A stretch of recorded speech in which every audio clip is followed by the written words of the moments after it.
Yo, yo, yo, yo, yo. What's up? What's up?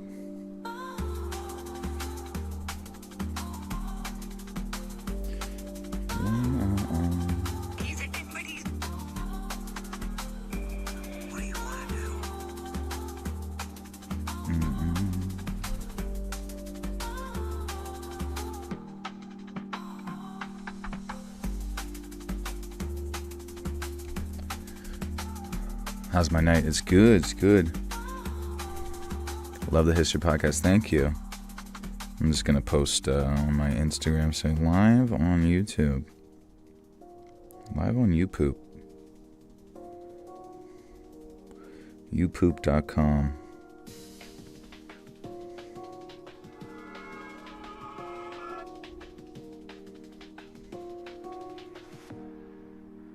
Dun, dun, dun. Okay. We're Gucci. How are you guys doing? How's the Booter Souk cult? I moved to Tijuana from Los Angeles. Nice. So that's Tijuana, Mexico, right? What happened? Is that where you want to be? I'm new here, love listening to vids and stuff when I'm on the road. Thank you, yeah. Yeah, we're just recording some spooky stories tonight. Seeing where we go. Seeing where it shall lead us.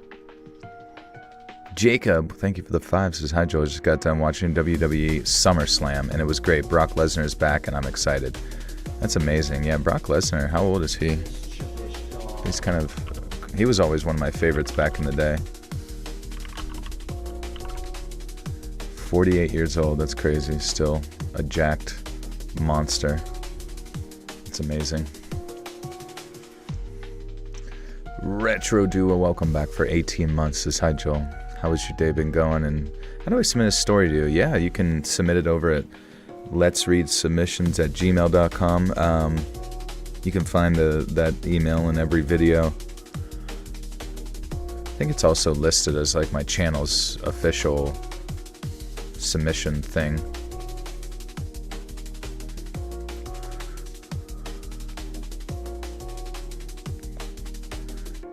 I'm organizing all your files. Nice, get those files figured out.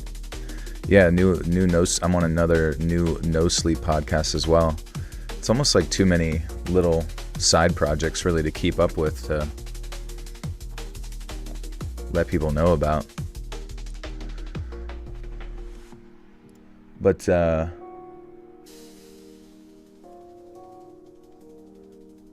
yeah, I made some changes to the settings of my stream as suggested by Chat BBC, and there was a few like specific things that I had not done, so it sounds extra rich tonight. Thank you. I've been saving it. I had some time away. Reactivate.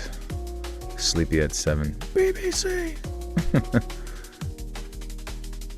Did I watch 28 Years Later? I did. Do you guys want me to talk about it? Should I spoil it? Since you guys were kind enough not to spoil it for me, should I go ahead and just flip the script? Okay, no spoilers. Can I talk about it at least? My thoughts on it with spoiler free. How's my summer been? Summer's good. It flew by. Did I like it? I did in the beginning. Honestly, like the first half of it was good. The latter half like made no sense. So I'll trouble you like Saturn Soul. Thank you. Yes, I am on the No Sleep podcast as a guest narrator on season 23, episode 5.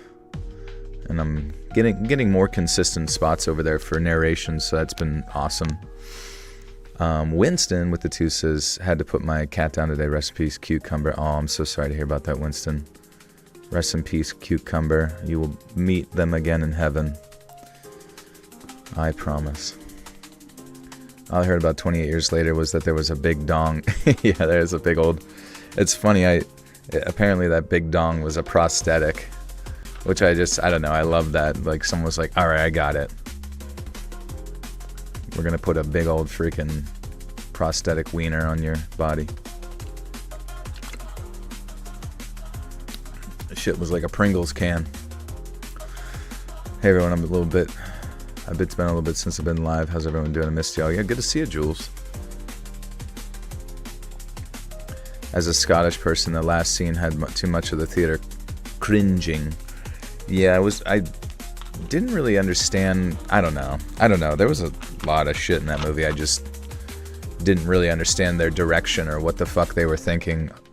But like, genuinely, honestly, the first just aspects of the kind of coming of age type thing, you know, like the rite of passage concepts within it, the father-son relationship, was like my favorite part. I was like, what the fuck? This is great. We're talking about years later now. Yeah, we've made it to years. Next will be millennia. The Teletubbies, yeah.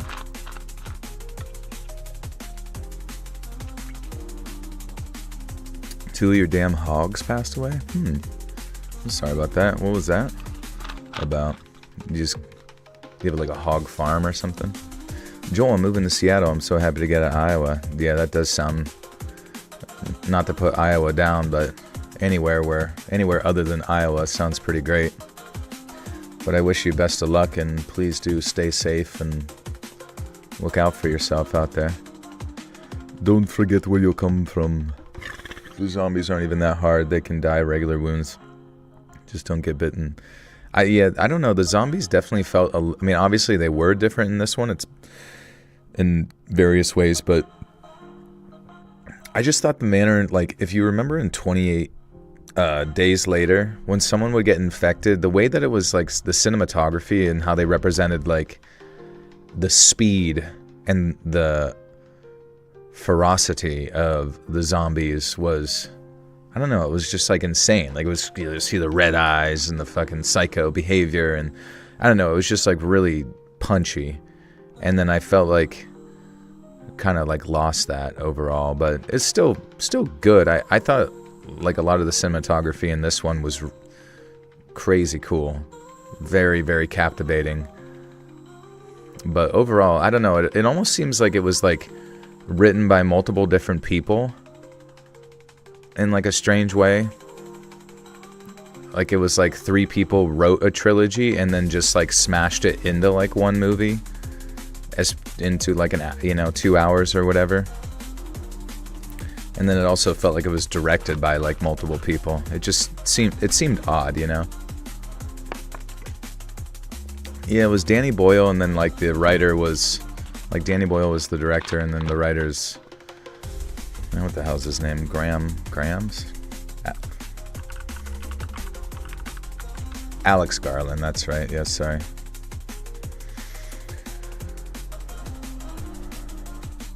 Yeah, it wasn't super cohesive with if it would have stayed cohesive with the beginning of the movie, like the father-son dynamic, I would have loved that fucking movie, honestly. But anyways, we got internet weirdo stories, internet stalker stuff tonight. So I hope you're ready for some creepazoids. Your toddler's dancing this music? Heck yeah. Let's go. Turn it up for him.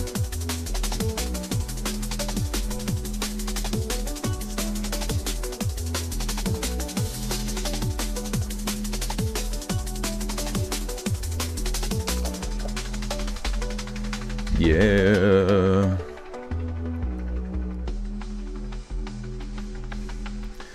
Jolie, darling, my merchandise arrived now. I love everybody. Nice, Astral. Thank you.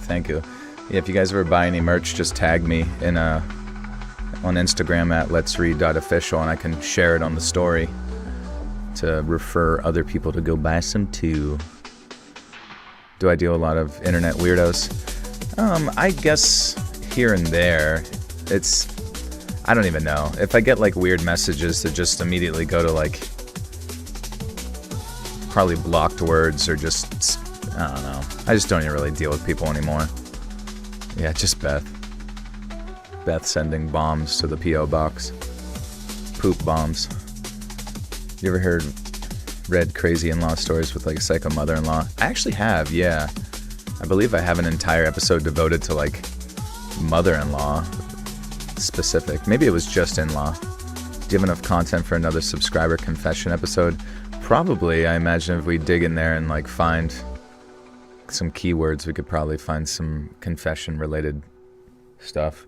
It really just comes down to just like such an inundation of shit over the years that like it's whatever topic you guys would be interested in, we can dig in and find stuff, and then say hypothetically it doesn't reach a word count, we can just add like a true crime commission in there for Sam. I sprayed gasoline on myself the other day. Oh, what, at the freaking gas pump? Has anyone seen Together? Is it Ucky? What's Together? I haven't even heard of that one. I feel like I saw another horror movie, or like some other movie, but I can't really recall what it was. That's how good it was. It's a funny thing. I dated a teacher from a good background. The mother-in-law was very nice. I dated a woman from a bad family, evil mother-in-law. Oh, well, I guess that lined up perfectly then. Oh yeah, what's that one that with like the kids running around with weird faces called like Weapons? Is that out yet? The Weapons movie? Where's everyone from chat? I'm from the 916. Nice, dude. Represent. You never get notifications? Yeah, I try to start around the same time. What's up, Nate? What's up, Justine?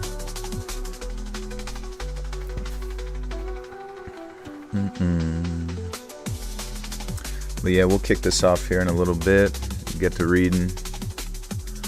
I am curious, like, I mean, we haven't had too many drops on the stream before, but with my like new stream settings, I do hope that, I don't know.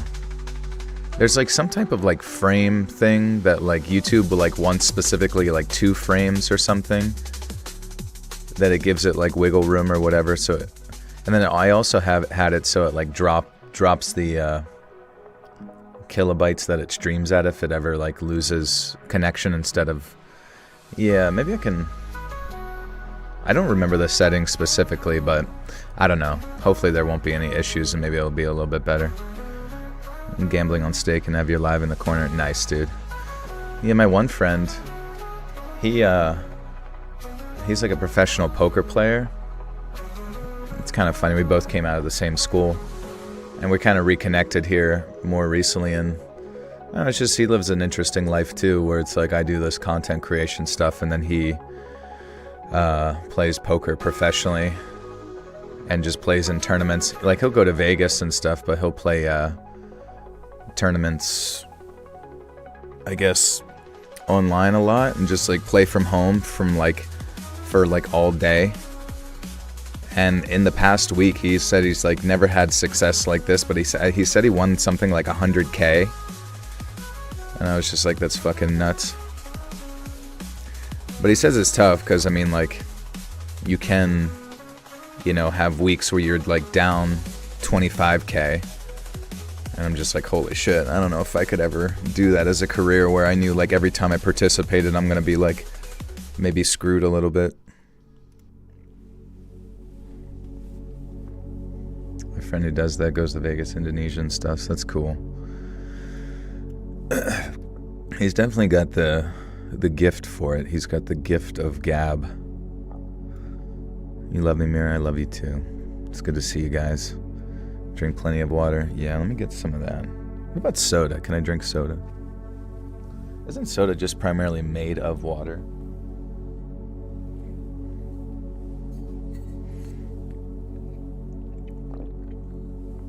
W soda. www.com. Favorite soda has got to be Dr. P, baby. Dr. Penis. Dr. Pelton. Dr. Pelton. Remember that dog like waking up like the guy was pouring a little bit of soda into his mouth, and he was like, "Oh my God, some Dr. Pepper." Davis Wall with the 22 months says, "Hey Joel, let's read rolls." Thank you, Davis. You roll. You rule. I got a speech impediment, bro. Haven't got a live in months now. How you doing, Joel? And more importantly, how's Pradeep? He's good, man. He's good. I don't know, he seems like restless lately. Not exactly sure why. Like, he'll chill, but he just seems like more frequently just kind of like trying to get my attention for something. Maybe he just like permanently wants me to rot in bed with him. Squirt Squad. That's how they should advertise Squirt. Have you joined the Squirt Squad? Are you squirting? Alright, anything cool happening in the world? Anything exciting?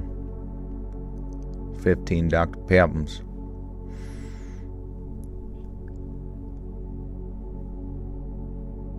So I've been a listener for a long time, and I've come into your live stream sometimes, and I'm ashamed to say that I've left a few comments laughing at some of the submitting authors for being idiots. I've always felt a bit guilty about it because deep down I know that I'm just projecting. As about 8 years ago, I got myself into a situation with a weird internet creeper, and I know it really was my own doing. I guess it's easier to take out my frustrations on others than admit fault. My friend Allison warned me about this guy named Jeff. And yeah, it was my own stupid fault. I admit that up front. And Allison told me, "Hey Shan, I met this guy on such and such Facebook group, and he started being all weird and intense with me."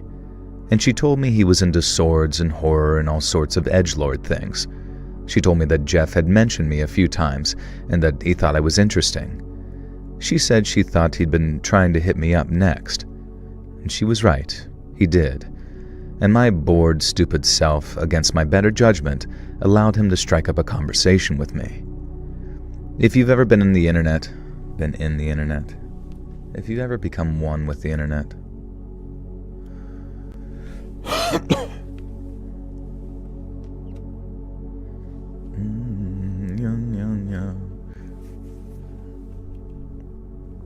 Jacob has made it. Don't forget to like the stream. Yes. Am I good? I am good. I don't know. My throat was a little... I went out last night drinking drinks. And it didn't get too crazy, but I don't know. I woke up with like a bit of a lost voice.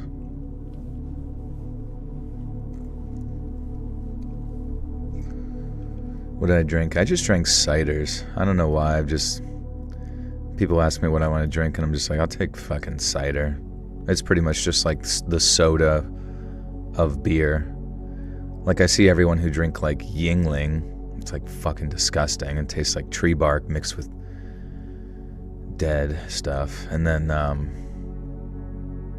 yeah, and like all the other various alcohols are just like make you want to gag. And I'm like, at least cider just tastes like sweet stuff. It kind of reminds me of kombucha a little bit, you know what I mean? Cider is gluten-free. Nice, let's go. A sourpuss. Delicious sourpuss. 8% hard kombucha. That does sound yummy. No, it's like, I don't ever, you know me, I like never drink other than like my birthday or something like that. And even then, I don't think I drank this year. And, but I don't know what it is about lately. Like, I've just been like really inclined to like get the fuck out there and hit the town and hang out with Snagglepuss. If you've ever been on the internet at all anytime between the 2000s and the late 2010s, you'll know guys like Jeff. Intense, serious, quick-to-anger anime fans who love The Killing Joke, Sin City, Firefly, and Arma. They hate the MCU and any mainstream superhero thing. They claim to be huge comic book fans, but get all their information from the Nolan Batman movies. They're an embarrassment to genuine comic book fans and nerds and people who understand why the Joker actually is a cool character instead of why meme lord incels think he is. True ones understand. And Jeff was not a true one. His favorite game of all time was BioShock Infinite, and this is not to insult that game, but it is relevant and will come up later. And when Jeff started talking to me, it wasn't actually as bad as I expected. He was surprisingly fairly interesting. He had a rudimentary interest in the same things I did, the same comics, movies, anime, and video games. And at first, the cracks didn't show. But then the more he talked about these things, the clearer it became that he was getting all his information from probably Wikipedia or a handful of movie adaptations. He'd make definitive, sweeping statements about media that was just completely wrong or misinformed. For example, he went on about how Batman was his favorite superhero because all of his rogue gallery was totally grounded and normal, nothing weird or comic booky. And this was only true in the movie adaptations, but to an OG Batman comics fan, it's a ridiculous thing to say. I made the mistake of pointing this out to him, and he got super mad and started yelling at me that the comics didn't really count, Weird. Now, I only knew Jeff online, thank God, but every time I'd come online, I'd find lengthy messages from him. After just a week of knowing him, he'd write elaborate essays about how close we were and how much I meant to him and how grateful he was to know someone like me. We had known each other for probably a week at that point. This close friendship he'd imagined in his head soon seemed to sway towards the suggestion of a relationship. I had absolutely no romantic interest in this guy and had made it very clear to him that I wasn't looking. Damn, I don't know if you can hear my voice like squeaking. I have to get my lantern out so I can see. Oh, there we go.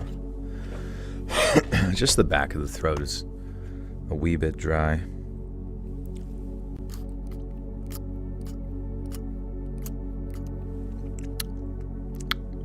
Doesn't really help. My name is Jeff. You read comics on free sites? Obviously, you're a normie. No, I'm just kidding. I don't read at all. I'm a non-reader, but that's my job. What's up, May? What's up, Kenny? Maybe you snored too hard. That happened to me the other night after drinking. Maybe. Who fucking knows? How am I? I'm good, honestly. I'm just cruising. Elite Scorpio YT. I feel like I vaguely recall that. How long has it been since you've been here? The close friendship oh yeah. The close friendship he'd imagined in his head soon seemed to sway towards the suggestion of a relationship. I had absolutely no romantic interest in this guy and had made it very clear to him that I wasn't looking, but it was like he heard what he wanted to hear. Multiple times he tried to impress me by crowing on about how he had to break the heart of his last girlfriend because she wanted to sleep with him, and he'd lectured her about how that was inappropriate. And when I asked why it was inappropriate, he'd let slip that he, in his early 30s, had been dotting. Gargle some crushed peppers. Does that help? Does that help the old throat? Maybe a couple of weeks. Has it really only been that long? I'm sorry if I forgot.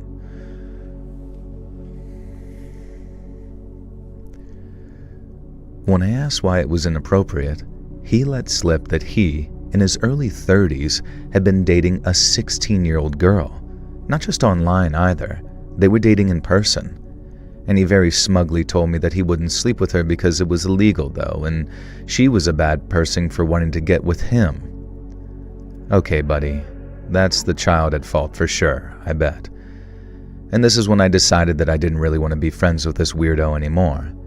And one time, May, with the 2, thank you. Probably stimulate your mucus. I'll stimulate your mucus.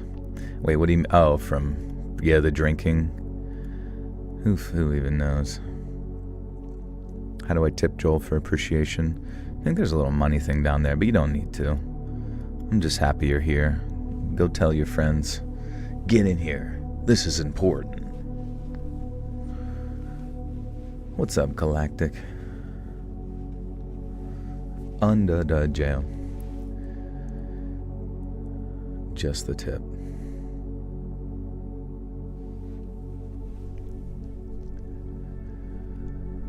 And one time I told him I was sick and that I wouldn't be online for a while. And after 5 days of frantic messages from him, I kind of snapped and said, "Dude, I was sick." And he kept replying saying, "I knew it. I just knew it." And then proceeded to ramble on about how we had a freaking psychic connection and how he had the same thing with his beloved grandmother and could always tell when something was wrong with a loved one, so he had simply been able to tell that I wasn't okay. Oh right, it was a psychic connection and not the fact that I literally told you 5 days ago. Next, when I wouldn't reply, he began sending me messages saying that he was having severe chest pains and then narrating his journey to the emergency room and leaving vague hints that he had only hours or minutes left to live. The first thing.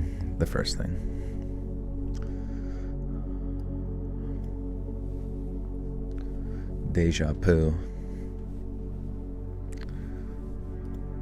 When you have to shit right after you just shit, it's called deja vu.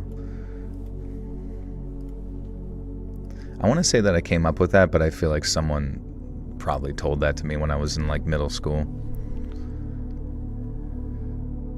The first time, I stupidly fell for it, and then he would simply do it every time he wanted attention. But there was never any follow-up to these medical disasters. An absolute clown man. And when that stopped working, he began to spin sob stories about various elderly relatives he lived with who were on death's door. The problem was, he couldn't remember the stories that he'd spun. So one month it was his beloved granddad who'd raised him who was dying, but the next month it was his grandmother, and then it was his brother, and then his dad, and none of them ever actually did die, and most of them never even got mentioned again.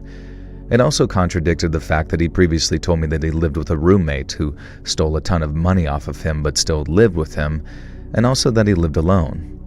It was just completely nonsensical gibberish, all designed to evoke sympathy. He'd write lengthy attention... Man.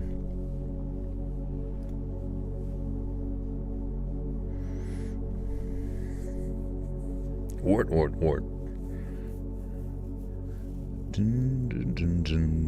First time on the live stream, so excited to see you live. How you been? Been good. How are you doing? Just cruising. Been busy. How do you cancel or delete an arranged marriage? Is that what's happening with you, Justin? You're to be married off to a Saudi prince. I'm sorry to hear that. I'm sorry to hear that you're going to be the richest guy in Pennsylvania.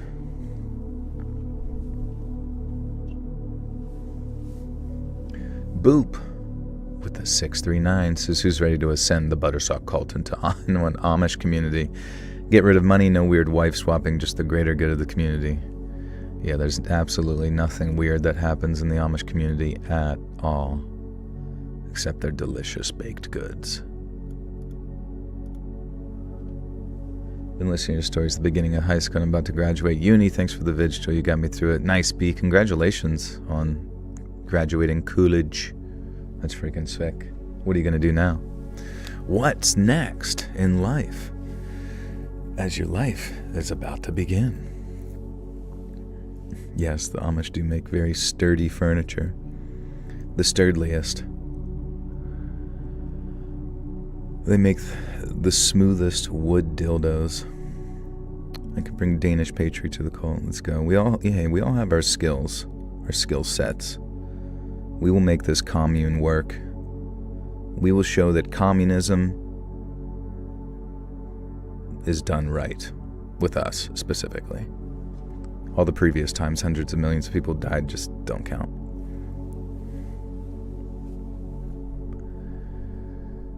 He'd write lengthy attention-seeking... He'd write lengthy, attention-seeking diatribes on Facebook about how everyone he knew always wanted to take from him, and how he was an untapped well of positivity and generosity, who was literally incapable of being mean, that he genuinely had some kind of condition that meant that he couldn't be unpleasant to people. And yet somehow he was always managing to condemn women and girls for their behavior, choice of dress, etc., or calling other people fake fans of things he liked, even though he had the most rudimentary understanding of most things. And eventually, it all became too much for me. He'd go on these rants about how desire was disgusting and inappropriate, but also keep trying to hit on me. He'd send me random, poorly lit photos of himself. Nothing... Damn, it's gonna be sad if my voice is kind of like shitted on tonight. Hey, Natalie Crystal, thank you for the 20. Says, I'm the one who got an abusive relationship last 87 days and I have been into sleep re-listening your lives, and you should know you help others more than you know. Thank you. You're welcome, Natalie. I'm glad you were able to get out of that relationship. That's true freedom, honestly. I'm happy for you, and I'm glad it can help. Sleep is the great resetter. Thank you for the 20.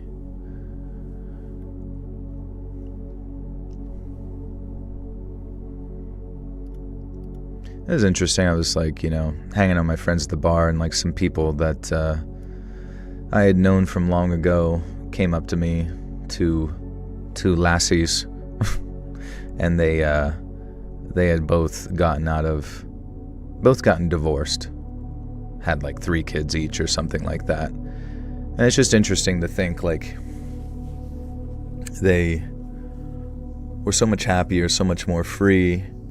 A lot of free time, all that kind of stuff now. And, I don't know.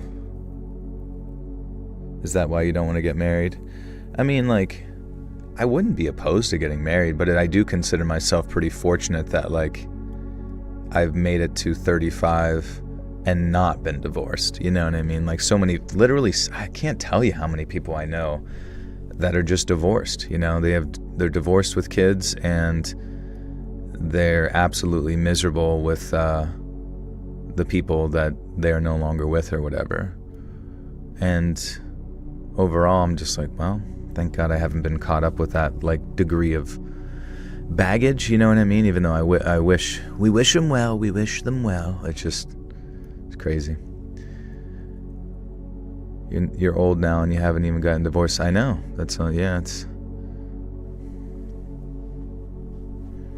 Are my parents divorced? They're together. I'm fortunate in that regard.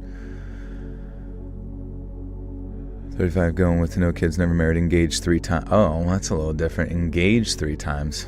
How do you get engaged 3 times? But like, so are you engaged really quickly and then get closer to the wedding and you're like not really feeling it? Same, I'm divorced but no kids, though I want kids one day. Yeah, and I'm sure you definitely find someone good to have those with. And I'm definitely at that spot in my life too where I'm just like, I don't know, I should probably create another human in some fashion, maybe multiple of them. Not in like a lab, but in like a real human womb. I found your channel for Miss Bone. Hope all is going on that front. Nice, yeah, thank you. That's good to hear. Did he do like a promo or something like that? Let's check. Let's take a peek. Let's check the analytics. Have things jumped up from Mr. Ballsman? But yeah, things are going well with that. We're just steady as she goes on production. Oh, actually, no, that's kind of fun. Dude, it's so annoying. The one annoying thing from YouTube doing those AI ads and like the views dropping overall or whatever monthly is that the overall subscribers have substantially, on the daily sense, like substantially dropped. Like a Saturday getting like 173 new subscribers. Like not even that long ago, it was like pretty consistently every day was like 400 subs. And then it just like tanked. I don't know what the fuck's going on with YouTube. It just seemed like something changed, and I don't know. The channel just kind of like doesn't really get maybe because I talked about DARPA one time. No, I'm just kidding. I don't know. They changed some stupid shit, but ah, fuck.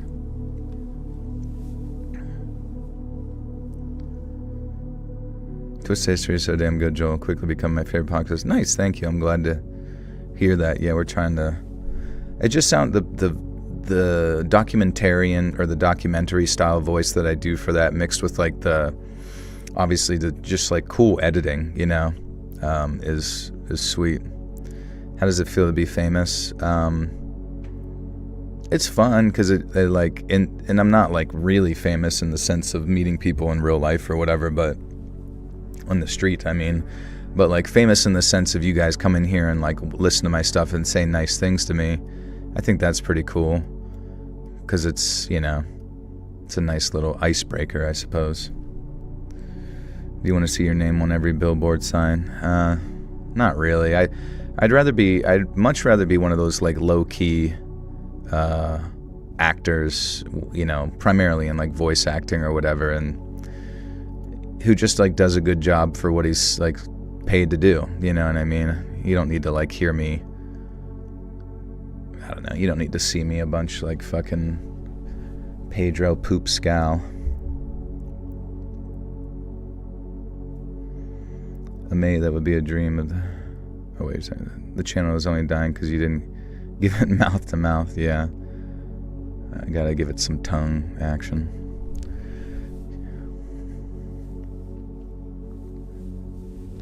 Cartoon horse voices. And that's the cool thing, is that really at the end of the day, it's like, what's the difference between a voice actor and like somebody who does silly voices in the shower? And it's like, I feel like the person who does silly voices in the shower just didn't know somebody. You know what I mean? I genuinely do believe that you could just like take anybody off the street and put them in a fucking acting situation, and if you are good enough like director, you could pull a degree of genuine performance out of somebody that has like limited experience. I say that with no knowledge of how I would do that, but I imagine it's possible. The difference is a clean ass, yeah. The difference is being completely stinky versus not.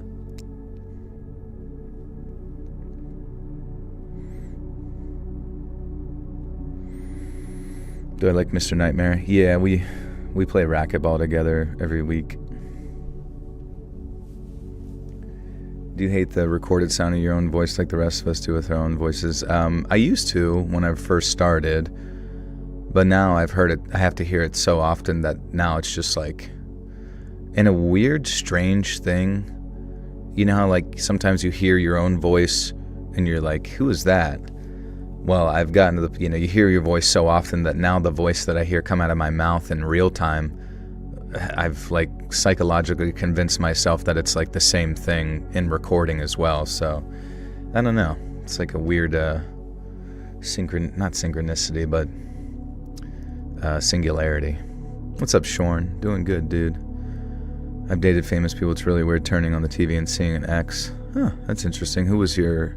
Well, you don't have to say, but that's who would be your ex? Let's hear all the tea. No, I'm just kidding. You don't have to dox them. We ain't about that reputation destruction life here. He'd send me random... Oh, yeah, this here. He'd send me random poorly lit photos of himself. Nothing risque even, just weird photos of him in a caption. In a cap. Oh, oops. Nothing risque even, just weird photos of him in a hat, and then ask for lengthy opinions on how good he looked, and if he felt like I hadn't said enough, he'd just keep pressing and pressing. Now again, let me stress that I met this guy online for about 6 weeks, and in the end, I told him that things were way, way too intense for me, and that while I'd be happy to try a friendship with him, we just didn't have the same kind of relationship where we were actually close BFFs or more like he seemed to keep insisting. This, of course, was my fault, and he lost it with me, getting raging, okay.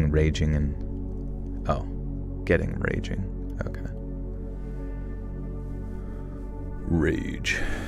Have you ever visited a kissing booth? I don't know, I think all the kissing booths at the fairs get shut down for like a herpes outbreak or something. I dated a musician who appeared in a movie as well as a halftime show. Nope, not Prince. That's cool. Where'd you guys meet? Did you meet at like a show or something? I want to thank you for what you do. You have kept me entertained and engaged for hours, sometimes 12 hours when I'm at work, just listening to narration, all different types of genres. Yeah, you're welcome. Thank you. The fuck is a kissing booth? Is it a kissing booth? What are you talking about? I don't know, that'd be really funny. I feel like if you actually ran, imagine like back whenever those were a common thing, like genuinely running a kissing booth. I feel like your lips would get like exhausted and chapped. You see some like gross old man walking up to you. And you're like, all right, here we go. He was my roommate in LA. I knew him before he was famous. Oh, that's cool. Before they were famous. I also completely lost my spot. I pressed a button. Oh wait, here we are. Never press a button. They were bunkmates. Bunkmates in the big war. The softcore prostitution booth, yeah. We do the casting couch at the fair.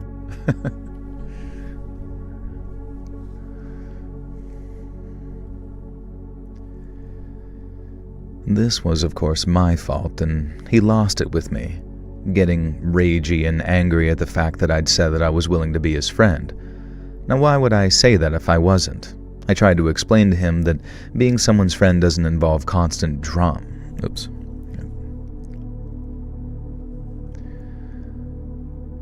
I tried to explain to him that being someone's friend doesn't involve constant trauma dumping, attention seeking, and claims of psychotic God damn it.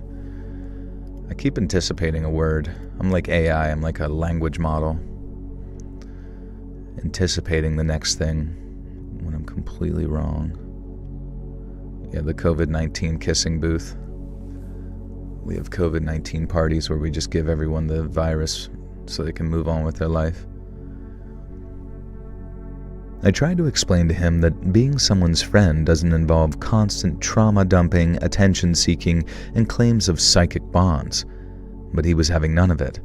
He started swearing and cursing at me, so I blocked him. Later, he messaged me on Steam, apologizing for what he was about to do. On Steam, I downloaded a game. It's called Bionic. Oh, fuck, what is it called? Bionic game. What the fuck is it called? Bionic Bay. Have you guys heard of Bionic Bay? B-A-Y, not B-A-E. Anyways, it kind of reminds me a little bit of Limbo and the Little Nightmare series in the sense of like it's like a side-scrolling puzzle platformer type game, but it's good. It's actually really funny and it's good, and I would say the puzzles are a lot more involved than the previously mentioned games. What's up, Coda? Like, why do you want to put your mouth on another mouth? What does it mean? Explain your weird human customs. I don't know. That's the craziest thing is like, why is that something we're just like drawn to doing? We have lips on our face and we're just sort of like, maybe it's something that all of us have done since we're younger or something, just like kissing a parent on the cheek or whatever, or vice versa from grandma, and just like at that point we're just like, I need to do this to fucking everybody. You have a theory? We want to consume each other. Yeah, we want to eat each other's faces.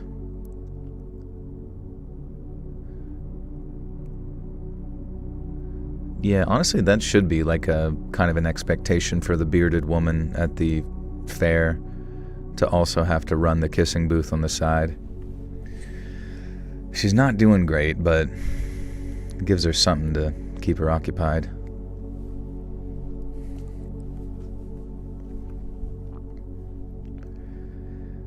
Later, he messaged me on Steam apologizing for what he was about to do. It wasn't clear whether he was going to do something to himself or to me. And I wasn't too concerned about the latter, though. We lived in a totally different...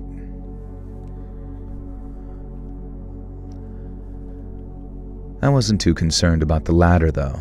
We lived in totally different countries, and he was far too broke to fly here and do anything to me. Of course, nothing came of it because guys like him are all terror and bluster. Instead, he posted a huge rant on Facebook about how if you have a beautiful songbird in a cage, it's your duty to let her fly free. Dude, what the fuck? My throat is so like... I've lost my voice. Actually.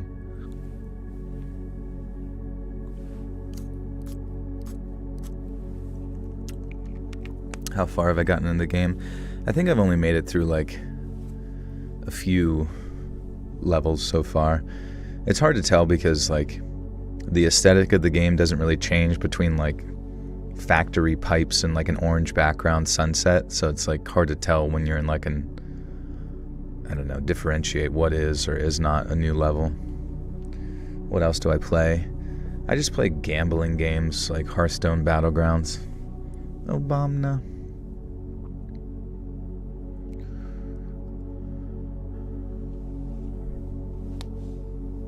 It's an immune system thing.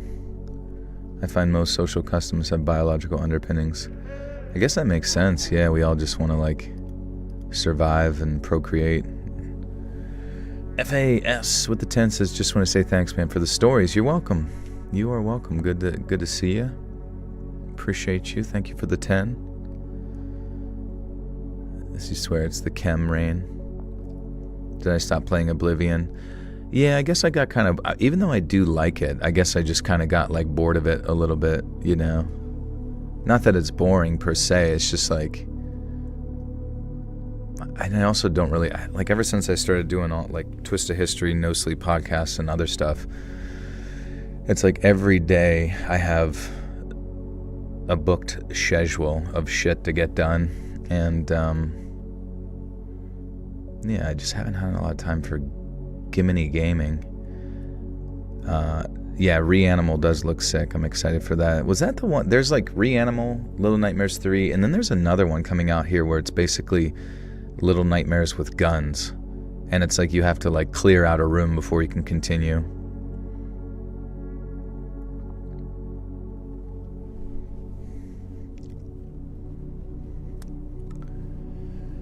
Describe what I look like, man. Let's see. Probably just absolutely fucking daunting. Like you take one look at me and you're like, that's gonna be a challenge. Detroiters. Do I still run the gym, or do you hire people to do it? A lot of what I do there is just like business decisions, I suppose. People manage it in my stead, but I don't know. Looking back on it, I'll be completely honest with you. Like if I had the choice to like invest in starting a gym again, I would never in my life ever do that again. And I say that respectfully because I am thankful that I was able to create like some degree of like community center, you know what I mean? That people can like, you know, work out and you know, change their life and connect with community and be happy and stuff like that. But overall, that's not how you make money at all.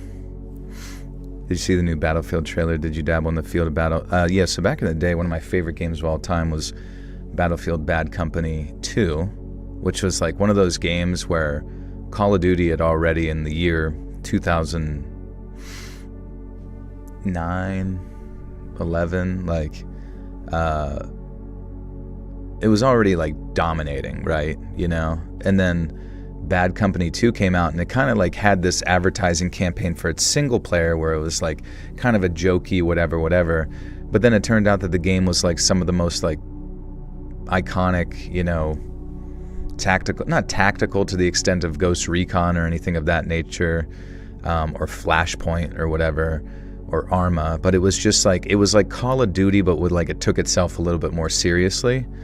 And it was just so good. And like the leveling system was so good. There was like vehicular combat, which was like different for those types of games. And yeah, it was amazing. And you know, Battlefield 3 came out, and I played the shit out of that back on the Xbox 360, etc.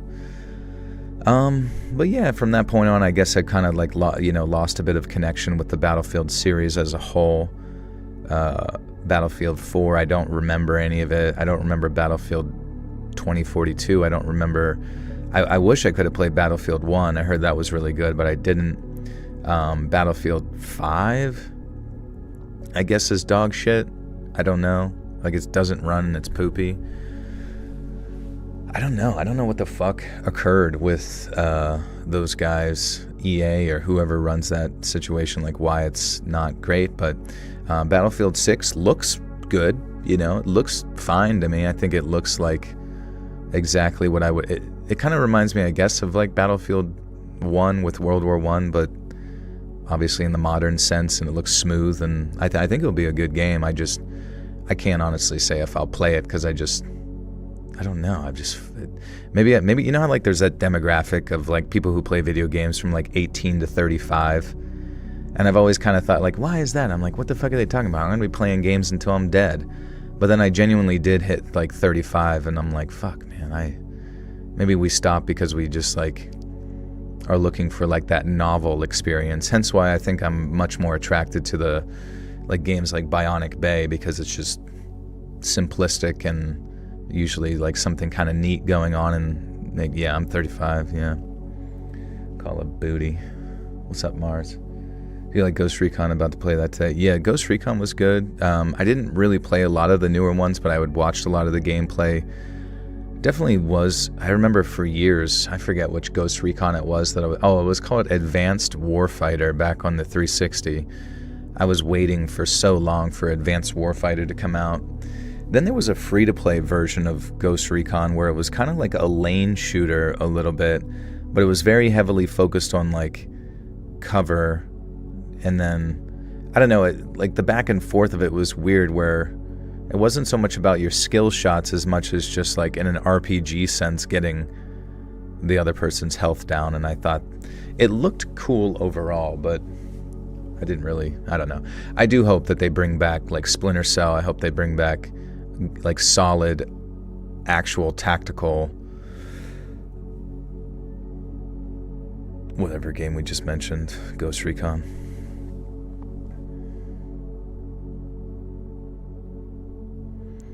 I would have guessed you'd be reaching 30. Yeah, I mean, I don't know. Time, like once COVID hit, like time just went by so fast, and here I am. Essentially not changed for like 7 years. Did I play any VR games? I do have a VR thing, but hey, AMA, take care. Good to see you. But the headsets are still too pricey. The VR psychosis is real. Yeah, what's the psychosis? Like you just feel disconnected from reality. Andre Marie, welcome to the butter. Sock, you now have access to bonus contento. Tom Clancy games died with Tom Clancy. I mean, it makes sense. Now it's just like a brand or whatever, which is kind of sad.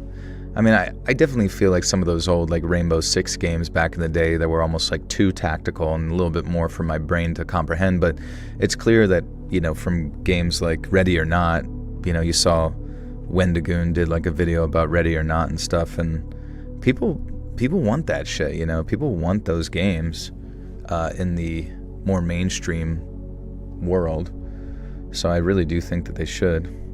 If you decided to take a relationship seriously, maybe think about marriage, would you stop playing games as often as you do now? I probably, yeah, imagine if I can barely fit them in now, if I were to like absolutely lock in on a relationship where, you know, someone full on moves in or whatever, and there's a child or more, that would be tough. Would I marry you? Yeah, probably. At this point, I'm just ready to rock and roll. No, I'm just kidding. I don't know. Life goes fast, though, and there is a part of me that just sort of like biologically, it's not like a biological clock thing since I'm like a dude or whatever, but like there definitely is a part of me that's kind of like, well, you know, a lot of other people in your life kind of like have progress to the point of having those like forever things in their existence, kids, family, etc., probably best to maybe actually take something seriously for once. Will you stop narrating if you end up having a family? No, I mean, this is my job, and if I stop narrating, it would mean that, like, YouTube and all that kind of stuff is very heavily predicated on momentum, and I just, like, cannot afford to, like, lose momentum within the space of what I do here. Does marriage make you busy? Why is it? Because you have to monitor them, stare at them, and make sure they function, or something like a pet? Yeah, I think so. Like, if you have them in the cage downstairs, like, if you forget to feed them or, like, spray them with a hose, it would just, like, suck if they started stinking, ruining my gaming time. Don't do what others do, do what you do. That's a good point, too. I mean, like I said, I mean, I am thankful that I haven't gotten, like, fucked over, because I don't know if I could, like, forgive myself if I got into a relationship with somebody and just, like, did not like where it progressed to, you know what I mean? I would just not be able, I would just be like, I don't know. I feel like it just, like, absolutely has to, like, make sense, otherwise I would be a pretty miserable bloke. You are unfortunate at the age where if you have a kid with a woman your age, it would be considered a geriatric pregnancy. I mean, that's true, yeah. True. I think you'll be forced to change the type of content you make if I have a kid? Or, oh, you mean, like, in YouTube in general?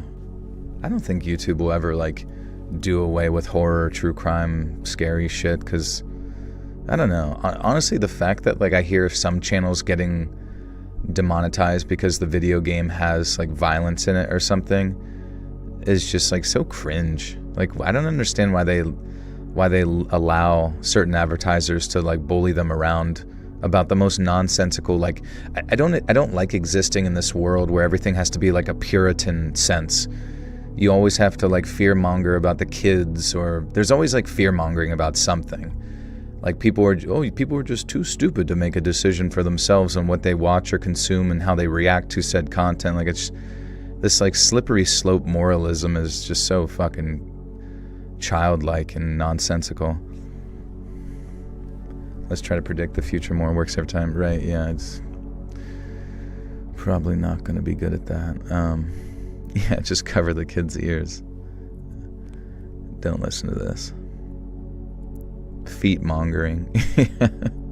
They're always trying. That'd be so funny if YouTube started, like, somebody, like, statistically started showing, like, if you're on YouTube long enough and you've collected enough data, you start to see that YouTube is actually trying very hard to push feet content. Every 1 out of 10 videos has a desire for you to watch something about feet. Can you elaborate on how the Mr. Ballin thing came to light? Yeah, I mean, they just reached out to me and said, would you like to host a history podcast? And I was like, yeah. And I was like, how'd you get a hold of me? And they were like, well, we had a live stream, and, like, somebody in the live stream was like, they were talking about expanding to, you know, the Ballin Studios, you know, umbrella of shows, and they were like, you should consider the Let's Read guy. And then they said they saw that and took that as, like, a sign. So I was like, thank my lucky stars. Do you think you'd be disappointed if you never had children? Yeah, I would 100% be disappointed. I don't know. There's just, like, who's that guy, Bob Odenkirk? Have you seen Bob Odenkirk before? He's a pretty cool actor. Better Call Saul, all that kind of stuff. And it's so strange, like, the one question that somebody asked him was, like, when do you feel like you have, like, or which time would you ever go back to? And he was like, whenever I had, like, young kids. And he's like, what do you mean? And he's like, well, there was never a time in my life when I had young kids that I wondered about my purpose. He's like, when I had young children, it was always like I was there looking out for them. I was entertaining them. I was having an experience, you know, taking them someplace and showing them life and making them happy. And, you know, it's like I always felt like I had something to do, and it brought me deep joy. And it's just like, oh shit, that's some real shit right there. You know what I mean? Am I still on chilling? I haven't done anything with chilling in a while, though I still do obviously like what they're doing over there. Your purpose is to have fun and chillax. Yeah, that sounds fun. Fangirl all over the live stream. Joel's from Let's Read is totally me. I did that, and I smile every episode of Twist because I did it for me, myself, and maybe Joel. What are you talking about? Sorry, I feel like I can't read. My dog and cat will kiss, nuzzle at times. That dog 100 pounds, cat 9 pounds. Oh, that's cute. I was listening to a horror video the other day where they said, "I'm going to kill you," immediately followed by a censored, "I'm going to unalive myself." YouTube censorship makes no sense. It doesn't, because it's like, we talked about it before, but it's like the concept of still discussing a topic but just like not using the same word makes zero sense. It's almost like some sort of like psyop, you know what I mean, to see how far people will like censor themselves. You know, how far will you just so you can like fit in? Because honestly, if you think about it, like most people's brains, and this is like a sad reality I've come to kind of realize, is that most people may or may not actually believe anything that they say ever. And that the majority of the time what they say, they can like convince themselves that they believe it in like a convincing manner just solely based on the fact that they get paid, right? So there will always be like some justification on why you do something or why you say something or how you think, just because at the end of the day, you know, at the end of the maze, you get cheese.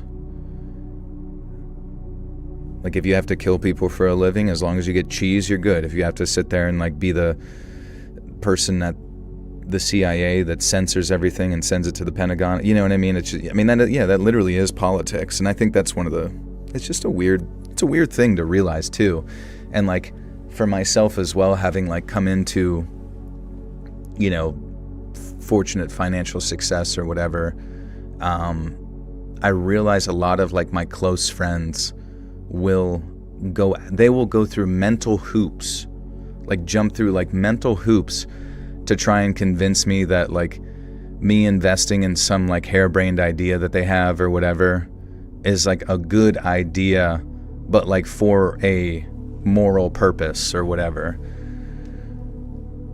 And I won't go into like further details of it, but it's just like, it's weird to see that, because you realize like sometimes, you know, chasing the bag, you forget that you are a bag. I don't know what I'm talking about, but you get the idea. How long have I worked for the FBI? I work for the CIA, so. But they're all the same thing anyways. Cognitive dissonance usually kicks their asses eventually, except for the psychosociopathic types who don't feel it, right? How did the YouTube thing start for you? Like, what motivated you to get an online presence? It was just, my old roommates had done comedy, and, you know, they had done YouTube, and I saw, like, you know, PewDiePie made, like, $11 in, like, the year 2011, so I was like, fuck this shit, dude. I want to make $11 Now, do I make that? No, but, you know, it's pretty decent.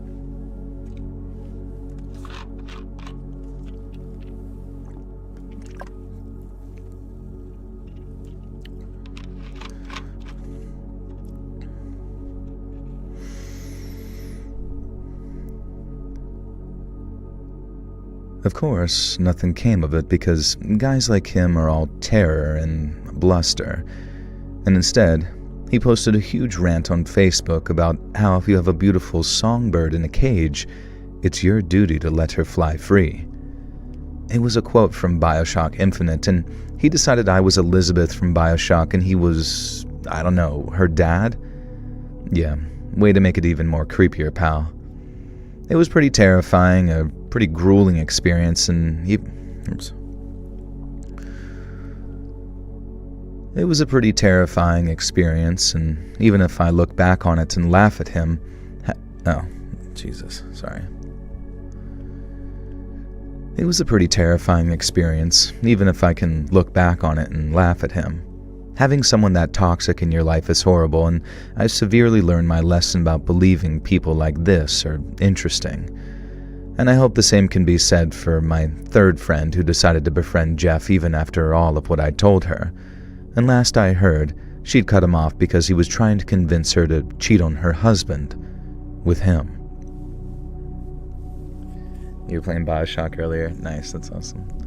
Those were some good games. I do remember like the advertisement for BioShock Infinite definitely looked way cooler than kind of how it turned out to be. More because of like the rifts. I felt like they couldn't handle like the rift stuff. Do Americans have those horrible bottle caps like in the EU? Horrible ones? Like, we have normal. I guess this is like a plastic bottle and it's just a twist off that might be like half an inch, I guess, in depth.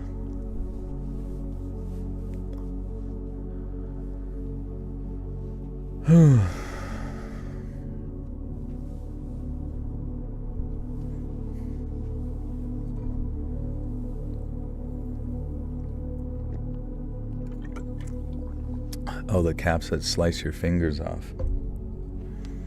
Oh, the one like on glass bottles.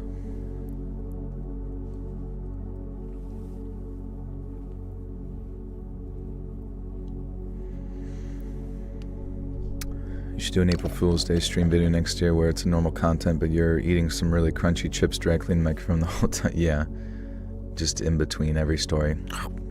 That's the transition noise. From your perspective, is YouTube worth it so far? Yeah, I mean, 1,000,000% YouTube is worth it. It changed my life, and you know, I in a weird way, even with like, you know, not some crazy amount of views like, you know, Moist Critical or Asmongold or, you know, PewDiePie or Corey Kenshin or anything like that. You know what I mean? It's like I don't get 100 million views a month, but it's like well and above beyond like what I could have made on my own, you know what I mean? They only come off the bottle unless you leave them attached. Interesting.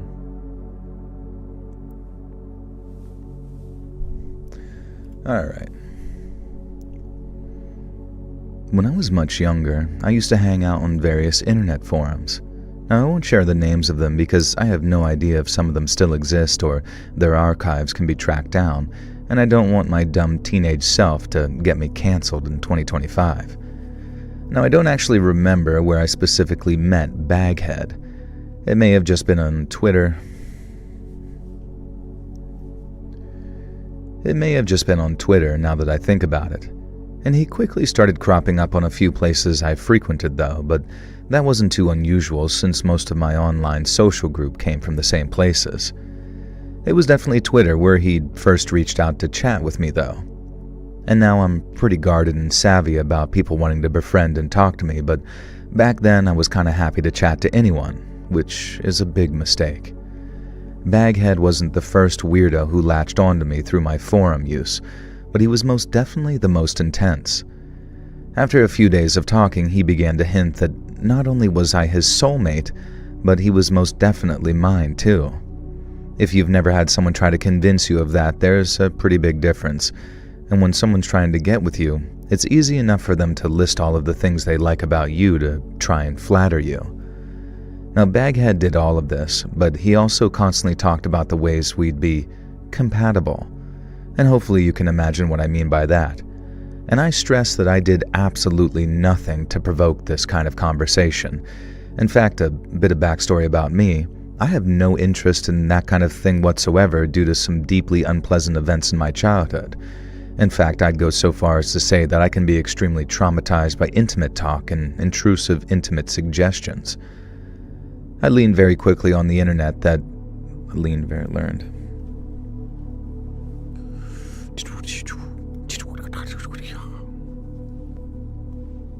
Guys, no preying on anybody's downfall in the chat. If you do pray, pray to the wrong God so it doesn't happen. Barf bag. Bomba clot. Do not pray to the Boomba clock gods, for it will come to fruition.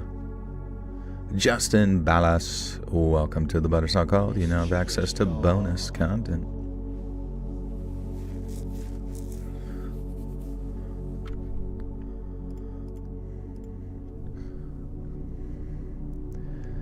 I learned very quickly on the internet that, in the words of a great philosopher, Not to be some woke asshole, but women have it hard, man.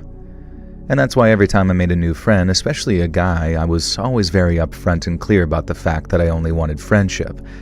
Actively wasn't interested in romance or more, and simply wasn't wired that way. And I wouldn't become friends with a guy until I was sure that he understood this. Baghead assured me that he understood this and sympathized, and even had a sister who was in the same position as me and blah blah blah blah. I'm not sure I ever really fell for it, but you can still see why that it was a bit of a shock when, after a week, he sent me a lengthy confession admitting his love for me. If it had just been that, I think that we could have moved on from it, but he also included some fairly explicit descriptive talk about things that he'd like for us to do together. Things that just hadn't ever been discussed between us. He also drew some very gross anime-style fan art of me, which pretty much unsettled me. And it was completely unprompted. I was horrified, but stupid me, I tried to explain to him that we didn't have that kind of relationship and that I didn't want to have that kind of interaction with him. And now I can totally understand Baghead being scared at all of... Hey Iris, what's up, dude? What's new? Guys, I went on a road trip and burnt your nose. Oh, I'm sorry to hear that. That sucks. Burnt it on a hot bag of popcorn. First time I actually fuck with you guys. Oh, thanks, Bricks. We FW heavy. Heavy as a fart. We could switch that up. We could say, I fuck with you obese style. I FW with y'all torpedo style. Now, I can totally understand Baghead.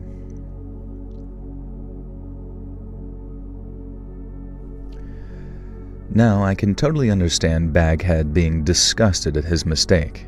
I kind of expected him to disappear forever after this. Instead, he threw a huge pity party tantrum, ranting and raving and screaming about how much of a terrible person he was and how he ruined everything, how he destroyed everything beautiful, and how no friendship could ever last because of his stupid head. He said he wanted to cave his own skull in and cut his own face off and all sorts of extreme frantic stuff. At the time, I was young and dumb and naive, and I said, oops. Time. Do you like The Amazing World of Gumball? I've seen some out-of-context clips that look pretty funny. It looks like a good show, but I just never really watched it, I suppose. Typical Virgo, thank you for the 5 says, hello, my loves. Hello, Joe. Hello. What's up, Virgo? Do you hear Matt Rife bought the Warren Museum? Really? I didn't even know he was into horror stuff. That's pretty crazy.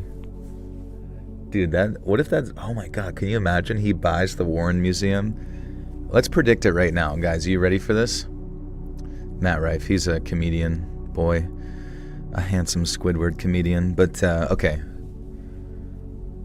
So, Matt Rife buys the Warren Museum. And then he gets cursed. Someone should already write the fan fiction for that. Him being cursed and dying in some weird way on his, like he brings the Annabelle doll along with him for his tours. Do I have hoodies? I think, yeah, Spreadshirt does have the option for hoodies. Does Joel need a split mask? What's a split mask? I recognize him, and no, I don't like him. I don't know why. Cocky as fuck. Well, I don't really think any of his comedy is good. I mean, he only really got popular because of TikTok and, like, posting about how he would, like, flirt with his audience, you know what I mean? And they'd bring him Build-A-Bears and shit, and he'd be like, oh my god, you guys are, like, so sensitive to my needs and wants. Oh, I can't wait to get a blowjob from 15 of you out back. You know, that kind of thing.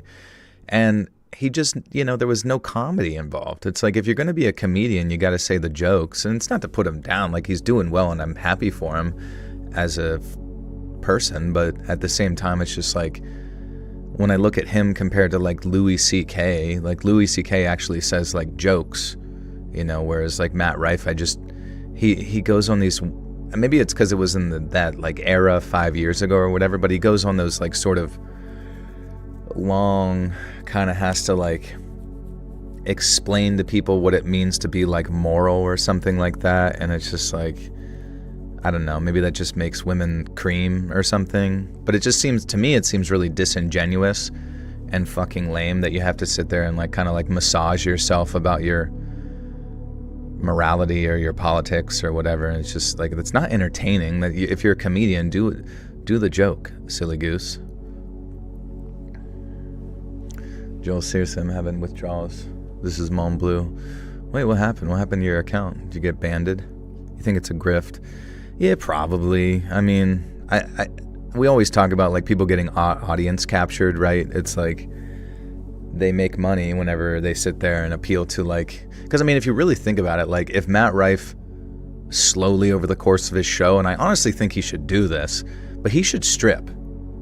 Like there's really no difference between like Matt Rife's like comedy set and like him being a male stripper. Like he could strip down to like, you know, a Speedo, and then just like have like a, you know, take like 1 or 2 boner pills before he goes out there, and then he's just, I don't know, maybe he has the Build-A-Bear head on his head or something like that, and he's just dancing like boom, boom, boom, boom. And then all of the fucking, you know, wedding parties and shit that are there he could put his wiener on their lips or, yeah, I'm not just thinking, I'm thinking outside the box. You know, this is for his future. He's got to adapt. He's got to change up his set. And I think this is the most logical move. Your husband killed your phone in the pool. Oh, can't you just sign? You don't remember your sign-in stuff to your other account? He's got a very small wiener. Maybe that's it. Maybe that's why he never went down the male stripper route. Tiny wiener. That's Justin's job, yeah. All right, well, we don't want any more competition in that field then. We don't want to put Justin out. He used to be stripping in the streets.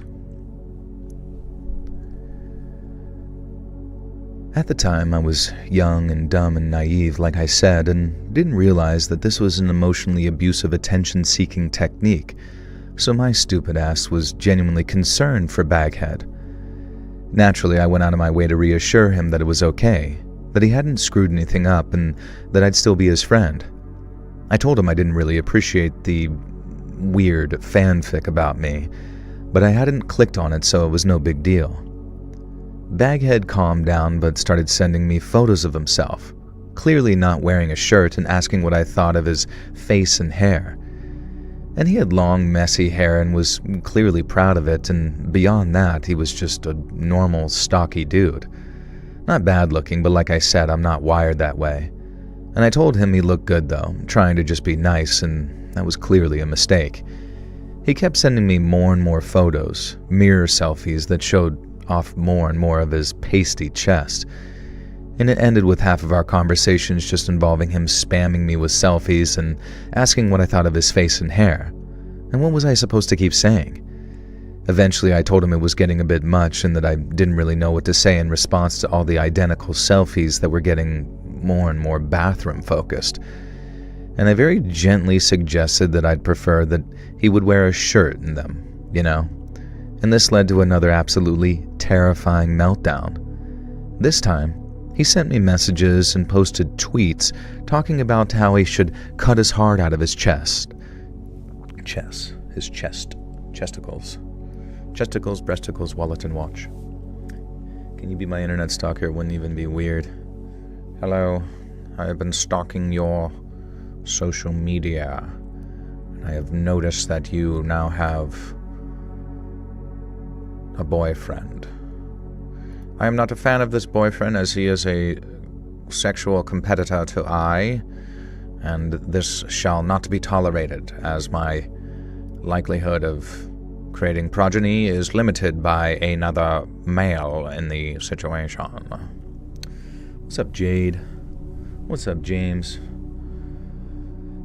YouTube does kind of send people in batches, it seems like, on the notifications. I had an inner stalker. I mentioned him when we talked about Hinder. He literally tried to follow my Instagram again last week. I want it to end. Sorry, bro. That's pretty annoying. Can't even idolize celebs, dude. Too much corruption going on for my liking. Too much, man. Who are you even supposed to idolize anymore? Went to Top Golf with a bunch of friends today. Nice. What's Top Golf? Is that like driving range or something? Simpson Jojo, how are you doing? I'm good. I am Gucci Malucci. I feel like I spent most of the day sleeping though, just to kind of catch up on it. He idolized Pradeep. That's true. Wouldn't it be funny though? I feel like if you were actually able to hear the thoughts of like cats, what would cats even be thinking? They would just be lying all the time. Like, oh, there's someone outside and you need to give me some food so that I can make them go away. I can make them go away. You should lay down. You should lay down in bed. Come on, you should lay down in bed and die. You should lay down in bed and die with me. Indoor golfing, it's fun. That was 12 of us. We went to eat Greek food beforehand. Nice, dude. Walk it off. Probably got the farts. Nice thing about golf and being kind of outdoors is you can fart and like probably be far enough from everyone that they wouldn't smell it or hear it. You think Pradeep would eat me? Oh, in a fucking second. I feel like I've caught him multiple times munching on my toes while I'm sleeping. Is that what really goes on at Inside Golf? Dude, the whole place, they had to install a new AC system. It was just like reeked of people's Greek stinkies.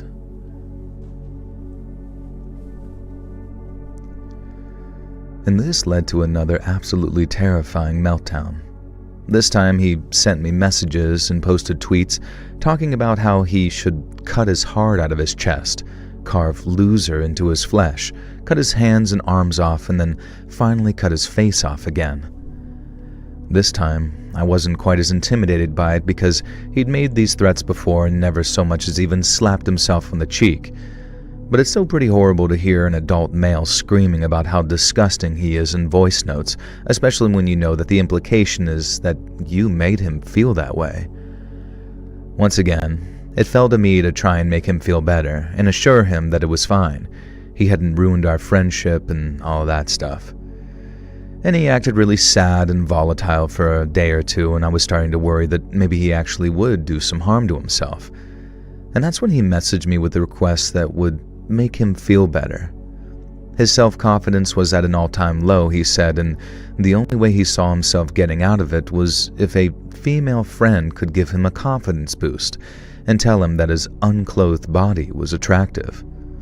Yes, he was asking to send me that kind of photos so I would say that he looks good to keep his mental health well. This was just too much for me. I told him that I would prefer that he didn't do that, and that it's something that he should say. Now that I've got your attention, can I send you a wiener picture? Did you see the Grand Canyon is on a massive fire? Really? The Grand Canyon? Like down inside of it?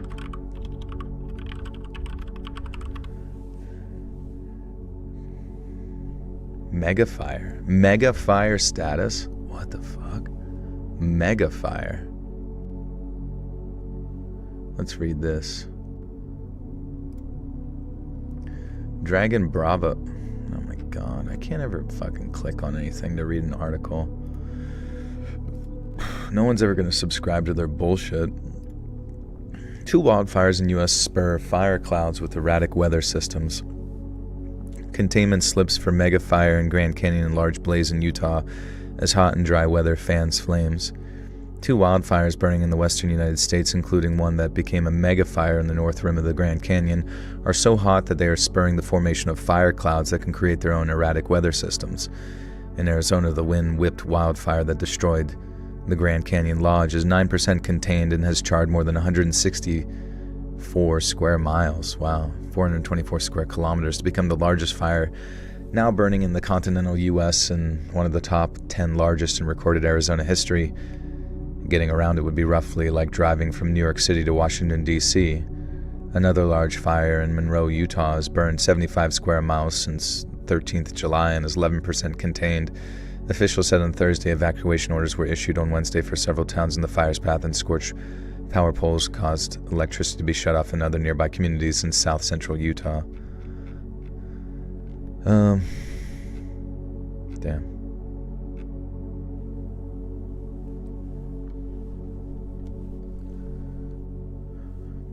crazy.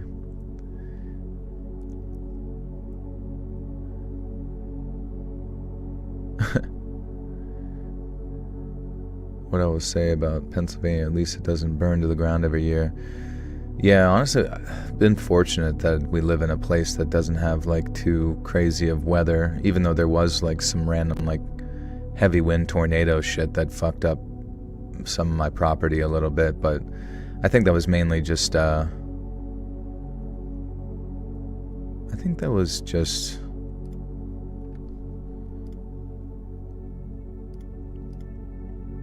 because of the dryness from the trees after winter and all that kind of stuff.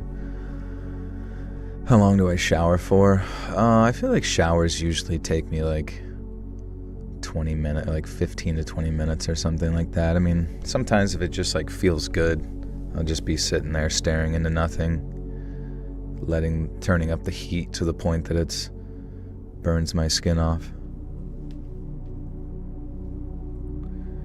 Did you lose power from anything a few days ago? Our whole area did. Not that I know of. Do I wash my legs? Yeah. Gotta bend over and give them the scritchy scratch. No 2-hour bubble bath. I probably should, honestly, take more just like general relaxing bath situations. I don't know. I'm not a big, huge, ever since bath time when I was younger, it just left a bad taste in my mouth. I told him that I would prefer that he didn't do it. Do I wash my toes? Just pre-photo shoots, that's it. Yeah, I don't want to sink in my stink of the day. Shampoo my back hair. Braid it. Let it turn into dreads. A nonchalant dread back. A dread back gorilla. Okay. He was asking us to me that. Oh, okay. Yeah. He was asking to send that kind of photos so I would say that he looks good to help his mental health. And this was too much for me. I told him that I would prefer that he didn't do that and that it's something that he should save for a future partner. And then I just hit offline for the next few days. Now, during this time, he had an absolute meltdown on social media, making vague references to how his toxic self had ruined yet another friendship, and how he was a negative and cancerous presence in other people's lives, etc. All very intense, scary stuff for a young woman like myself, and I ignored it and pretended that I didn't see it. And after a few days, he sent me an offline message asking if I was okay and if he'd done anything wrong. Now, not wanting to get into drama, I told him that he hadn't, and that I was just going through some really difficult PTSD things. PTSD things. Yeah, man, he got the PTSD, man. She got the scaries. That's what they call that, and call PTSD in Jamaica is the scaries. You shower bath combo, but the bath is for the ouchies. Oh, that's sometimes if you're, shower has like a bath, or your bathtub has a shower, you can just plug the drain and then take a full-on shower, and then you just plop down in the water afterwards and just chill for a little while. Hopefully you don't piss in it or anything like that. I had a random girl stalk at Six Flags once, took my phone to text herself my number, followed me all day, kept grabbing my hand. Months later I was back and she texted me, "Are you here?" I left ASAP. Huh. Yeah, sometimes girls have like no riz. Like whenever like a girl is like overtaken by the desire or need of someone, it's like they are not used to hearing no, so like they just go all in. One time I bought a new cell phone at Best Buy, and the dude that sold it to me followed me on Instagram that evening. Just testing it out, just making sure.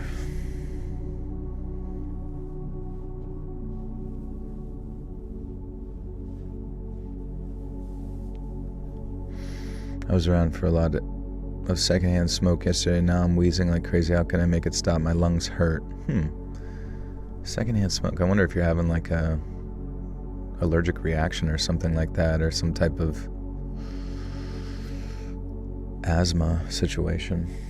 You're supposed to shower first and bathe in the clean water. If you bathe with the shower water, it'll be dirty. Oh, good point. Good point. Blah, blah, blah. Just because I mixed it up a little bit and took a bath in sewage. You're just going to judge me? You bigot. I was thinking to myself, calling someone a bigot almost in and of itself sounds like a slur. Just that term. I feel like the word bigot is actually bigoted, and they don't even know it.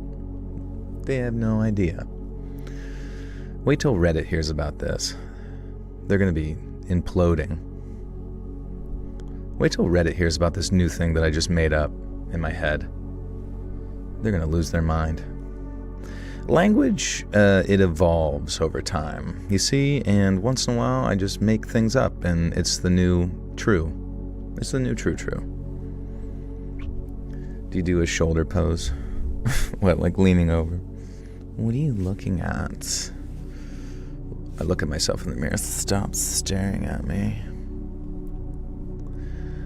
Do I use Reddit like a personal account? I mean, I have it for like the subreddit for like submissions, but I don't really use it at all because there's just like nothing. I don't know. I used to, like, back in the day, enjoy like r/games. I haven't checked out r/games in a long time, so sometimes I like don't actually know what new games are coming out. And then remember like r/imaginary backgrounds was pretty cool.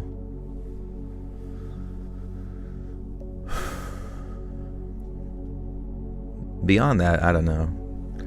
I don't even know if Reddit's real anymore. Like, I actually don't even know if like the people on Reddit are like honest to God people.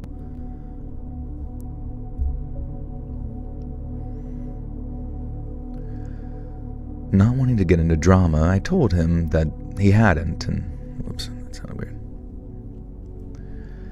Not wanting to get into drama, I told him that he hadn't, and I was just going through some really difficult PTSD things. Baghead told me he understood and that he'd leave me to it. The next day I received an email from Baghead, and I expected some kind of drama or hand-wringing, but instead it was a video file and a single sentence that said, "To cheer you up." I did not click on that video file because I know better than to open unknown video files emailed unexpectedly from weirdos. Instead, I asked Baghead what he'd sent me, and as blunt as you'd like, he told me it was a video of him enjoying himself in a solo manner, and that he'd made for me...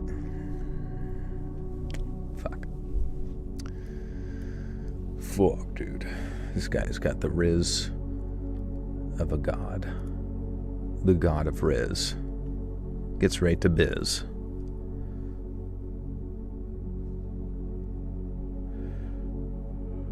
You share a tub with 3 other people, it's gross, I can't take baths.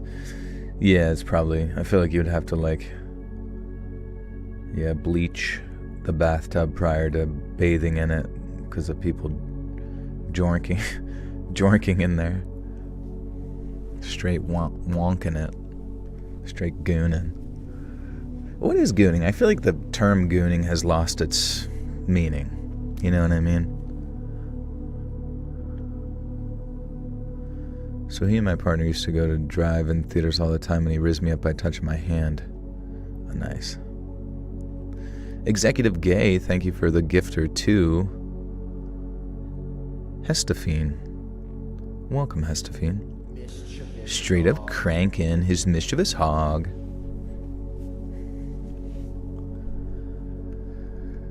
Instead, I asked Baghead what he'd sent me, and as blunt as you could imagine, he told me it was a video of him enjoying himself in a solo manner that he'd made for me to cheer me up and make me feel better.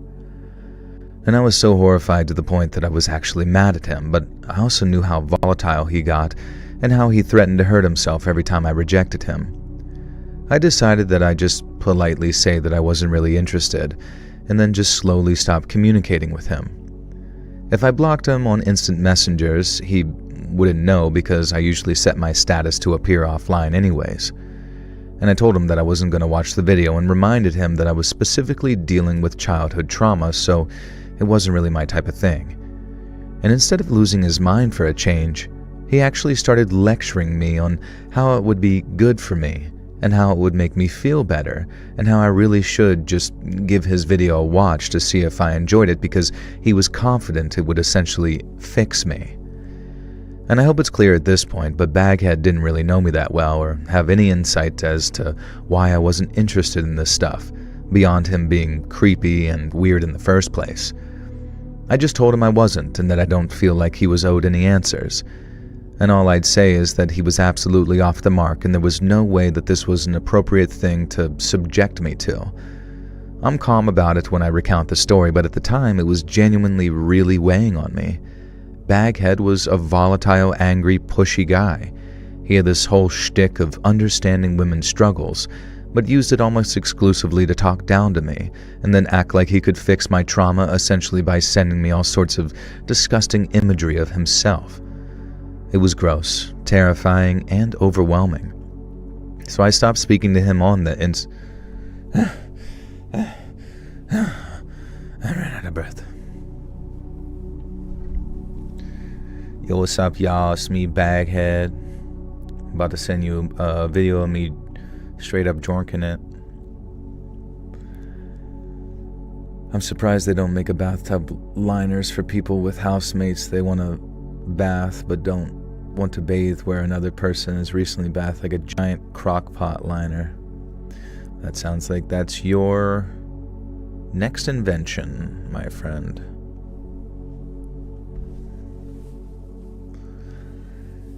That'd be kind of sick, though. I wish in school we would teach kids how to invent shit, you know?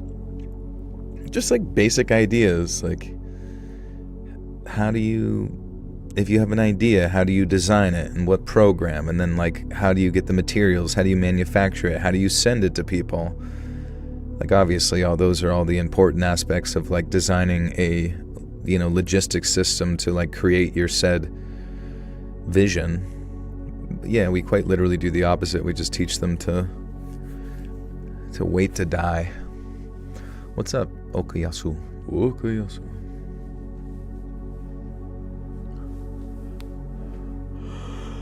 That's a good idea. Oh my god, like a hairnet for baths. If I was all old and tired and my knees hurt, I'd use that. Yeah, I feel like there's got to be something. Just like a pad or something like that. Babes, thank you for the gifter. 5 gifters. 2. Ressa Neal, William 4. Sayana Safira, Patrick McCoy, and Miri. Welcome, welcome, welcome, friends. Thank you, babes. The education system was designed by Rockefellers. Not supposed to think, just do. Be good little workers. Okay, did you hear this aspect of the Epstein drama?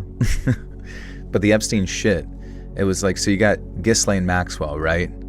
And then Ghislaine Maxwell's dad, Robert Maxwell, he like owned some publication in the United States, and then he was directly responsible for writing and designing the history books that we have in the United States for like our public education. Like, how fucking insane is that shit? Let's verify this.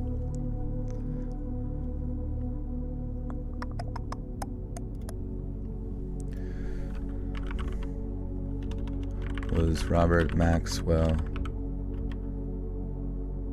involved in designing the history books for schools in the USA? Her father was No, Robert Maxwell was confirmed not just, at least this is what I heard, not just fucking CIA, but he was Mossad and he was MI6. Bro was a triple fucking agent. Like, how psychotic is that? And he had his like funeral or whatever, like a big funeral in Israel when he died. All right, Robert Maxwell built a global publishing empire owning Pergamon Press and later Macmillan, including Macmillan, McGraw. Oh, right, remember McGraw-Hill? You guys remember the McGraw-Hill books? McGraw-Hill School Publishing in the U.S. had made him one of the major textbook publishers in the late 80s and early 90s. In 1989, Maxwell's Macmillan Inc. joined forces with McGraw-Hill to create McGraw-Hill Macmillan School Publishing, a large-scale U.S. textbook publisher, largely a corporate alliance, not a content creation role by Maxwell himself.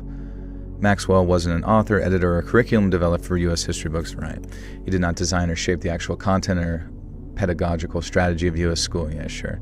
His involvement was the business and publishing corporate level, not in writing. Yeah, okay. Still, there's a curiosity there, just like tangentially, loosely related to like his, intelligence connections. It's a bit strange, at the very fucking least.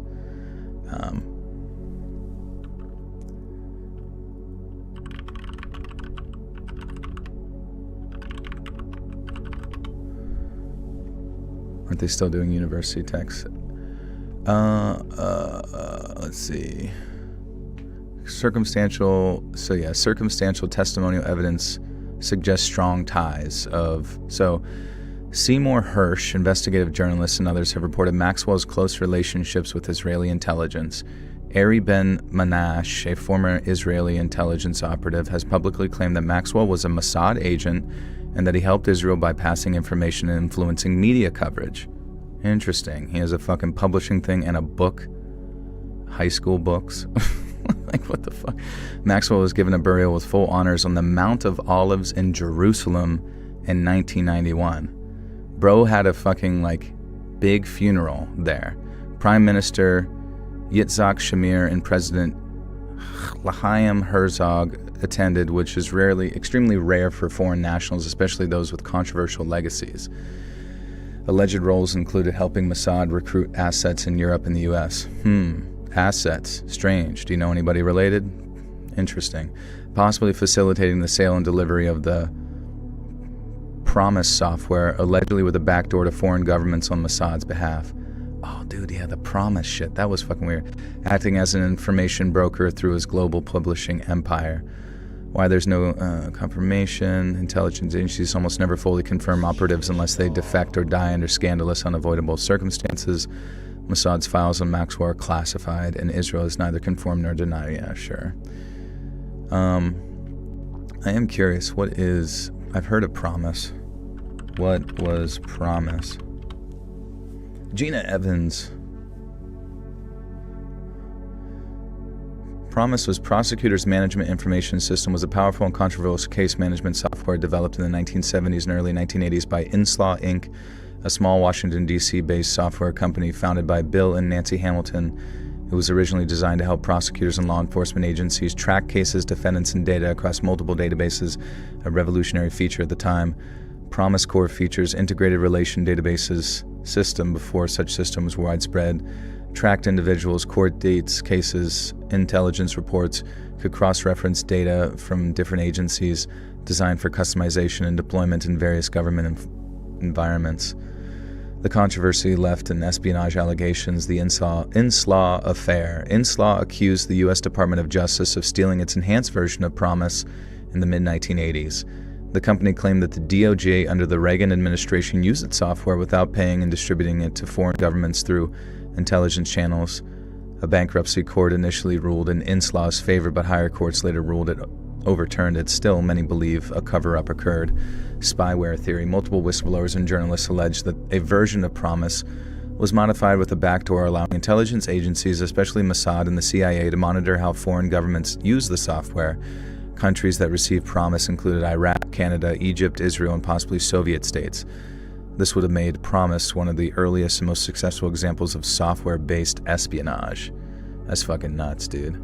Just think about that. All of these, the craziest shit about, the Epstein stuff, obviously it's, human trafficking, child trafficking, blackmail, all that kind of stuff, but it's, everyone around him, I guess that was his whole purpose, is to make connections with really important people.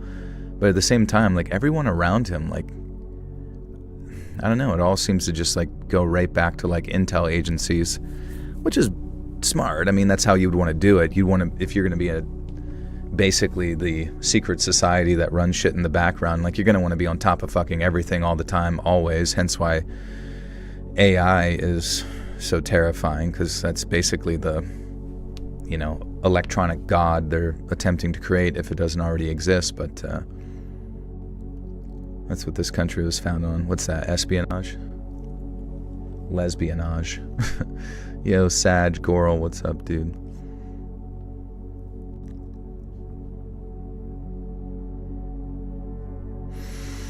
Work at 6 a.m. Thanks for the live company. I'm going to leave this on and listen while I fall asleep calling at night. Thanks again. Nice. Okay. Well, while you're sleeping, we'll do some jump scares. But thanks for hanging out, and thank you for supporting. A bunch of random powerful people making moves by proxy, right? Sound exhausting to be part of a cabal. A cabal.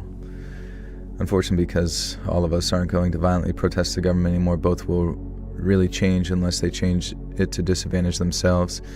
Yeah, I don't know. A lot of people think the answer is like violent upheavals or whatever, but honestly, I think a lot of the times you end up getting like some of the worst governments from like those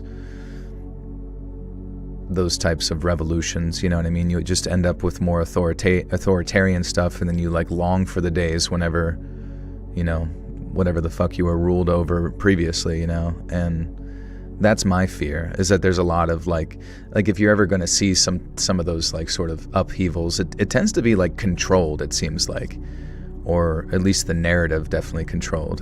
And I don't really even know, like the government is so complex and convoluted, there's so many aspects to it all the time. I don't imagine like some dipshits who like pop off of like Hassan's stream or something could ever like, we've pulled a fucking French Revolution or something. Now we're in charge. We took over I don't know. None of that shit works. It's never going to work, especially in the modern era.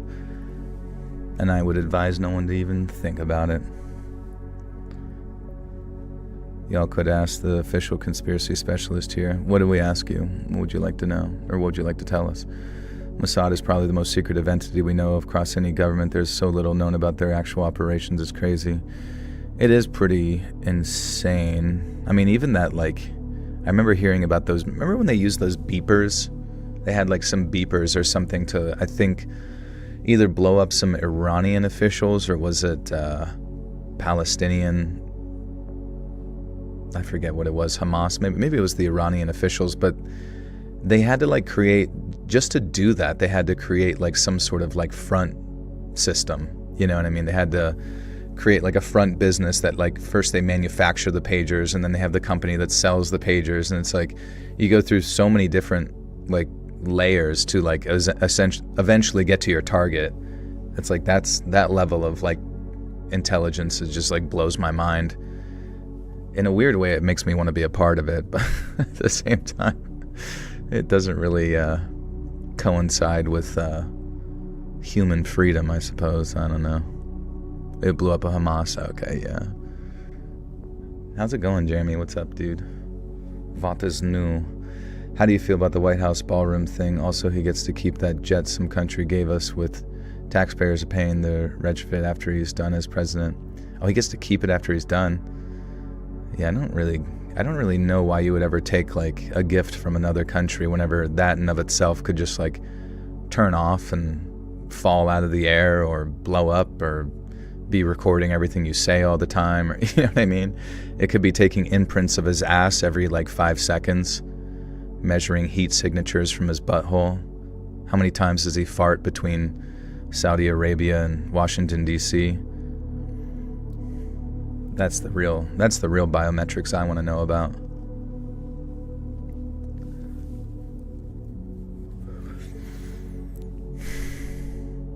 Mossad recruits the same way as Cicada 3301, but even more complex. Dang, we're never getting in. They're never gonna let us in the club.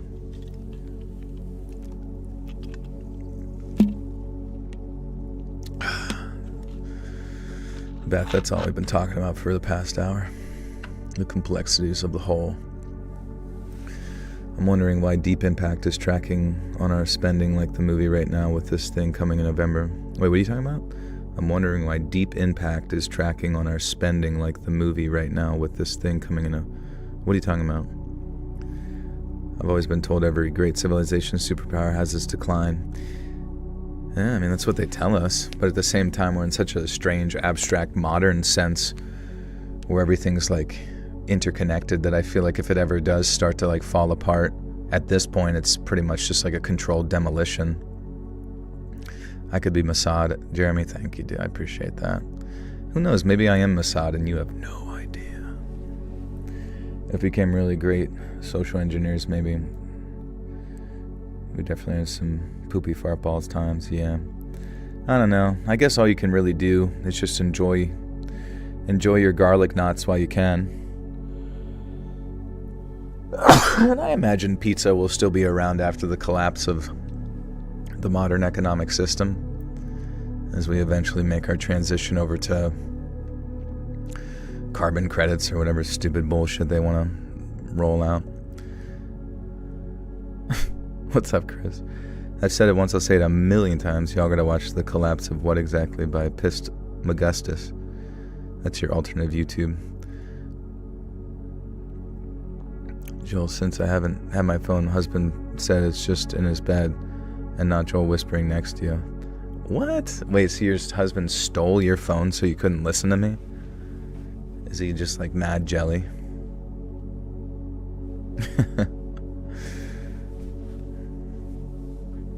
The decline of great civilizations, slow and gradual. Look at Europe, look at Rome. I don't know. At this time, our greatest threat, in my opinion, is just financial. You know what I mean? As soon as there's those typical, like, run on the banks or some sort of cyber, I mean, or like, some type, I mean, that's literally the only thing that makes sense to me is like some type of cyber bullshit. Whether it's legit or not, it will be what ends up fucking everyone or creating the runs on the bank and then the justification for the transition over to something else. Because of like runaway inflation or just the lack of security, quote unquote, or whatever the fuck. Billions of uncounted foreign spending off the rails along with record low job growth.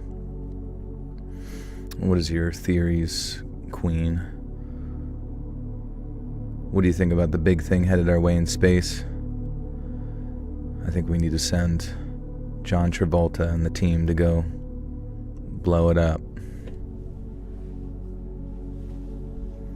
Did you ever see that behind the scenes thing with Ben Affleck where he was like doing like director's cut or like, you know, commentary or whatever, saying how like these like oil rig guys were sitting here explaining to, instead of like teaching astronauts how to like dig holes, they took like hole dig guys and taught them how to be astronauts, and it's just really funny. What about Planet 9? You mean Pluto? What's heading our way in space? I haven't been watching the news. All right, let's look it up. Let's look everything up on the internet ever. What's headed our way from space? You don't need conspiracy to create run-on banks. Human nature always leads to bubbles. Yeah, I guess we saw it in 2008, didn't we? I just don't like consolidation. Asteroid 25OL1, a 110-foot asteroid set for a safe flyby on July 30th, 2025. Wait, we already missed it. Cool, we're good. Guys, we survived. Asteroid 2024 YR4, once considered a city killer asteroid. Its impacts odds for Earth are on December 22nd, 2032 have dropped to nearly 0%. However, there's currently a approximate 1.5 to 4.3% chance it might strike the moon around that date. Oh no, dude, not the moon. Fuck the moon. Moon sucks. It's got lizards on it. Should that occur, lunar debris could shower on Earth in a rare meteor storm composed of moon fragments. Oh shit, that's not good. That's us. Earth is us. Did you guys know that? Expected size about 130 to 300 feet. Diameter. Oh shit. Interstellar Comet 3I Atlas C-2025N1. Discovered on July 1st, 2025. This is the third confirmed interstellar object observed passing through our solar system. Predicted to make a perihelion on October 29th, 2025, around 1.35 AU from the Sun, 150 million miles from Earth, far too distant to pose any hazard. likely smaller than 7 miles, approximately 11 kilometers wide. It represents no danger to our planet. Oh, this is the big scary one, I think. Apophis. 99942 Apophis. Notably, this asteroid will make a famously close approach on April 13th, 2029, passing just approximately 31,600 kilometers above Earth, closer than many satellites. It will be visible to the naked eye. Shit. I guess you gotta be naked to look at it, guys. Across some regions, but it's not expected to impact Earth in the foreseeable future. Damn. Come on, we were supposed to have one of these kill us. How the hell are we going to have any of our dystopian futures come to reality? Now we're going to have to do it to ourselves. It's bullshit. Enough with the space talk. Time to fart. Release the space gas. Okay, are we still reading this story? Fuck. Okay. I sneezed one time and it just fucked me up. God damn it.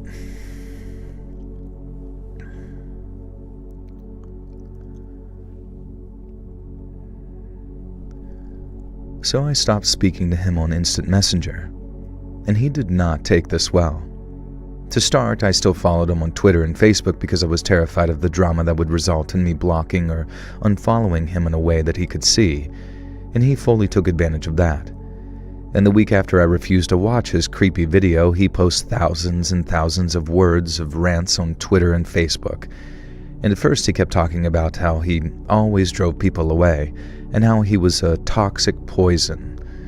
Quickly, though, he started blaming a third party, me obviously, and ranting about how everyone took advantage of him, spat on his kindness, manipulated and dismissed him, blee blah blue, cry me a river. And he was clearly trying to make me feel guilty as hell, and it almost worked. Instead, something kind of snapped in me, and I just got really, really mad. In retrospect, this was my first big experience with a guy being persistently creepy to me online in a way that encroached on my personal space and threatened to affect me directly. Since I'd never really dealt with anything quite like this before, I wasn't sure how to handle it, and decided that it would be better to tell him that I needed to cut him off rather than just do it and have him discover I'd blocked him by chance. A part of me was really worried that he could track down where I live. He lived fairly close by. Definitely feasible to just drive deceive me. Fuck, man.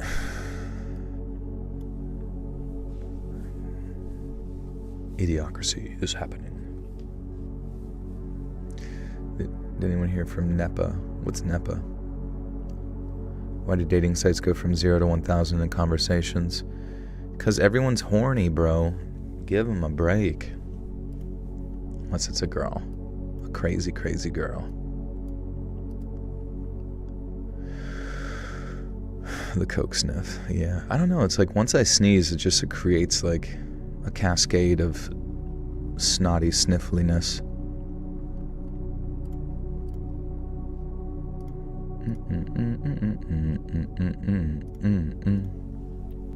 Okay.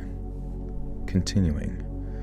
In retrospect, this is my first big experience. Northeastern Pennsylvania. Huh, I never heard it called that before. That's funny. Who here's from NEPA? Have you had your magnesium and poop break yet? I did shit earlier. I haven't had my magnesium yet. Kind of wondering how I'll sleep today, because I was just semi-hungover today, and then went to lunch, and then went back to sleep.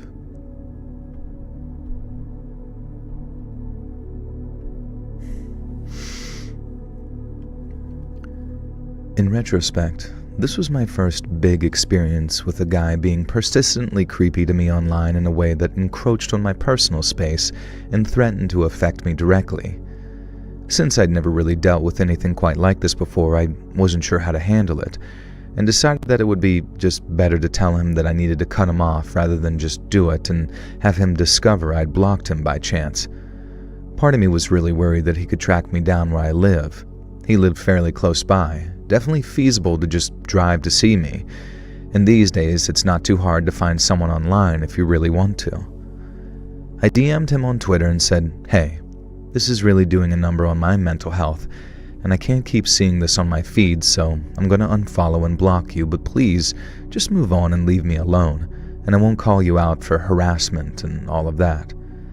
And then I unfollowed him and gave it some time so I'd be sure that I'd see...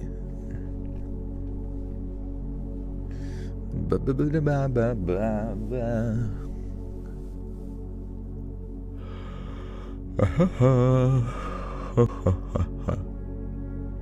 did I have for lunch? Honestly, I just had 2 eggs and like a parfait of bullshit and some coffee. It was great. It was the greatest day ever. The greatest day they ever wrote. Ever done Friday the 13th horror stories? I feel like I had to have at some point. Let's check. Let's check in on old Let's Read. Friday.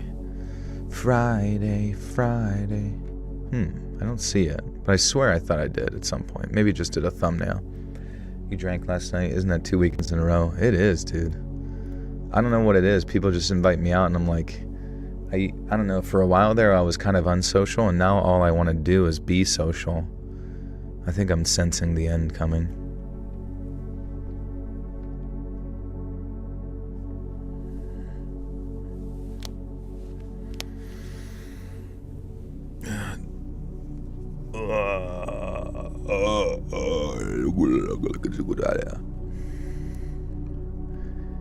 Then I unfollowed him, gave it some time so I could be sure that he'd seen my message, and then blocked him too.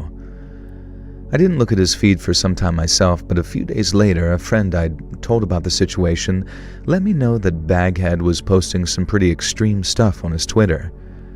He was again talking about how sick he was of being walked over and taken advantage of, and that on Monday, everything would change.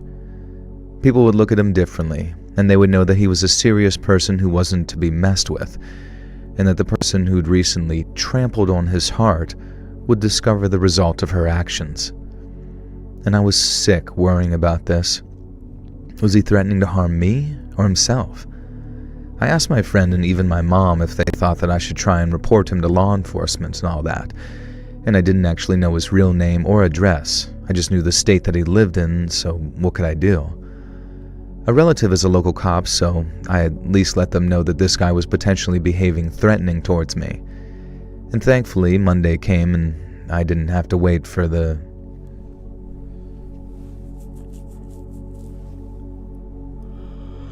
What's your favorite book genre besides fairy smut, and what are some favorite books? I don't know, man. I feel bad. I don't feel bad, actually, because I didn't do anything wrong. I just don't read, you know what I mean? I read here, but I just don't go out of my way to and I never have, to read in my own personal time. It just sadly was not a thing that I did growing up for fun. I would just play video games or watch a movie or listen to... Now with YouTube, you can just listen to other people read to you, you know? Do my lady nurse impression? Sure. Sweetie, no, you can't do that, Mrs. Robinson. Mrs. Robinson. No, you don't hit. Don't hit. No, sweetie. Okay, here, turn over. We're gonna fucking put cream on that disgusting wound on your lower back. Okay, well, I'm gonna go on smoke break. You can just rot in your own shit and piss. I don't care. Finally, cloud live stream. My work social's been all over the place. No worries, Crime Girl. How's the channel going?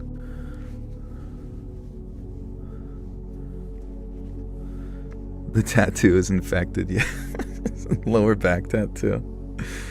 Oh my god, dude, we're literally soon gonna have people in nursing homes with lower back butterfly tattoos. It's gonna be so sad. Maybe they know they're gonna have all those in the nursing home. That's why they've started to invent the whole assisted suicide thing, just so nobody has to be embarrassed. You know what I mean?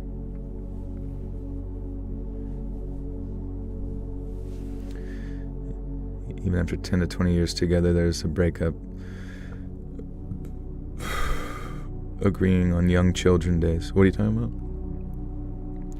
Maybe that's what's wrong with me today. I haven't even had coffee today. It's true. It definitely gives you a nice little boost. Boost. Hell yeah, I feel good. Everything's perfect.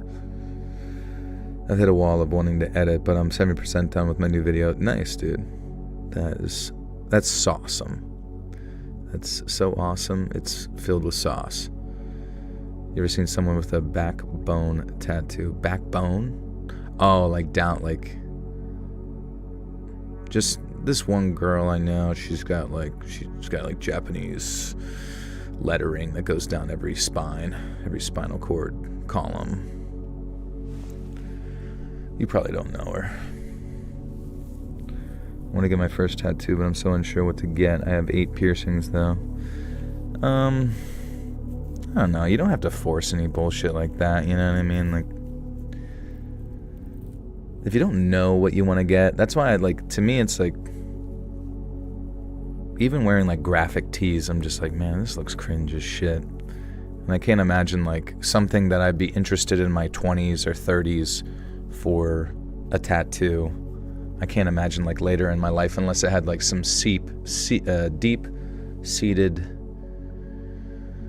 meaning of sorts. I don't know. It would have to mean something that would be sticking with me essentially forever, like a religion or some type of philosophy or a person, or I don't even know. Maybe I'll get Pradeep tattooed on my wrist. His paw print. Get paw prints on my forearm, on my chest. A little paw print.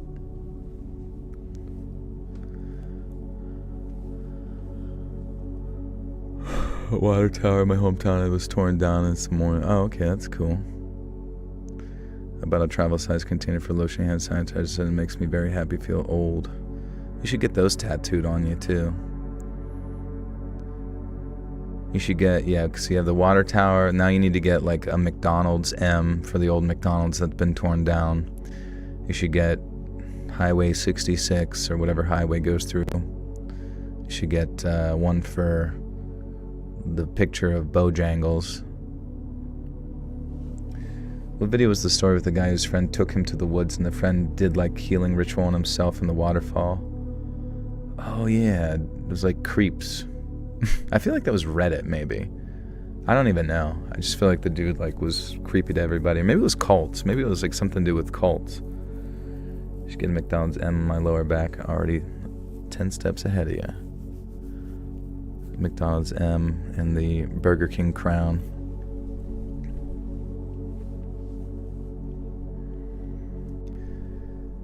Thankfully, Monday came and I didn't have to wait for the knife to drop or the trigger to be pulled. Baghead revealed the big dramatic event that he'd been foreshadowing. It was a haircut. He had a haircut transforming his long hair into short, neat, regimented... He had a haircut, transforming his long hair into a short, neat, regimented buzz cut. And that was the dire action this chump took. And when I looked on his feed, he was a few tweets into rambling in a pretentious essay about how this was a new him and he was no longer going to offer his heart and soul to those who'd trample on it. And sure thing, friendo. Feel free to keep your heart and soul firmly in your pants going forward.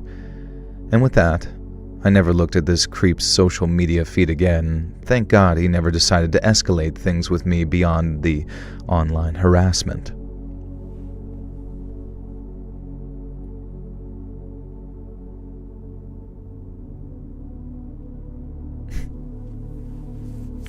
Alright. I guess these are quite internet weirdos. I keep thinking something worse is going to happen and it's just somebody sends a dick pic.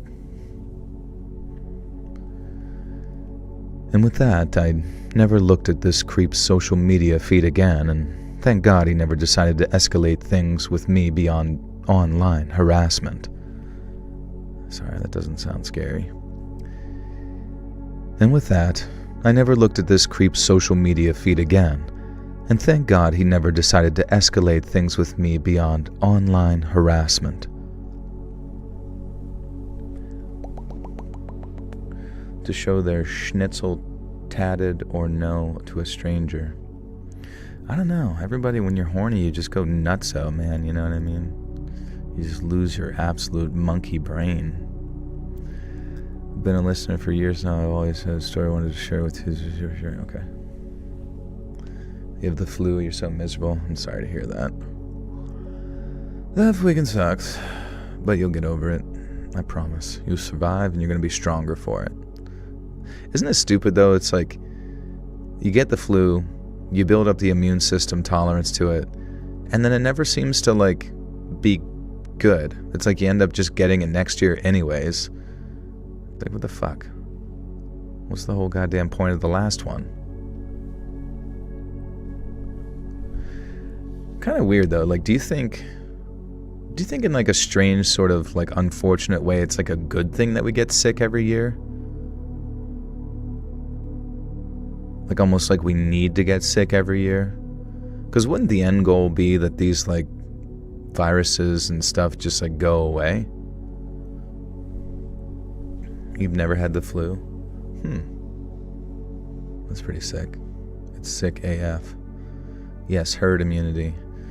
Well, yeah, up to a, like, specific thing, but I mean, like, it seems like there's always some, like, mutation of a particular coronavirus or whatever. You know what I mean? There's always just, like, fucking another goddamn thing. It's like, Jesus Christ, leave us alone. But I almost wonder... Well, yeah, I get the herd immunity concept, but I'm like, I wonder if there's, like, some other... I'm trying to think of, like, a sci-fi concept, you know what I mean? To the point where it's like getting sick every year is actually beneficial in some way to, like, jump-starting your immune system for, like, other things that you would do unconsciously whenever you're not sick, you know?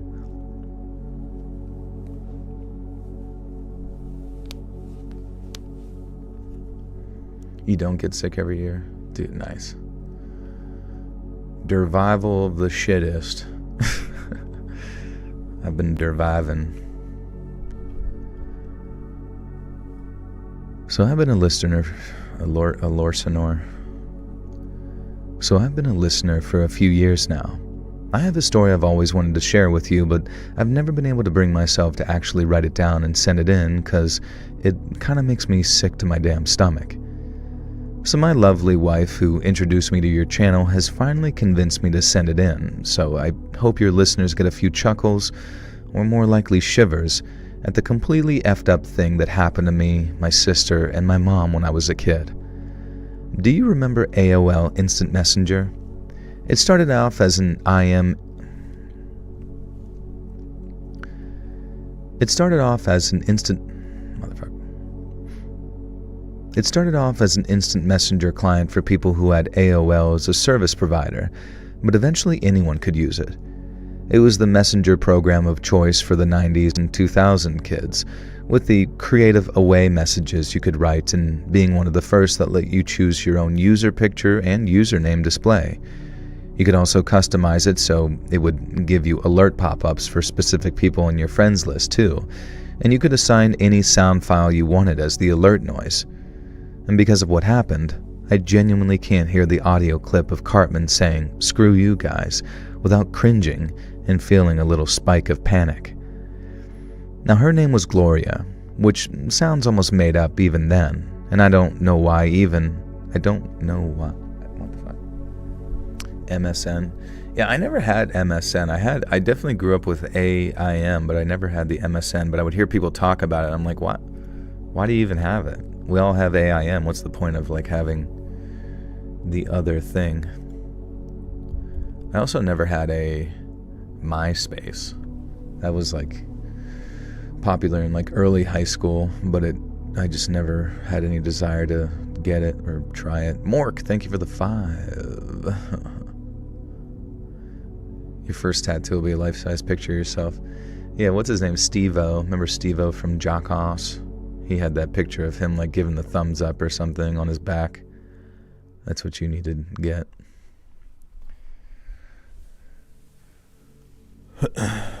You learned coding from MySpace? That's cool. How did MySpace taught you how to do that, or just from, like, fucking around with MySpace?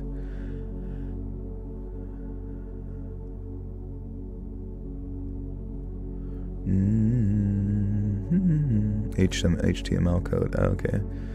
I made a dandelion tea with the flowers from ragweed immunity and a detox to your kidney, liver, and deep tissues. The deepest tissues. Tom was everybody's friend. Yeah, Tom sold it, got rich, and now he just does like photography and has sex with people in Thailand, I guess, right? Or something.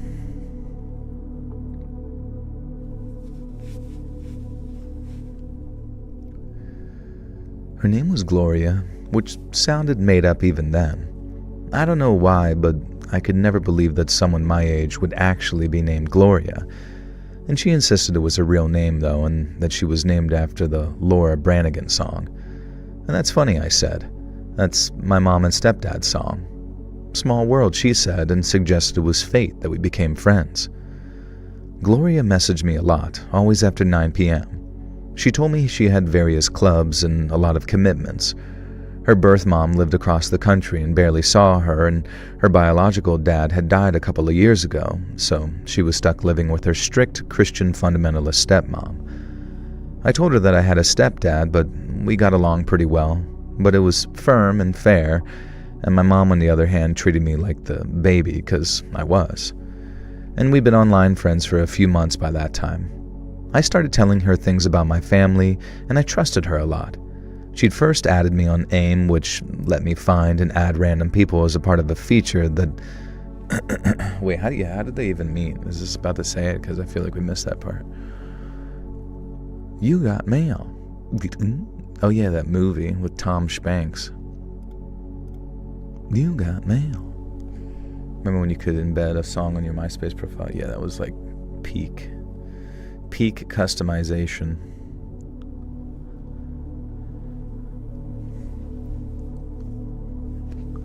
AOL is a time when you could email to phone numbers and text emails. Oh, that's pretty sick. I got little brother energy. Thanks, bro. It's a bit rude. No, I have many people I have to look after and impress. I do think about that sometimes, though, in regards to like siblings sort of concepts. Like if you're the eldest sibling, would you be inclined to, I don't know, always be mature and like therefore translate your maturity over to your job or, you know, that kind of stuff, but also like feel like you're getting the oldest, you know, overall in life? Whereas if you're like younger, does that slow something down, or you just like have like youthful, like I just don't really know what, I'm the youngest sibling if it wasn't extremely obvious. I don't know how you would tell. I mean, people just are who they are, I guess. Like what is the definition of like a younger sibling versus older sibling versus middle versus left, right, up and down versus Siamese conjoined twins?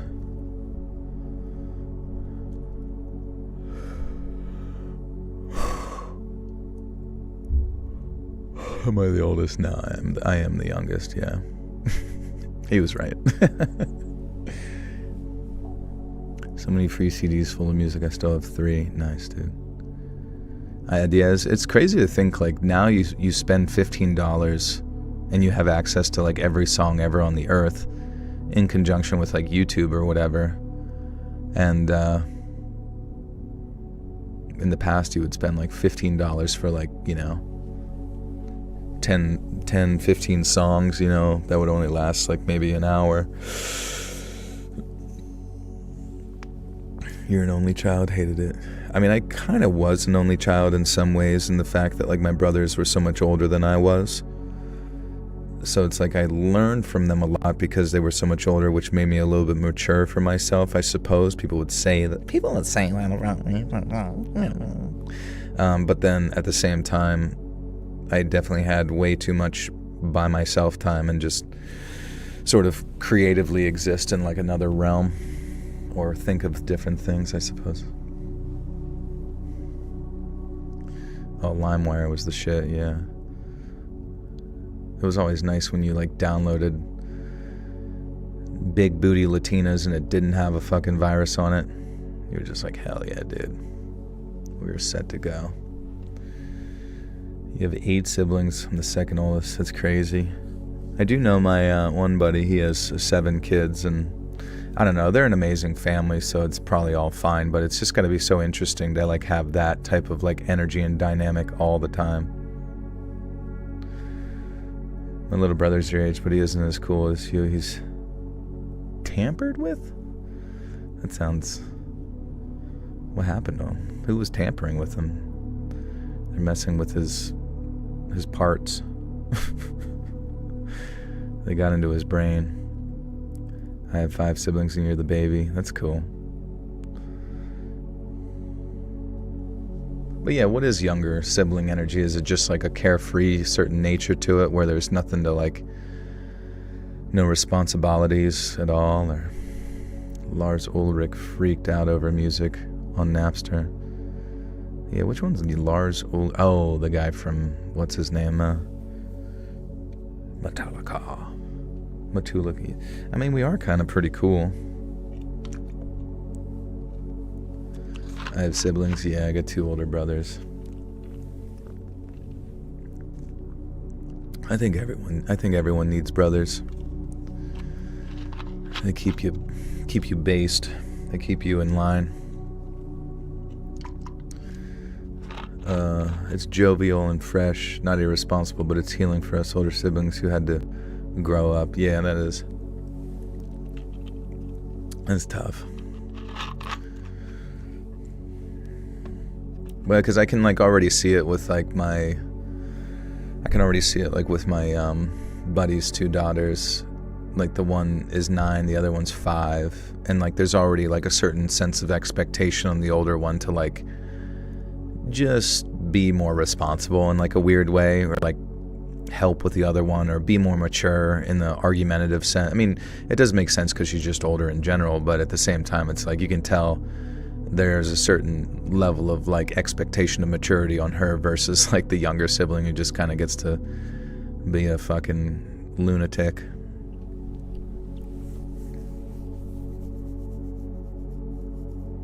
I think younger sibling energy is a little more sassy, devious. We got the sassafras.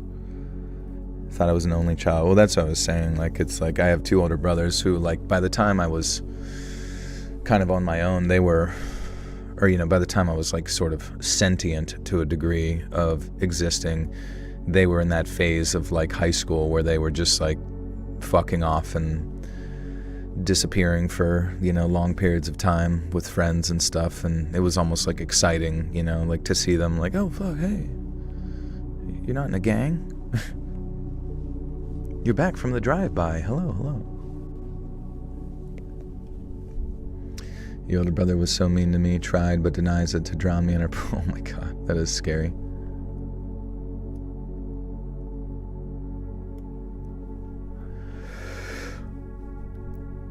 She'd first added me on AIM, which let you find...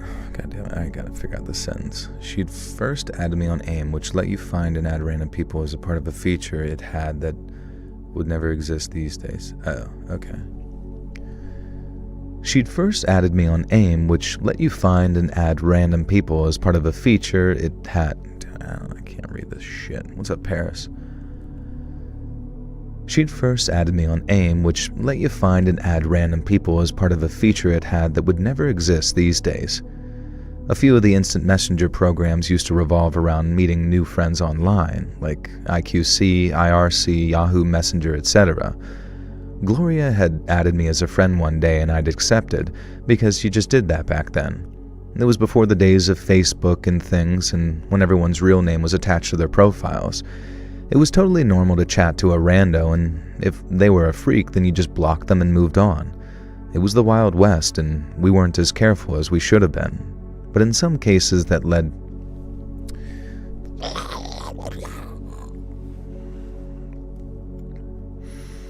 My oldest is literally a go-getter, the youngest is the born operator. She will take over the world.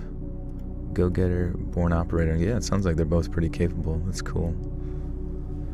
Nominate Joel as older brother, even though I'm older than him. I got you, dude. I'll take care of you. I mean, I feel bad because, like, my... Don't tell them I said this, but, like, I I love my older brothers, but they are retarded. They are stupid, dude. I love them. I genuinely do love them with all my heart. I'll do anything for them. But like, I don't know. They're different than me. They're much different than me.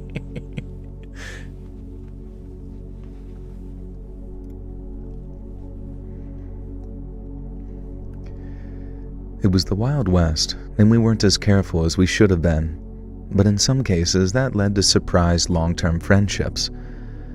And that's what I thought was happening with Gloria, a genuine friend for life. And this all went down before cell phone cameras were a thing, and most kids didn't even have digital cameras. But I'd seen a couple of photos of her scanned from her yearbook photo, and I'd sent her scans of my class photos as well. And I came to really value Gloria's company.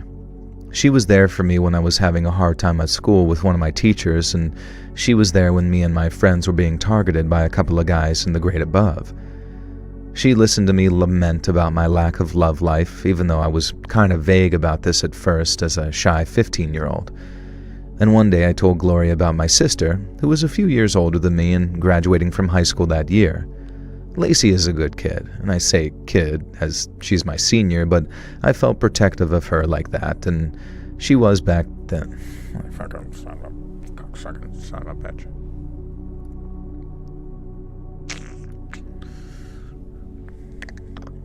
My youngest bro, they're probably watching you, listening right now. That's funny. It's okay to love your family from afar. I mean, it's like a must at this point. It's been chaotic, I'll be honest with you. Like sometimes sometimes the like family is just like so stupid. You forget, you know what I mean? You forget about family sometimes, and then all of a sudden they like come crashing back into your life, and I'm like, I'm family, and you're like, oh fuck, my curse. This is my curse. This is my blood curse that I've been given to deal with. Home Alone was PG turned into a pet. She made up his own cussing language. Oh, that's funny. Do I have any family lore? I mean, nothing like, I don't know, man. I feel bad sharing their shit, you know what I mean? They're pretty private people overall, and it's like considered gravely offensive to really lay out their shit, you know what I mean? Even amidst family, it's like gravely offensive to do so. Do I have a villain arc? Yeah, I'm evil as fuck. Bro. Feral howler monkeys. Dude, that would be sick. I do hope that at some point they infected some type of monkey with a rage virus and just let them loose in some jungle somewhere just for fun. Prince Joel the 14th of Pennsylvania. I'm literally Evil Larry. Evil Larrington. I don't read cards. I let one person read my cards just for fun. I didn't pay attention or believe any, she said. What cards? You talking about horoscope stuff? Horoscope. Oh, that'd be a good movie.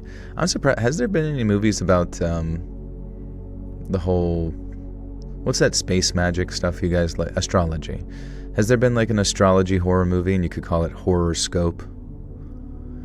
And it's a astrology horror movie about a sniper, or it's a movie about a sniper who only does his assassinations on specific days in which the zodiac allows them to do. Oh man, we're on to something here. We're on to something. I have 3 older sisters that moved away from family and come back, and I'm amazed how dumb they can be. It's weird, man. It is weird shit. Sniper monkey. Lacey is a good kid. And I say kid even though she's my senior, but I feel protective of her like that. And she was back then too, but in her senior year she was stressing about graduation a lot and the upcoming anxiety of college, and she started turning to very mild substances in order to cope. She was just taking something similar to Adderall and occasionally dabbled in prescription painkillers, but none of them were things that she was meant to be taking, and so I stressed and worried about her.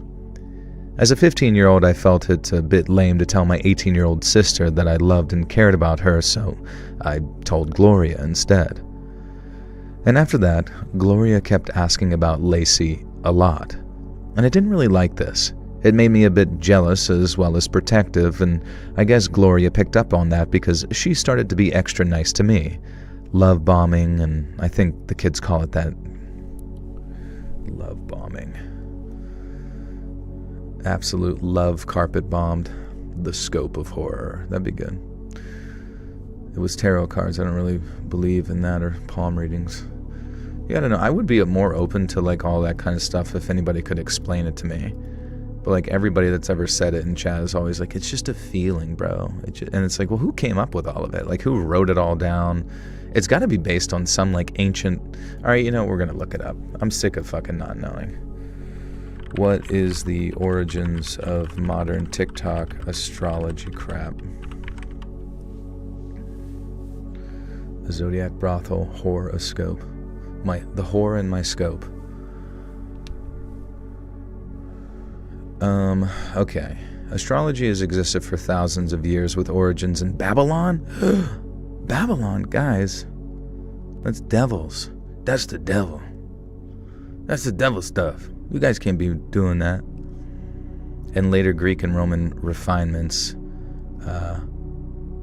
Ptolemaic astrology. However, modern pop astrology, especially what we see on TikTok, barely resembles these complex systems. Traditional astrology, including detailed birth charts, planetary aspects, houses, and transits. The fuck is a transit? Save that for the bus station. TikTok astrology often boils down to a simplistic sun sign generalizations, memes, and personality stereotypes. Scorpios are gay. Cancers are annoying. The groundwork for TikTok astrology was laid out in 2010s by BuzzFeed-style content quizzes like, what type of sandwich is your moon sign? Made astrology fun and easily digestible. Instagram astrology memes, pages like Not All Geminis, but of course all Geminis, launched in 2018, helped turn astrology into a personality-driven subculture.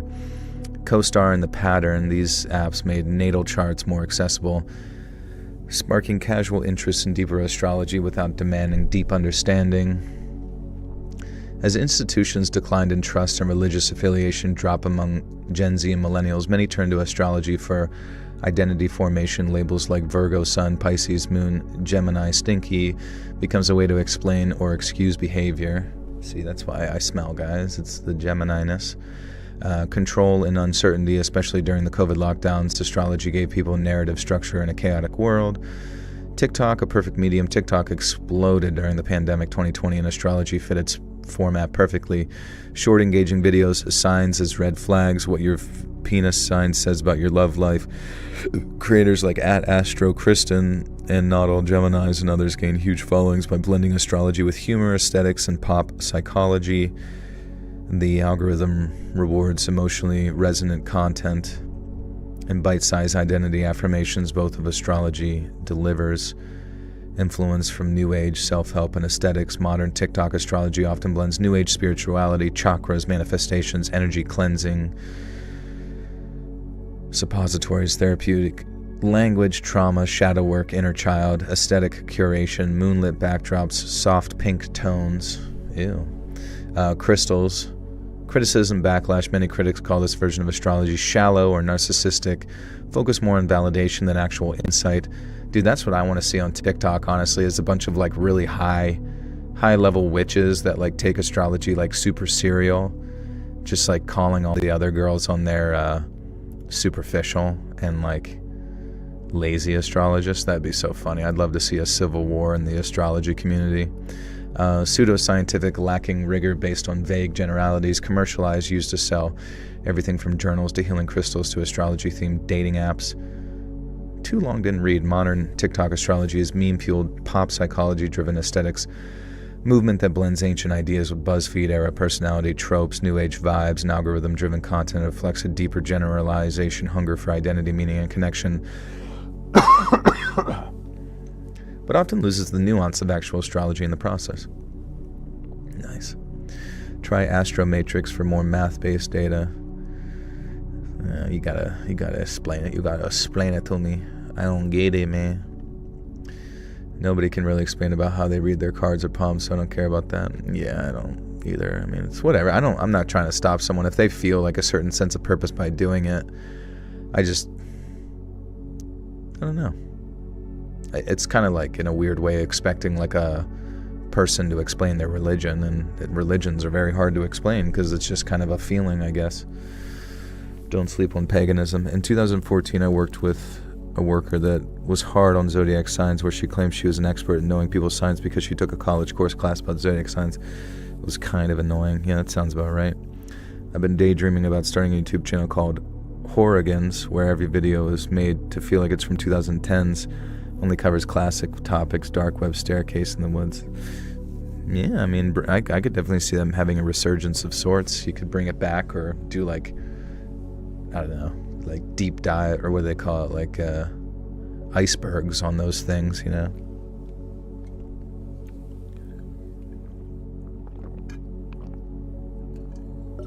What's up, Rafaela? How you doing? Okay. What type of pastry am I? Definitely cream filled of some sort, but it's gotta be like peanut butter cream filled. When's the rant? What is there to rant about, dude? There's nothing left. Listen, all of our government is blackmailed, and all of it's fake. All of it's to like divide us and make us never have a nice conversation like this. And that's it. That's all you have to come to terms with, and there's nothing left to complain about. Just be thankful that you were permitted to live, and that one day that could change. Someone talk about Call of Duty. Love bomb. Oh, yeah. Here we go. You're gonna trigger me? Don't you dare. I'm gonna put a piece of cheese out to trap me. After that, Gloria kept asking about Lacey a lot. I didn't like this. It made me a bit jealous as well as protective, and I guess Gloria picked up on that because she started to be extra nice to me. Love bombing, I think the kids call it these days. And she'd ask me to hang out with her almost every night, playing Habbo Hotel and Club Fuck, dude, my voice is going, brother. This is not good, man. We're only like halfway fucking there. Christ on a cross. And this stupid fucking spray bottle I got just shoots like a single fucking splurge onto my throat instead of like a nice spray, a nice mist. How the fuck do I...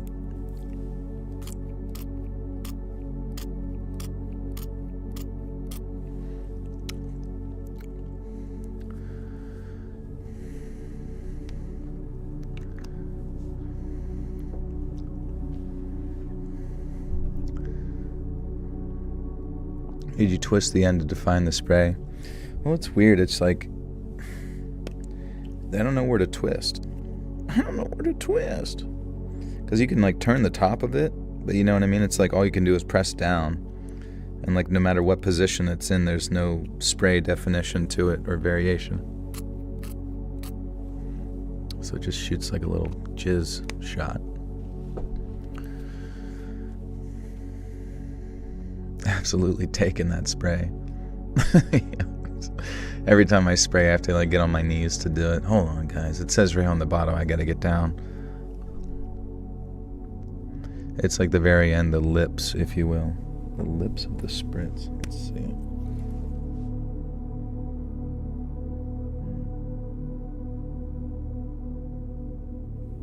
I don't see it.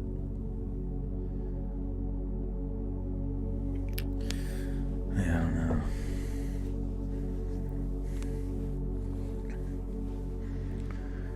All right.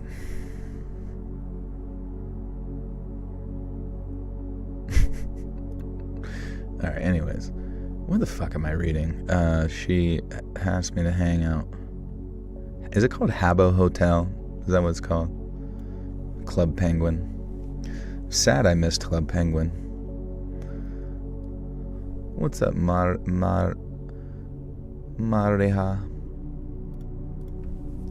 What microphones do you use to record your videos, podcasts? It's H4n Pro, and then the one on stream is the Neumann TLM 103. But I also use the Neumann for Twist of History, since it's like better quality. Forrest Dell, thank you for the one. Okay, she'd ask me to hang out with her almost every night, playing Habbo Hotel and Club Penguin and various Flash games. I started to develop a real strong bond with her, and I genuinely came to deeply value her company. I guess Gloria valued mine too, because one Friday in the November of my sophomore year of high school, Gloria told me that she'd fallen in love with me. I didn't really know what to say. I loved Gloria as a friend, and I didn't feel that way about her. We'd never met, for one thing. And instead of breaking her heart, I suggested that maybe we could talk on the phone. Gloria freaked out at this and actually blocked me for a hot minute, and I felt awful. I'd somehow offended her and had no idea why. Had she been able to tell that I didn't feel the same? A few days of feeling lousy went past, and then Screw You Guys played from my computer, that Cartman sound, and Gloria was online. And I felt a little nervous and a little panicky. We talked long into the God damn it.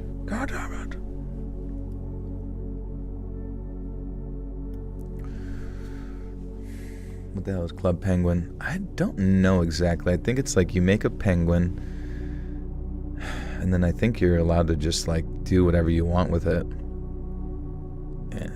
It's not good.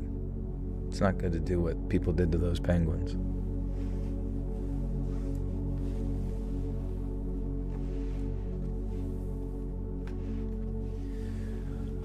Joe, I don't think that you should have kids. It's irresponsible to give overpopulation and dwindling resources. Plus, we only have another good 25 years until Earth is uninhabitable. Shut up. That's like the most Reddit take I've ever fucking heard. We're fine, dude. Go have kids. I'm gonna have kids. The fact that you said that, I'm gonna have fucking 10 kids. Enough of I'm so fucking sick of this like end of the world cult-like thinking nonsense, bro. We're in like the most like, this is like the best fucking time to have kids ever. Everybody in India has like 15 fucking kids and like bathe themselves in like poop water, and you're telling me I shouldn't have kids? Bro, I've got Dr. Pepper. We're fine.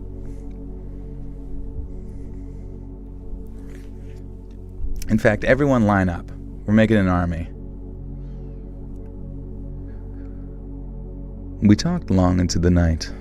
Gloria spun a strange tale that didn't make a lot of sense, and I'm not going to bother repeating it because, spoiler, it was completely made up.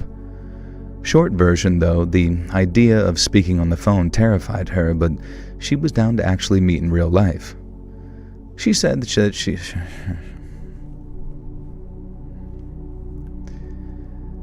she thought things could be a lot easier if we'd meet up and talk. Now, this sounded like a terrible, dangerous idea to me, so naturally, as a 15-year-old boy, I agreed to it immediately. And we decided to meet up in a park near my house. I asked her how she knew where I lived and how she could be there when she lived. I did take the bait, I'm sorry. But that being said, I genuinely hate that argument that some people, I've heard it so many times, and it's always from Reddit, you know what I mean? Back in the day, like Reddit, like it's just such a strange like line of thinking, because like Redditors, if you read what they're into, they're like some of the most like selfish people, I guess you could say, but then at the same time, for some reason, they like just perceive that the world is ending. I don't really get it. It's like they perceive the world as ending, so don't bring things into the world, but at the same time, they like happily support other parts of the world. I don't know. It just like none of it like makes any sort of logical sense with what they say ever. The doomsday clock has been within 2 minutes to midnight for like 50 years now, you know. I mean, I'm sure the whole world, bro. Can you imagine what it would have been like to exist, I don't know, during World War I, World War II, What are some other crazy, like in Pompeii, I guess? I don't know. Or just like, or even in like some of the civil wars in like Africa right now, it probably feels like the end of the world all the fucking time for half them, you know? The world's always ending. It always ends for someone every single day of your entire existence. And that's what makes us human, is the fact that we can just like keep kicking ass and going and surviving, and we're smarter than all the other monkeys, and fuck them. That's our bananas. Yeah, the bubonic plague. What's up, Eric? 16,000 years ago, I tell you what you young kids don't know about biblical flooding. Exactly. Isn't it selfish to not consider the impact? Isn't it more important to just fit in and do what you have to do? I get married, have kids, work until you die. Dude, I swear, you put this in the chat GDP to say, how can I trigger Joel? How can I say the most Twitter shit you've ever heard? Devoured Eagle, thank you for the 50 Mexican dollars. Based, Joel. Joel is based. The most boobily based man. I don't know. I've come to the conclusion that like the internet, and everyone, you know, you don't need a genius to tell you this, but the internet's not real. The people that you interact with on the internet, the things that people are mad about on the internet, the things that they like discuss on the internet, none of it's fucking real. Like none of it is reality, because the second you go out, like sure, you know, through its like repetition, it can eventually manifest itself with like real people IRL. But like I don't even know. It's like such a strange concept to me, like how angry people get. But also it's even stranger to me like how angry people get at what people say on the internet. Like there's this like pretty persistent line of thinking for the past decade that like what people say is somehow going to, even if the person has no like history of any sort of violence or criminal record or anything at all, for some reason like the things that people say is always just sort of extrapolated to the most extraordinary extremes of sorts. What's up, Oxy? And it's just strange that that is like an abstract reality that we've been like stuck in for so long, where it's kind of part of like argumentation now in the internet, not necessarily to strive for a state of discussion where we kind of like get along and see each other, but to basically just sort of anticipate something, the next person is just going to become like some abstract concept of a dictator in real life by like thinking something or saying something, or like some form of authoritarian government is going to like suddenly sprout wings from their, you know, tweet from 10 years ago. You know, none of it makes any sense. It's really strange. But then like real genuine violence that, you know, would occur, whether it's in like inner cities or like various, or like, you know, other parts of the world, or like war zones, we're just kind of like loosely comfortable with those, which I don't really understand. Like as long as people die and get exploded within like a specific context, it's fine. But if people say words on the internet, I don't know, it's like everything's like inverse in like what we get upset about. It's very odd.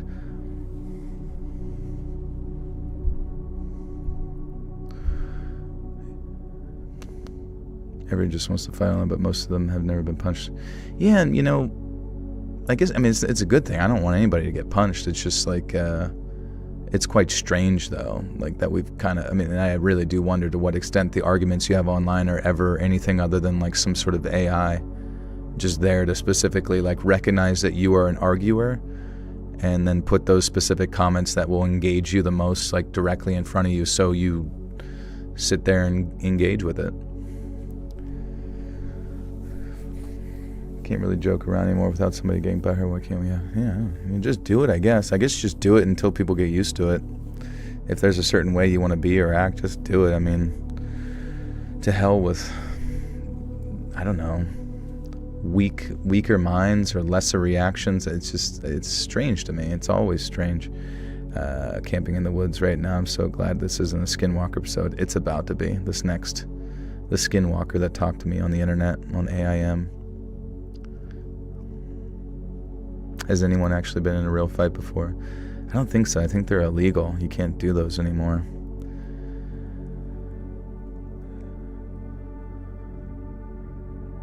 I'm not sure if you've encountered the public much, but they're not very intelligent. I don't know.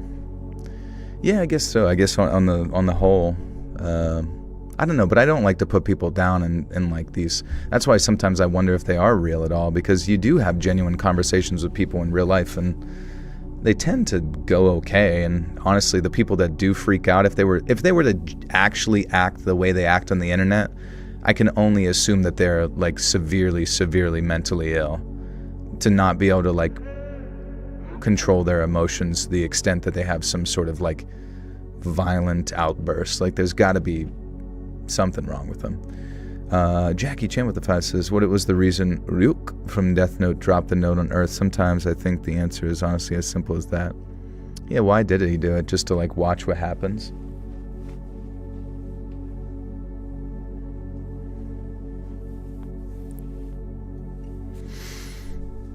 Oh, boredom, that's right.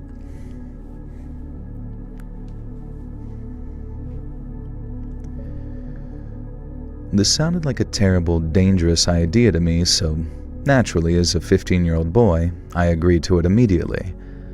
We decided to meet in a park near my house, and I asked her how she knew where I lived and how she could be there when she lived across the state, and she told me that there was something that she needed to confess to me, but I shouldn't be scared. She was still the same Gloria I knew and trusted. Obviously, I was very suspicious, but I'd known this girl for months. We'd shared everything. We were close friends. Even if she had a dark secret, I could look past it. Maybe she was a friend from school who was too shy to admit who she was. Maybe she was a dude. Honestly, I would have been fine with Gloria being a boy my age. Maybe he had gender confusion issues or something, but what I didn't really consider was the possibility that it was worse, and then worse again.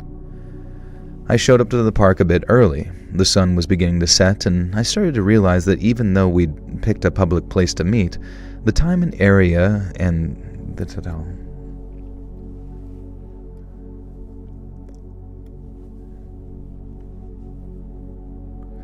I took my baby niece swimming to the hotel pool, and there was an even younger baby, and it started crying, and I swear to God, my niece starts intimidating the baby, thinking she was funny. Oh, that's funny.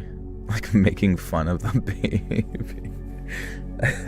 It is amazing, like, to what extent, like, little kids can have, like, certain humors that you just, I don't even know, can't imagine that they would have. Like, my one buddy, he's got, like, an almost 2-year-old and an almost 3-year-old, and just, like, they were waiting in the car seat. I think I told this story, but it was, like, they had just this little bunny doll, and every time, like, you know, I would be like, hey, don't throw me, and then he would just, like, pick it up and like toss it and just like absolutely lose his shit, like laughing, like when he, I don't know, it was like, I mean, I guess that is probably the most base humor you can have as a little kid, is just like things getting hurt and like physical comedy, so maybe that does make sense. She was straight up mocking the baby. I was trying so hard not to laugh. That's awesome.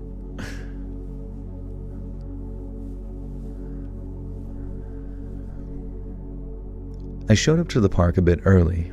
The sun was just beginning to set, and I started to realize that even though we'd picked a public place to meet, the time and area of the park meant that nobody else was really around. It was a small parking lot and an abandoned store on the... It was a small parking lot and abandoned store on the edge of the park with a... Okay. I'm not even a baby person, but they sure love me. They probably, since I'm a big, giant baby. Yeah. They're funny.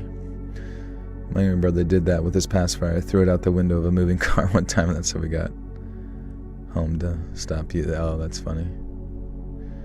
Haha. They're so funny. They're awesome.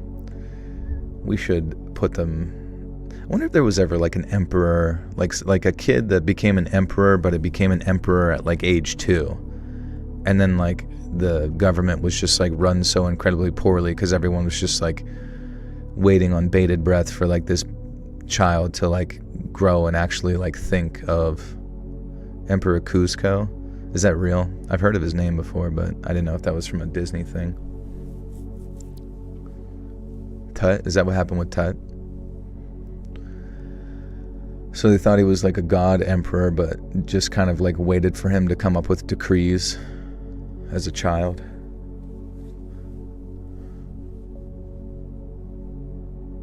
That one in Japan.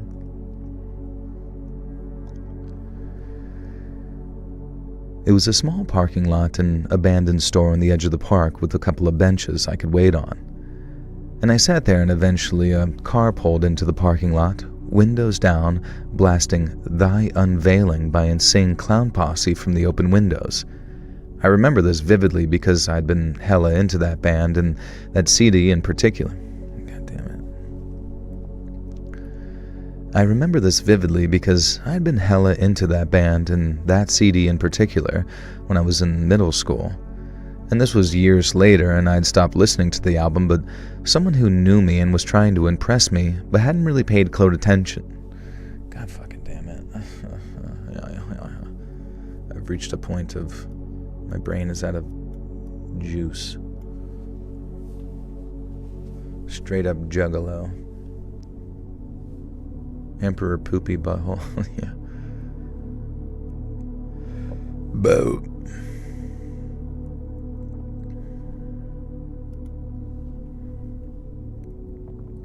This was a few years later, and I'd stopped listening to the album, but someone who knew me and was trying to impress me, but hadn't really paid close attention for the last few years, could feasibly play it to win me over.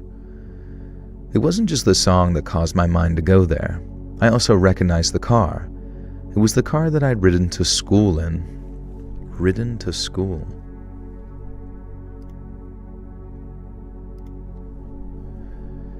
It was the car I'd ridden to school many times a few years ago, listening to that very CD and refusing to enter into conversation with the man in the driver's seat. What the fuck is going on? It was the car I'd ridden to school in many times a few years ago, listening to that very CD and refusing to enter into conversation with the man in the driver's seat.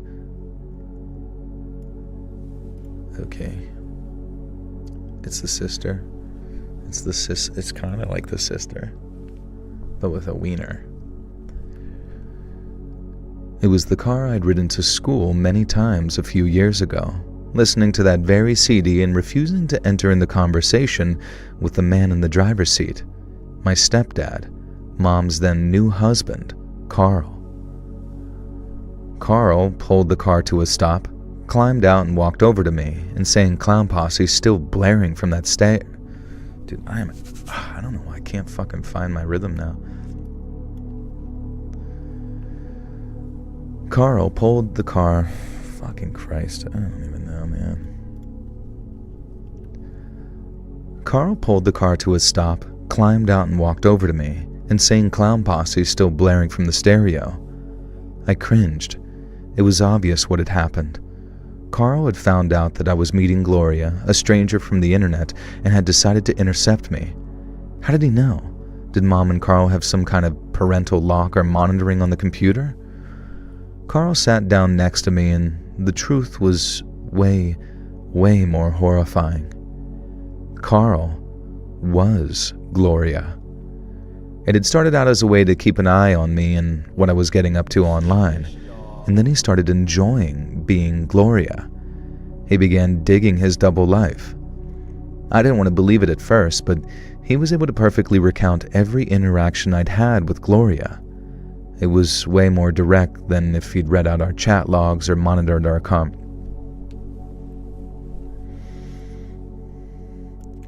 Bob Ross, welcome to the Buttersock Call. You now have access to bonus content. Thank you. Yeah, this is some Mrs. Doubtfire shit right here. What flavor is my brain juice? It's some type of perp drink. But I'm fresh out. Has a Jehovah's Witness ever knocked at your door? Not my door, thankfully. I feel like they've knocked on maybe back in like college or other apartments or something. We've got poteen here in Ireland, stronger than moonshine and Grey Goose. Interesting.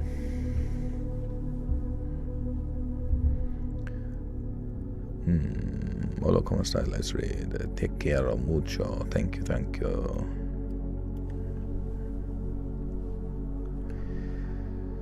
It was way more direct than if he'd read out our chat logs or monitored our conversations. Only the other Dude, I am out of it, brother. I use your stories to practice my English. Greetings from El Salvador. Greetings. Thank you. Good to see you. Greetings from the science team. It was way more direct than if he'd read our chat logs or monitored our... Damn. Yeah, Shorn, I need to tag team you in here. You're going to read, "Today's the day. You need to step up." It was way more direct than if he'd read our chat logs or monitored our... I don't know. My brain is cooked, though. If he'd sniffed my poop logs.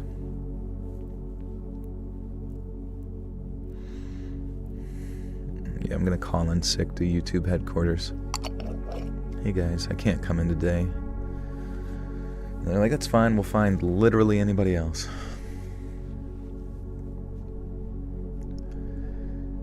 It was way more direct than if he'd read our chat logs or monitored our conversations. Only the other conversation participants could be... What is this saying? Only the other conversation participant could be this aware. Only the other conversation participant could be this aware. At first I was mad that my stepdad was keeping an eye on me. Then I remembered the event that had led to all of this. He, Gloria, said he was in love with me. I asked Carl what in God's name had caused him to say that. And Carl looked sheepish and almost shy, and then his face started to turn red. And in that moment, Carl changed. He'd always been kind of a pushover. He's always been kind of a pushover. He'd always been kind of a pushover. I feel like every time I come in here you can't talk. Is it me? It might be. Do you think you've cursed me? You cursed me. You brought the devil's smokes. The devil's curse.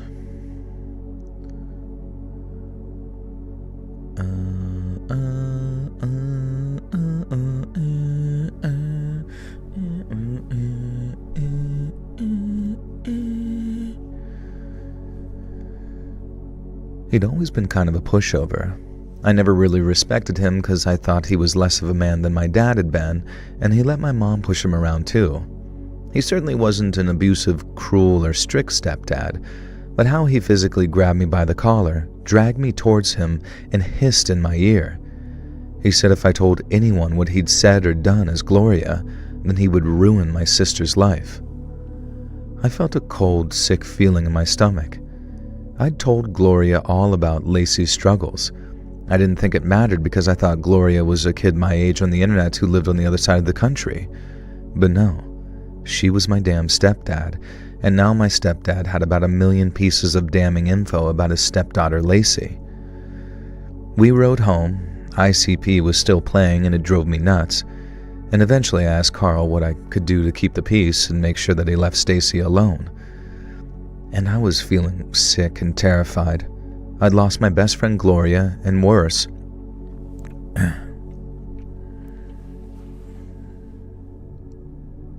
Compilation of my personal favorite stories. I don't think so. I don't know if I would ever have or even be able to find my absolute favies.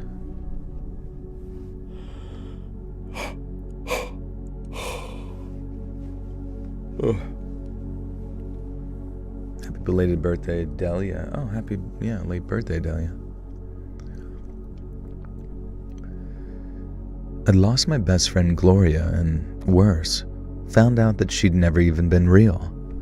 But I'd also screwed my sister over in the process and found out that the stepdad, who I'd always considered a non-entity, was a complete creepo. I'd wanted to...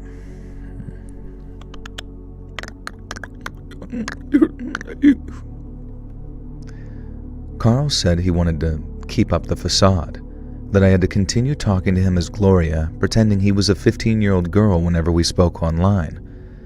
And something about this chilled me to my absolute core. He'd already confessed his love to me. What did he mean by keeping up the facade? How far was he expecting me to go with Gloria? And at first I really tried, for Lacey's sake. Carl kept up his persona of Gloria. That's so fucking weird, dude. What the fuck is going on?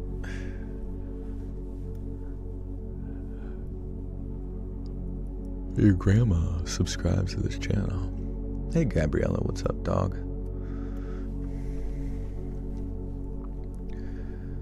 Carl kept up his persona of Gloria almost perfectly, just letting it slip enough to 100% prove to me it was in fact him.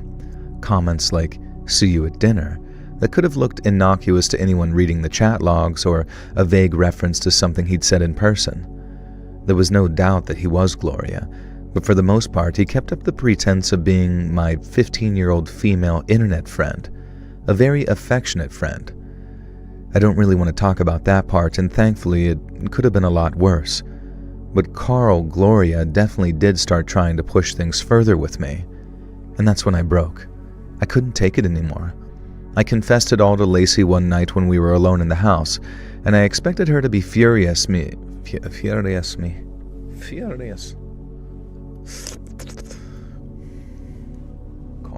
Carl. God damn it, Carl. K-Dot humbled him.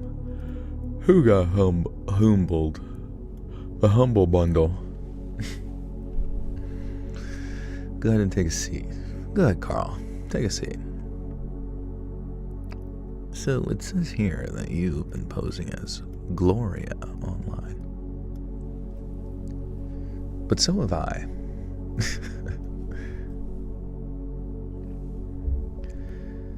I expected her to be furious at me and to kick my ass, but she was totally chill and understanding.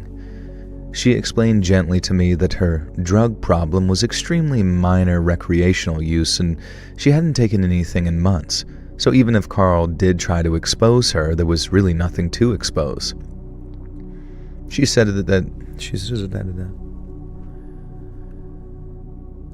it was very sweet that I was so worried about her, but kind of laughed at me for being overly cautious and neurotic and really sensible.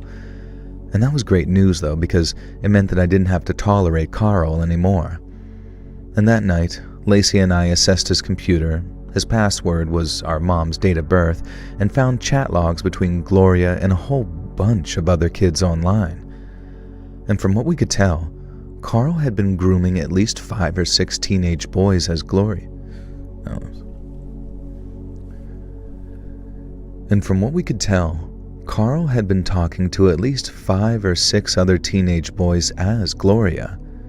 He'd never taken things irreparably. He'd never taken things irreparably far yet, but there was at least one conversation where he was beginning to try and encourage this one richer kid to use his allowance to buy a digital camera and send him revealing photos. We printed everything out that night before Carl could cover his tracks and then showed it to our mother. She obviously was horrified, and the next day, Carl was gone. Mom handled everything. I know law enforcement were involved, and I don't know if at the time laws allowed for Carl to be monitored for catfishing, as back in the early 2000s online laws were obviously pretty patchy. And Carl died in the mid-2010s, alone and single, thankfully. I kept an eye on him all these years because I promised myself that I'd never allow him to actually hurt a kid. I can't be sure that I succeeded, but it seems like he kept his head down until his death, so I feel like I did my job as best I could till he passed away of cancer. These days, it's very easy to verify who you're talking to, but as for us 2000s kids, things were different. I know plenty of friends my age who have similar unpleasant experiences with adult strangers online, and my advice is to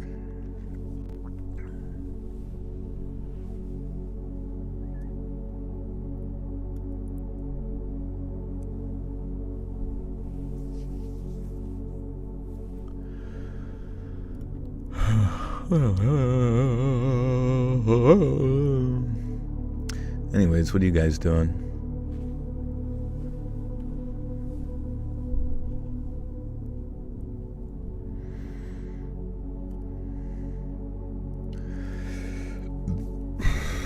How many stories left? I don't know. I'll have to check. I know plenty of friends my age who have had similar unpleasant experiences with adult strangers online, and my advice is not to suffer in silence, even if it happened years ago. Talk about it, even if it's just to a YouTube Scary Stories channel. It really helps. Trust me. Joel like Dole Whip. Cool whip. Cool whip. Whip. Cool whip. Laying in bed thinking about hot wings. Hell yeah, dude.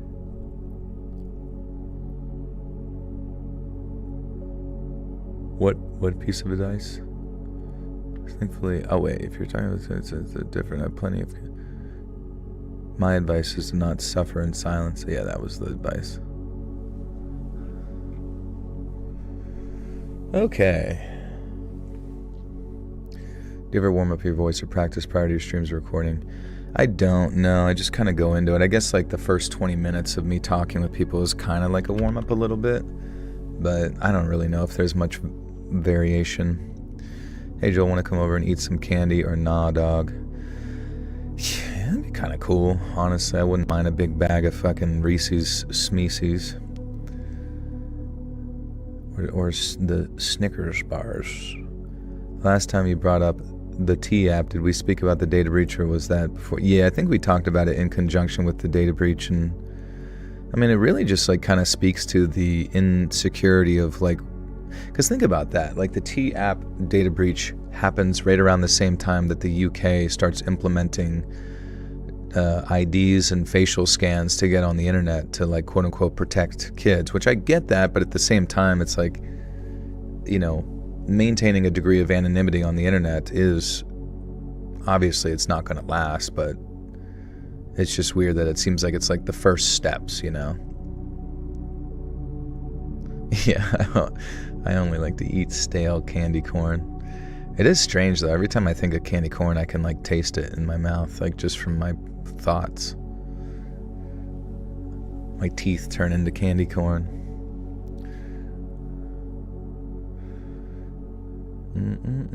Thank you for scaring me shitless in the middle of the night for your stories. Yeah, no worries, I got you. It's for adults too. Oh really? You have to, does everybody in the UK has to scan themselves? Dude, why does the UK suck so much ass all the time? Is it literally just because like they don't have a constitution? Because it's not to say that the United States wouldn't just like fold in a second if we didn't have a constitution in regards to like certain, you know, perceived rights and that kind of thing. But it's just so strange to me how it's like everything like progressively unfun is happening in the UK first. It's like the testing ground for everything. What's up, Fusion?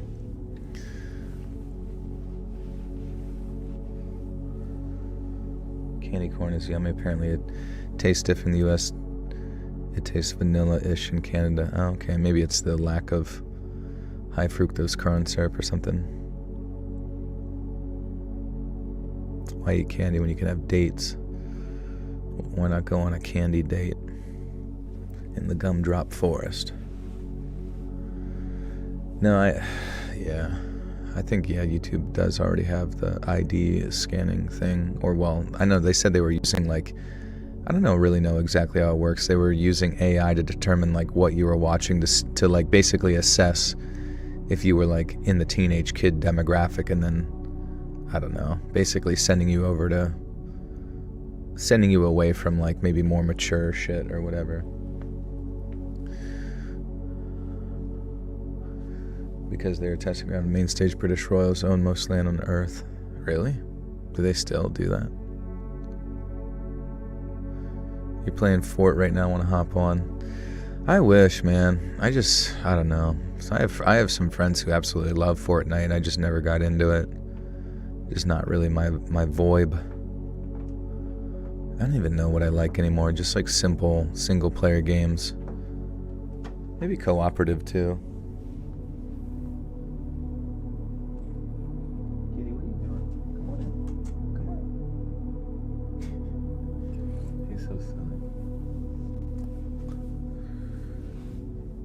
Is it because you're a grown man? You know, that might be why I don't play Fortnite.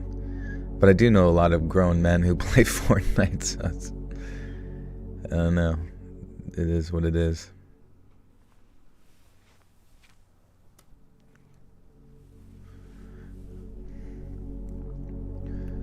So something very strange happened to me a few years ago. Because I can't tell it without giving away some identifiable information, I can't say exactly where it happened, but it was a major US city. I don't think I'm in any danger from telling this story, I just have a very good reason to be cautious. So I've been furloughed during the 2020 pandemic and my stimulus check was starting to run out. I had split up with my boyfriend because living together in lockdown had revealed that he was a massive Jordan Peterson guy. Oh my god. We're gonna get one of these fucking stories. I blocked him on Facebook. I think he was getting into QAnon. Oh, yes. I don't know. Actually, that's a good question. Do you think if someone starts to get like political in their posts, should I I guess I kind of have to include it because it's like clearly the context for why they broke up or whatever. Because the person's like a crazy political nut job, not the person who cares so much about it, you know what I mean? Gets so worked up about it. But, yeah, I guess you kind of have to include it. Your ex turned me on to Jordan Peterson, hence my ex. Yeah, I don't know why. Yeah, why don't you? I mean, if you've watched Jordan Peterson, I've never had like an issue with Jordan Peterson, really. I mean, I'm not like a huge fan of him now that he's like over on the Daily Wire or anything, but I've watched a lot of his stuff and he's always like pretty relaxed with what he says, you know? I'm never, it's always weird when people say like, he's an XYZ fan, therefore it's like bad, right? It's going back to that sort of like, everybody that's this is therefore this, and therefore the worst possible thing. Misogynist. Yeah, but that's just a pejorative, dude. You can't just that's not an argument. You know what I mean? Isn't it it's been like 10 years since these like arguments about everybody's a racist, everybody's a misogynist, everybody's the evilest thing in the world, everybody's doesn't it feel like exhausting essentially negating half the population all the time by just like saying they're the bad thing without actually like listening to it? Because there's literally, I don't know what you were listening to on Jordan Peterson that genuinely has arrived at a position of like misogyny. You know what I mean? Unless there's like specifically something that you can pinpoint, but just saying the word misogynist is not like an argument. You know what I mean? It's just essentially like a character assassination, and that's like a logical fallacy and therefore not a argument. And I don't mean that to be argumentative with you at all. I'm just saying like it's getting old. Like it's genuinely getting old, and whatever magical spell people use where they think like calling something racist or misogynist or whatever other word under the sun, it doesn't work anymore. Like you actually have to like try and point something out. You know what I mean? It's whatever. I'm not like mad. I'm just saying like you kind of have to like try a little bit, you know? Like it might work within the spheres of like Twitter friends and stuff like that, but I mean, anybody who thinks beyond like more than one step, I mean, I don't know. Jordan Peterson was the greatest voice I ever heard, to be honest. Even everything negative about him is 180-degree bold-faced lie. If you listen to him full lecture, you'll be, yeah, like, you know, I don't know. I've listened to his stuff. He's like an intelligent individual. The only time that he had only ever become controversial was whenever he was speaking out against compelled speech within Canada. And then that was like, you know, his big like turning moment where all of a sudden this guy, if you listen to him, he's like relatively liberal in like the majority of his like opinions. But then now it's like the Overton window has shifted so far that it's like you can't, I don't know. I don't really think that's like a yikes moment. Once again, you have to like have like a counter discussion. You can't just say yikes or whatever the fuck. You have to say something. I don't like Jordan Peterson because he tells me to clean my room and I don't want it. That's fair. See, that's an argument. His latest lectures on Grimes' fantasy tales have been amazing. I mean, yeah, I haven't watched him in a long time, but like from what I've seen of him and stuff over like the previous years, it was like it's pretty fucking like calculated discussion about whatever the fuck he thought. You know, he was able to articulate it, able to think.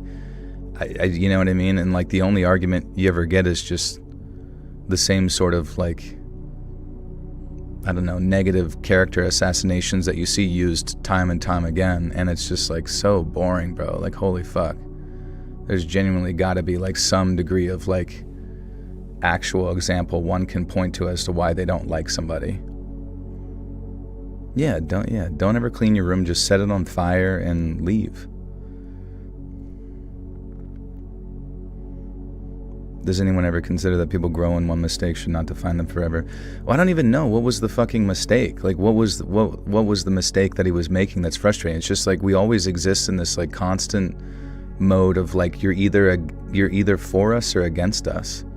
And that like for us or against us like mentality is the most brain dead approach you could ever fucking have in regards to like having a conversation. Like what, you know what I mean? How are you supposed to grow? How are you supposed to learn? Peterson's views suggest a preference for traditional gender roles where men are associated with order and women with chaos.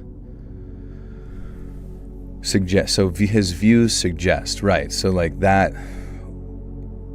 Okay, so what would be his views and what aspect of those views suggest? You see where we're going? We're slowly breaking down the things in which make us upset and articulating that in which makes us upset so we can have a conversation. I personally don't know where exactly his suggestion towards the traditional gender roles are, because when you see him interact with his wife and his daughter, he seems to be very respectful to them, and I don't know, I just don't see this. But like by saying you can't say he's misogynist, it's just a character assassination, you eliminate a completely valid criticism. He absolutely does not respect women. He treats us like second class. That's not what I'm saying, because you literally just made the argumentative mistake again by so I'm saying you say he's a misogynist. Where? What did he do? Right? Like, what did he do? And then you saying that is actually bad by then saying he treats people like second class. You're just repeating the cycle again by like disparaging their character but not actually pointing to the example of what they did to upset you. Do you see where I'm getting at with this?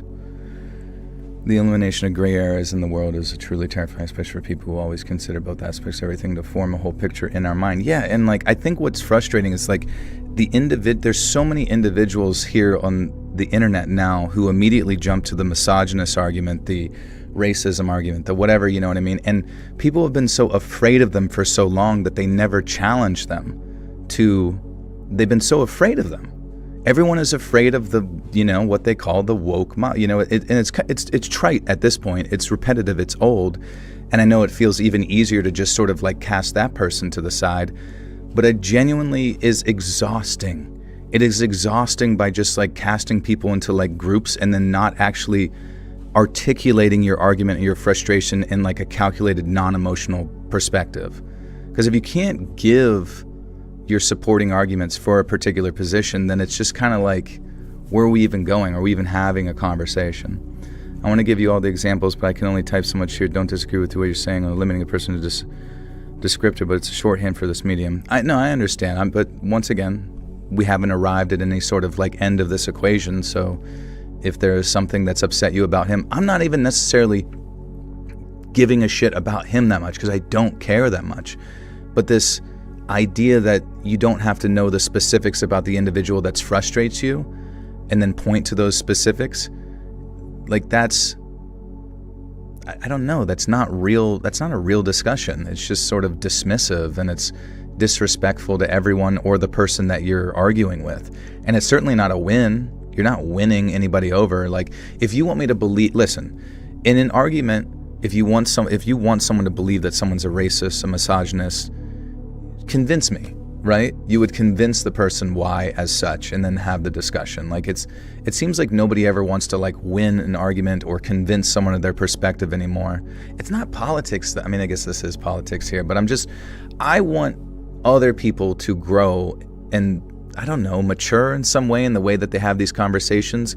Because right now what I'm seeing in society is people devolving into an inability to express themselves through their words, and they know like 5 pejoratives, they know like 5 like character assassination words, and they say them and they think they win. You don't win with that. You don't win with that. It doesn't even count in my mind.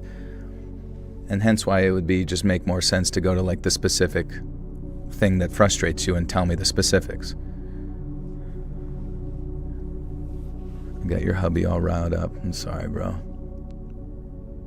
But he's a cringe maniac, though. It's clear as day. I mean, yeah, that you can think that too, but I'm just saying, like, jumping right to the thing, like I said, I haven't watched him in like a while, but you also get a lot more words than me right now. I have like 200 characters. Right. Well, that's what I'm saying. Like both of you guys have made the point. One, it was they're misogynist, and then when I make my point, your next point is I actually can't say what I want to say. But I think you could, if there was a specific like clip or something that frustrates you or something like that. I feel like there's got to be like some way to like articulate what you want to say in like 200 words or less. But it's whatever. I'm just saying, like, we got to cool it. We got to cool it with this like everyone is Hitler shit. You know what I mean? Like I've heard enough of it, and all it ever leads to is like it leads to nothing. It just leads to chaos. I actually listen to his content, but I don't feel like typing an essay about him, but in a nutshell, he derailed himself from science to religious agenda over time. Like from in the psychological sense, I guess. Yeah, I don't really know. Like I'm not saying I'm not like some big guy. I'm just a fan of his situation, his stances. I definitely don't like the fact that he went over to the Daily Wire and, just kind of like pushes whatever narrative they desire. But at the same time, it's like, I mean, let's be a little bit a little bit honest.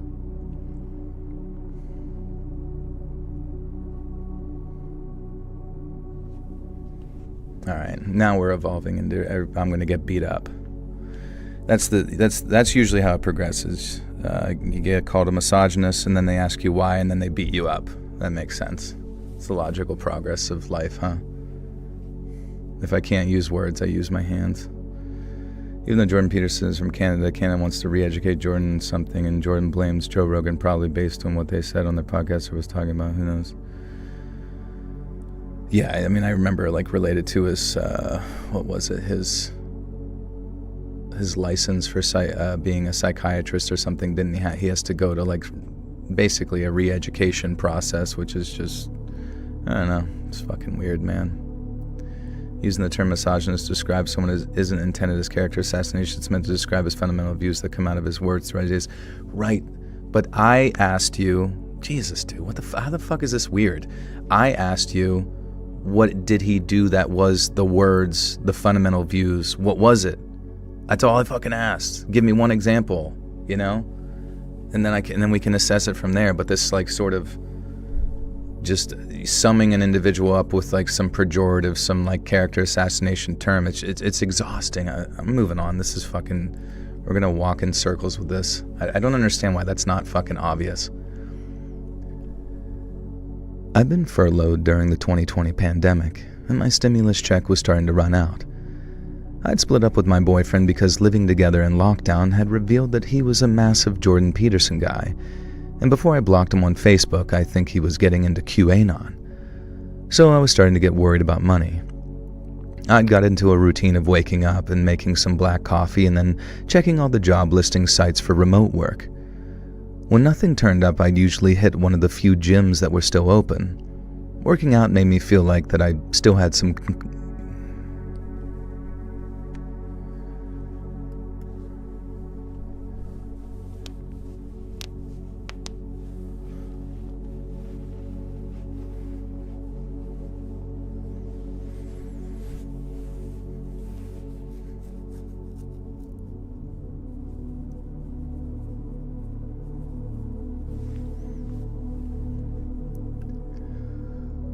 Working out made me feel like that I still had some control over my body. And that day was different though, because before I could open my crossword app, I saw a Facebook message about an exciting new job opportunity with flexible hours and daily earnings up to $1,000. It was a multi-level marketing scheme to sell overpriced makeup. I blocked and reported them for scams and thought that would be the end of it. There was a new girl at the gym that day, but she seemed to be more interested in her phone than working out, probably trying to choose the right selfies to post. I tried to ignore her and worked on my arms. Hubby said he is a smart guy. Fine, you can keep him whispering to you all night. Yeah, I've earned it. I said the most basic consideration of somebody else's humanity, and I've earned it.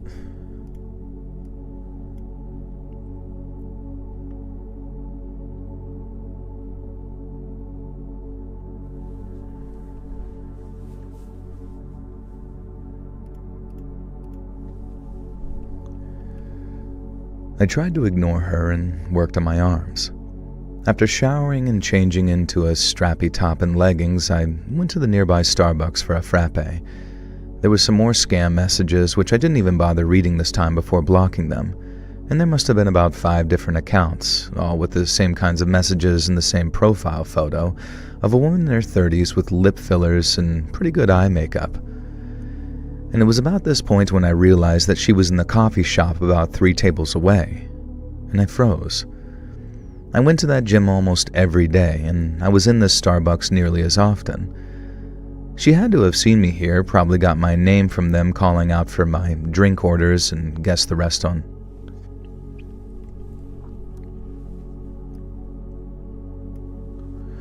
One example at the top of my head is they said workplace harassment wouldn't happen if women didn't dress up so slutty. Did he actually say that? Can you point me to the exact clip in which he said women dressing up slutty?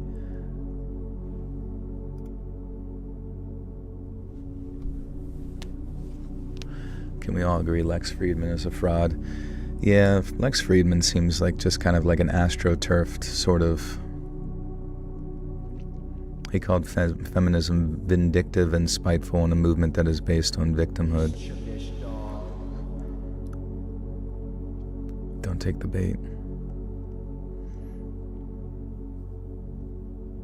All right, let's look it up. Let's look it up. Since I can't pull it from my photographic memory of everything Jordan Peterson has ever said, let's ask the great and all-knowing AI. Did Jordan Peterson say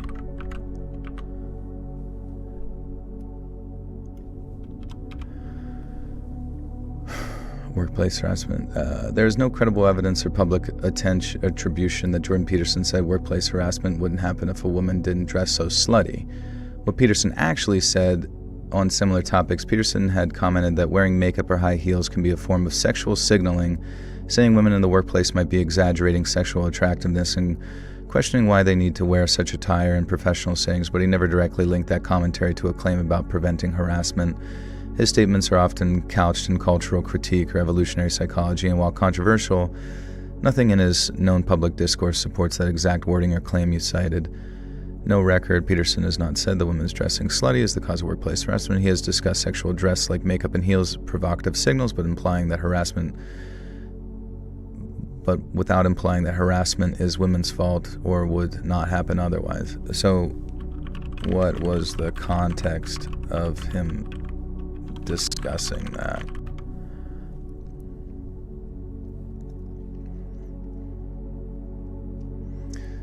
The setup. In discussion about workplace sexual harassment, Peterson argued that real confusion lies in the lack of clear shared norms. We don't know what the rules are when men and women work together. That's a bit weird. Framing hypothesis thought experiment. As an extreme example to highlight the issue, Peterson asked, how about no makeup in the workplace? He does have some pretty boomer takes there. He linked makeup and high heels to ancestral sexual signaling, lipstick, rogue, to mimic reddening of lips and cheeks during sexual arousal, high heels to accentuate hip movement and tilt the pelvis forward, also a sexual signal. Does that make harassment more likely? When asked whether these signals might contribute to sexual harassment in the workplace, Peterson said, sure, it contributes, but later added uncertainty, say, I don't know. Hypocrisy question. The interview asked if a serious professional woman who opposes workplace harassment but wears makeup is being hypocritical. Peterson responded, yeah, I do think that. Makeup is sexual display. That's what it's for. Clarifying position. Crucially, Peterson did not call for banning makeup or heels, nor did he excuse harassers. He framed his remarks as a thought exercise to question workplace norms, not to blame victims. He denied recommending any bans or making excuses for harassers. Nevertheless, critics argue this rhetoric implicit shifts some responsibility onto women, despite Peterson's statements elsewhere attributing blame solely to perpetrators. Yeah, I guess that does sound like a pretty boomer take there. I don't even know why would you even ask? Like, why would that even be like a question that's like asked to someone? Like, how do you fix workplace harassment? And how would,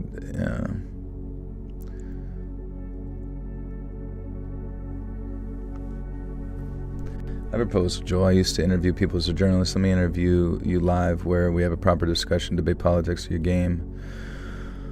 Oh, I don't know. I guess we would have to discuss what we were going to debate, so maybe I could like prepare or something like that. Because I'm not like, first off, what I said to you wasn't like requesting some like crazy debate. I'm just saying like immediately labeling someone as like a word that you know for a fact, like you know for a fact that calling someone a sexist, a misogynist, a racist, you know how effective these words are. These are titles that you give to people that you want to disparage their reputation.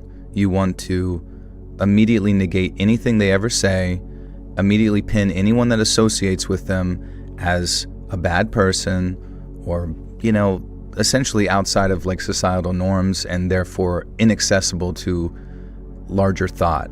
And to me, that's just like so irresponsible if you're like attempting to like actually have a genuine discussion about something. Now, after digging into this, I mean, to the reliability and the sources that like Chat GPT gave here, it's like, I don't really understand the context and why they're asking like Peterson about these things. His takes do seem pretty, I don't know exactly it seems like he just doesn't really know what to say pertaining to it. And it does in some ways sort of seem to like displace blame onto the idea of like intermixing like men and women into like workplaces. But yeah. So I'm not really sure exactly what we would be debating or why we need to debate something, you know. But we can if you want. If you want to email about stuff and talk about stuff too, I don't care. I'm just saying like you have to be careful in the fact that you kind of just like cast people to the side all the time because they've, you know, because like Reddit or Twitter said some shit, you know what I mean? Jordan Peters said he doesn't know the answer, but he thinks people should at least be asking questions. Yeah, which I think is a totally fair, like pertaining to really anything, even though in this scenario, I don't know what, like the concept of workplace harassment, once again, I feel like you would need to get into the specifics of just like where each circumstance happened. I mean, we all know that harassment shouldn't be happening at all, you know, in a, you know, intermixing of men and women in the workplace. I worked with, you know, an intermixed group of men and women, both in working in bars, grocery store, fucking, you know, nursing, and,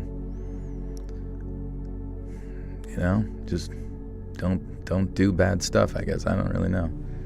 I get that. I just often have gotten frustrated since coming to lives because I can't really have a discussion with you. We definitely look at things differently, but I like to be challenged. We can have a discussion. What part of that process did you feel like you couldn't have a discussion? Was it the word limit is the process, or the fact that I disagreed? I disagree. A drive-by argument. Long-time listener, always listen to all the stories. Thank you for what you do. Awesome work. Thank you, Brent. Good to see you.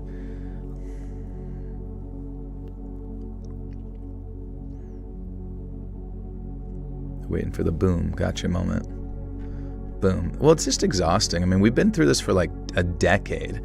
This sort of like disparaging language against people without people like taking the time to look at the specifics. And then for some reason, it's like offensive to some to be like, oh, let me look into that and actually see if that's what's said, you know?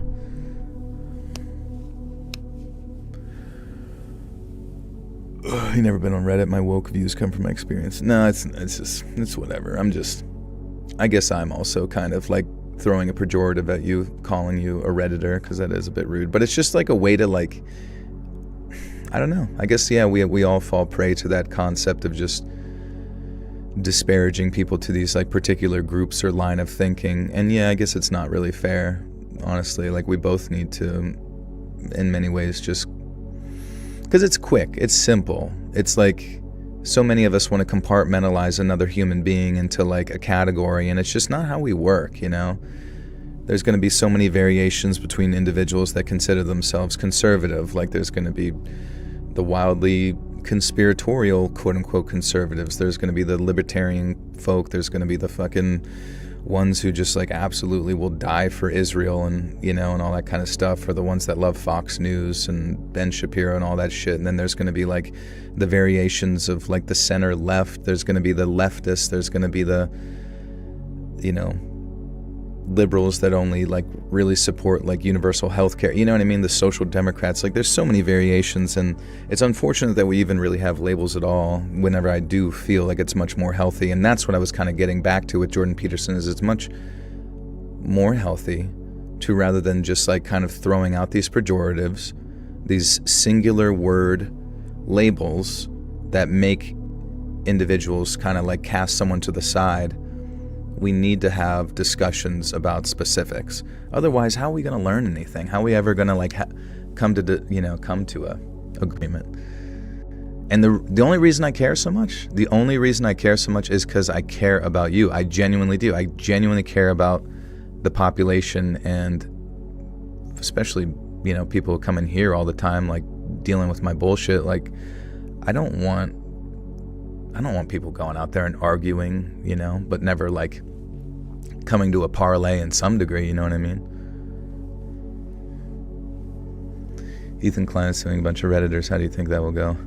I don't know. There's like an instinct in me that kind of thinks that it will amount to nothing, but also another part of me like kind of just imagines that Ethan will find a way to like garnish their wages or something, which is so fucking weird. Like it's so weird to think how much, remember in like the beginning days where really the big divide Ethan and like Hassan's like crew had was mainly their differences on like Palestine, Israel, and all that kind of stuff.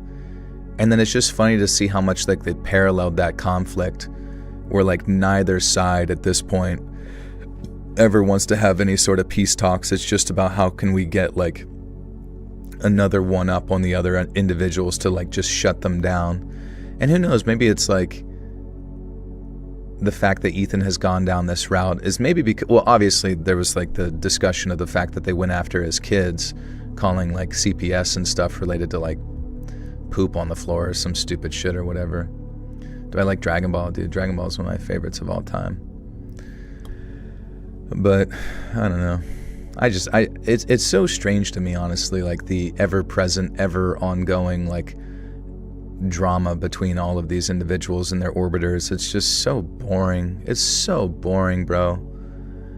And they really are two sides of the same shit coin, you know? It just so happens that they have like that one individual like topic of like, you know, Israel and Palestine that they just so woefully disagree upon. And they're both like the most perfect enemies for each other too, because they can, you know, any sort of like legitimate criticism levied against them pertaining to their ideas can immediately go right back to that pejorative concept we discussed before, where you know, Hassan can blame, I don't know, racism or Islamophobia or some shit, and then Ethan can blame anti-Semitism, and then it's just like, okay, now we're getting nowhere. Let's just sue each other. It's so stupid. Argument, no discussion. Yes, I've moved on by what you said. The point of a discussion is to come to the realizations ourselves and our connection with each other. Exactly, and sometimes that takes time, right? We can't, and it takes analytical thought. It takes setting emotions aside, right? And just talking it out, you know, having a discussion, getting into the details, and really understanding that we're all just like humans caught up in these like strange, abstract, divisionary systems that our politics essentially have generated. And it's honestly very odd sometimes. And I think a lot of the time that left-right paradigm takes out the humanity of the individual that you speak to, you know what I mean? And especially on the internet, where you don't actually have to look someone in the face or whatever.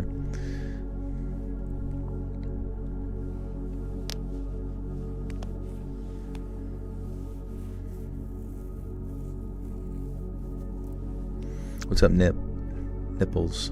Young Nipples on the track.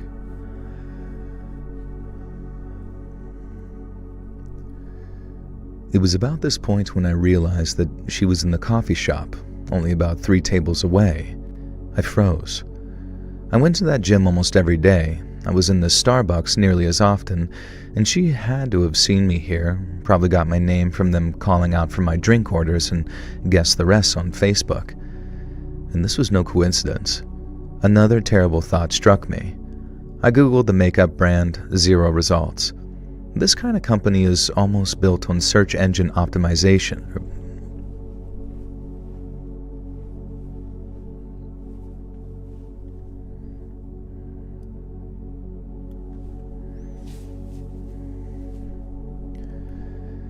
And that kind of company is almost built on search engine optimization. There was no way that it would have had a digital footprint. And like most people, I didn't know much about multi-level marketing companies. The scale at which most of the recruiters message people is a little frightening, and you're told to find up to hundreds of people each day and tell them their unique qualities make them suited to the MLM. So when I found out that the MLM company wasn't even real, it made a lot more sense how she'd had the time to do so much research on me. I later found out from friends and ex-coworkers that she'd been messaging them, asking questions about me and just giving a very weird vibe. I was so shocked. I was so freaking shocked. Also for me, the no inner monologue makes it hard to make my point in real time. No, that's okay. I'm sorry. I didn't mean it. Once again, I never want you guys to feel like I'm upset at you. I want to grow as much as I want you to grow, you know what I mean? In our understanding of anything within its context. Because, what else is the point? Otherwise, we can't allow our thinking to devolve into religious, you know what I mean? That's why we separated church from state in this great country we live in. Because it,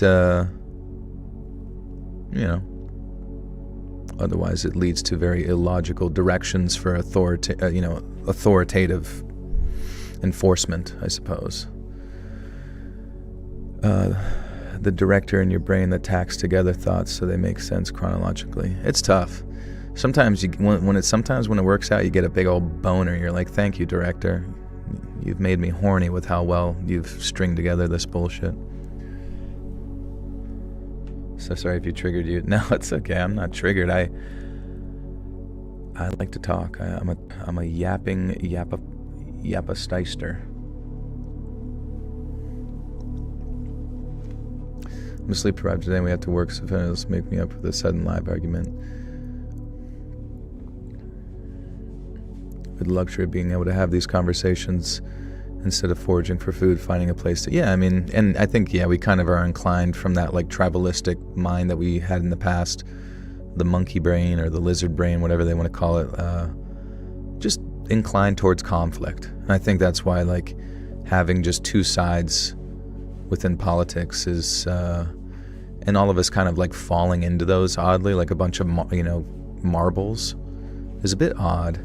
But it is strange how powerful it is, honestly. Natasha Frazier, Sibald, welcome to the Buttersock Cult. Am I a happy camper? I'm pretty happy right now.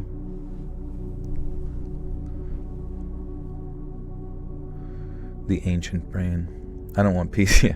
I don't want peace. I want problem. I want problems. That shit's so good.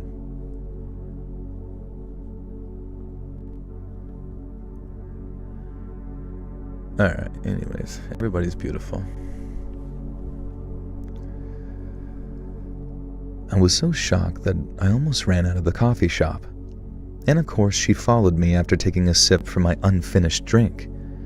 I asked her what the hell she was doing, and in the end, it turned out to be about a man that I'd just forgotten about.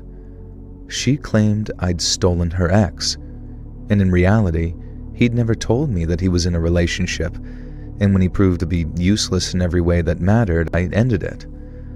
The next week, I'd seen him with another woman, and I can barely... Oops.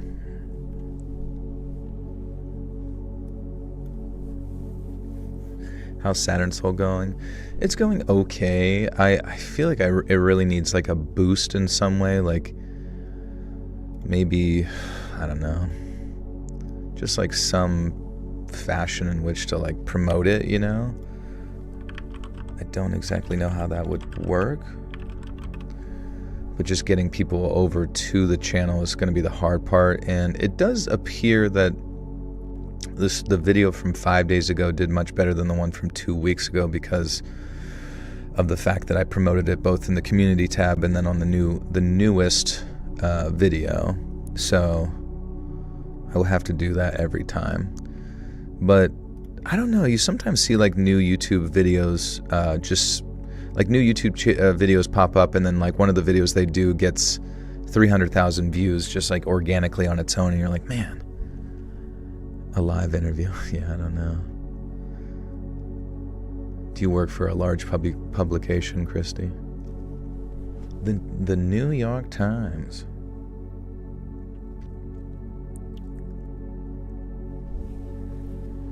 Are they news stories? Well, they're true crime that you have heard on the channel before in the past. I've done over like 300 true crime narrations. And yeah, they're like, well, cold cases mixed with just like basic all sorts of like true crime stuff from spread across many, many years. And yeah, it's just the fact that they're like edited, you know, they're like quality edits done by people like Robin and Simon. Yeah, you should definitely subscribe. I can put it. And the CIA, yeah, me and the CIA edit it together. Oh, you work for the CIA. Okay, nice. Have you seen K-pop Demon Hunters? I haven't, but my I saw it like on Netflix, but I didn't click on it. But my one buddy's daughter, she wanted that for her birthday cake, so I guess they had that, which was pretty cool. There's a body found here locally. I think the cold case is about to be blown wide open. Nice.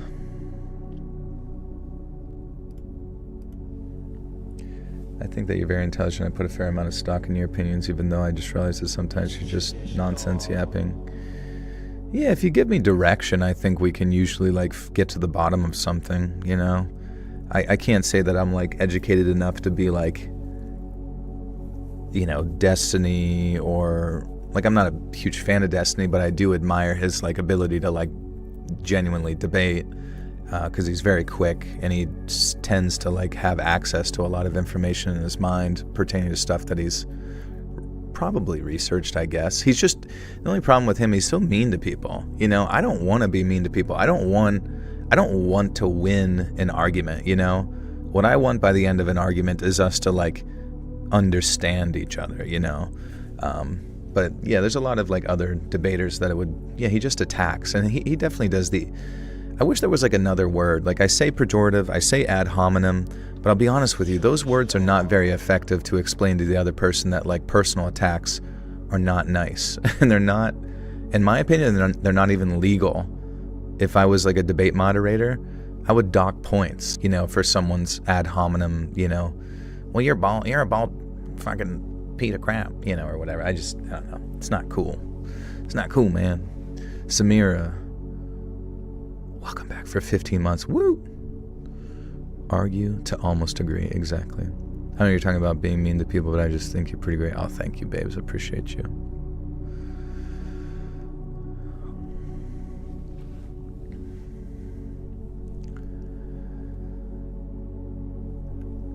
The next week, I'd seen him with another woman, and I barely even cared. I didn't steal her boyfriend, and she would have been better off without him. Sorry.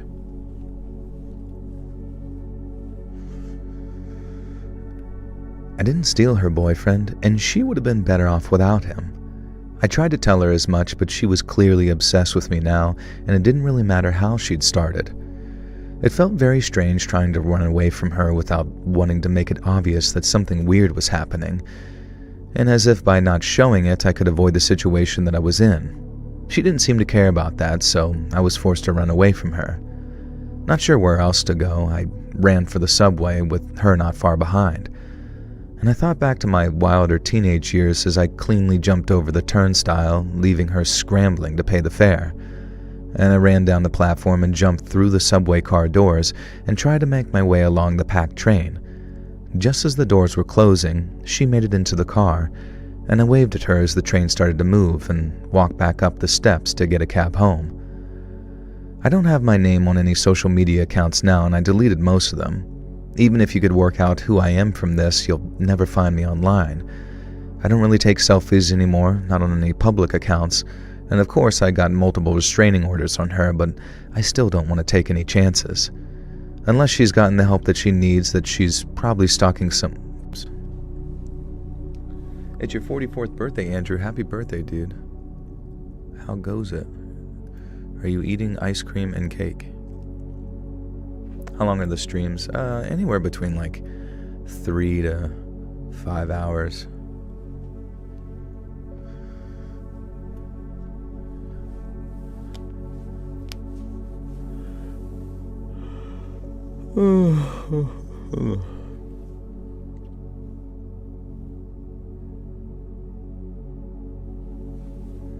It's evil to call someone a Redditor. It hurts, doesn't it? To be labeled as such a lowly life form. Christine Baker, welcome back for 11 months. Hello. Thank you. How many subs for a gaming stream? I don't know, dude. I don't know. I get to the weekends and I just want to freaking chill max to the maximum. I feel like as soon as I get done with one thing, it's always like another assignment comes in, and it's right to the next shit.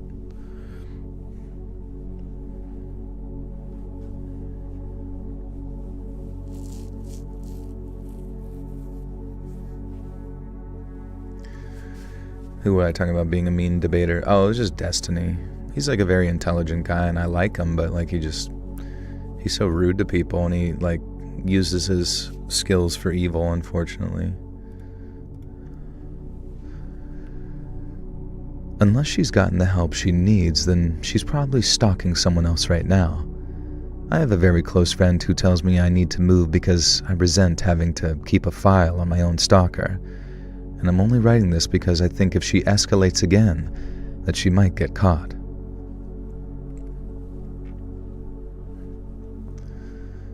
Let's see, how many more we got? I think 2 more stories. Sweet. Burp.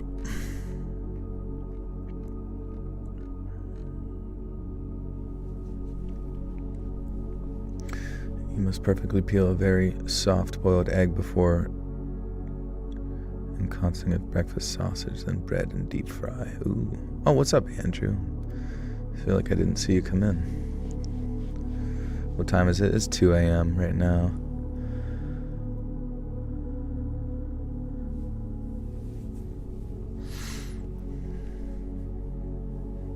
Deep fry a frozen egg. I feel like you wouldn't ever want to put like ice in a fryer, because that's like... Isn't that how like people set their entire house on fire with those... Because I remember helping someone deep fry a turkey, but you do it outside, right? You create like a series of explosions, right? Because of all the like, what is it? Just like trapped energy within the ice as it like changes form very rapidly. I never read your membership chat. Oh, I'm sorry, buddy. Oh, wait, where is it? Samir. Oh, there it is. How did I miss that? Andrew, welcome back for 16 months. Says, hey, just had my first respectable far walk today, about 1.5 miles. Love the show. Thanks for helping me through some dark times. Welcome, my friend. I'm sorry it's been dark, but it sounds like you're getting better, so I'm happy for you. Let's check your videos on YouTube. We got another fine job by Carl's Construction. A homeless guy loses his treasure. A custom spouse thought he knew what he was doing. Are these like stories? Are these like shorts? Sorry to put you on blast there. Thank you for 16 months.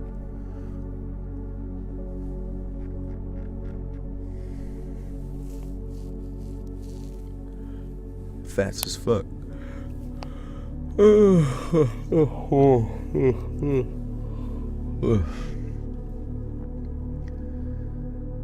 Like a lot of 80s and 90s edgelord alternative kids, I was heavily into Marilyn Manson in the 90s and 2000s.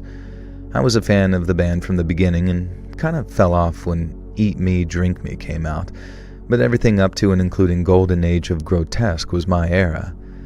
As anyone who was a Manson fan in the late 90s and early 2000s know, they were one of the bands that had an official forum on their website. For noobs, a forum, or BBS as we call it, was basically like a band-related subreddit with different sections, where you could post threads similar to Reddit. Official forums for bands barely exist anymore because there's all sorts of legal culpability for what gets posted on them these days. But back then, it was basically a free-for-all. Some very insane stuff went down on the Marilyn Manson forums, with people posting extreme shock images and remaining unbanned. Oh. Extreme shock.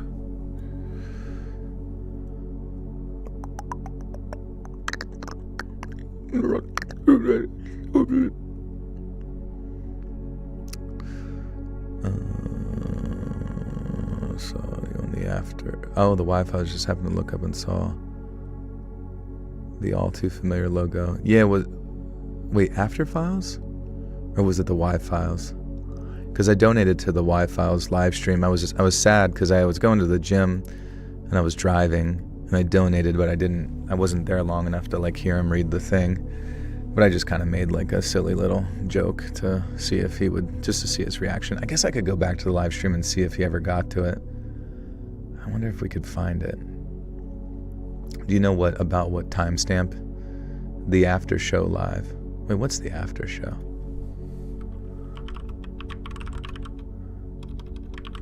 The after show. What's an edgelord? I don't know. I'm not exactly sure what an edgelord would be. And I mean, I'm still an edgelord, I guess. I'm always riding that fine edge, baby.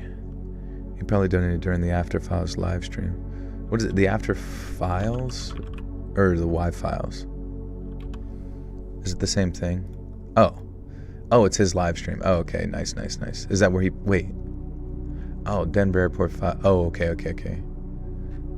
Wait, does he have them in order? Or was this? I don't even know. Okay. Yeah, did you get to listen to him read my chat?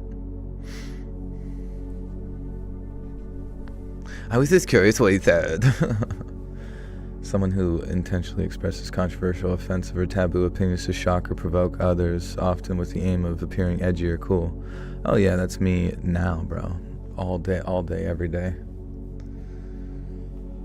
If it's not shocking, it's not worth your time. Holy shit, what's this? Shin Godzilla 4K trailer? Holy fuck. The edgelord in me has a freaking Godzilla boner. Alex J, welcome back for 41 months. You now have access to bonus content. Thank you. It was towards the end, sort of. Wait, so where do I... Okay, so if I go to the Wi-Fi... Yeah, I can do this later. But where would I access it? Was it be on his main channel under his live streams? People shouldn't get their information from AI. What if the AI links to a source? Because what's the difference between that and like Wikipedia?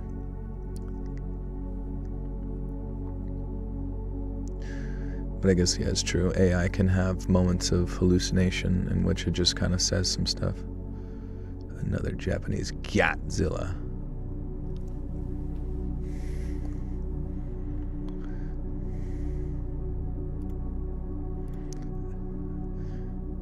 Naterator, if you're bored by chance, do you know where specifically the timestamp is that he reads it so we could listen to it on our live stream? A live stream within a live stream. There's a YouTube comment downloader if they uploaded the archive of the stream. Okay, nice. AI told me that the tsunami warning for Hawaii was canceled like 6 hours before it actually was. It even promised me. It's weird. Yeah, sometimes definitely get shit mixed up. I guess you just have to have like some degree of discerning on what you're trusting it for.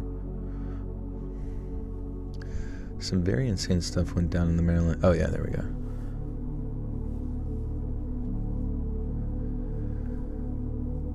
Some very insane stuff went down on the Marilyn Manson forums, with people posting extreme shock images and remaining unbanned, or shocking photos of themselves or hurling abuse at each other, making the most offensive edgelord jokes you can imagine. And it was glorious. And I was a girly girl who loved pink and rainbows and prom and stuff, and also loved darky, edgy humor and Marilyn Manson and far harder and darker music. I thought that this made me so unique, and so my online persona was based around being a glittery pink princess in a world of goths and monsters. And what do you know? The goths and monsters loved it and me.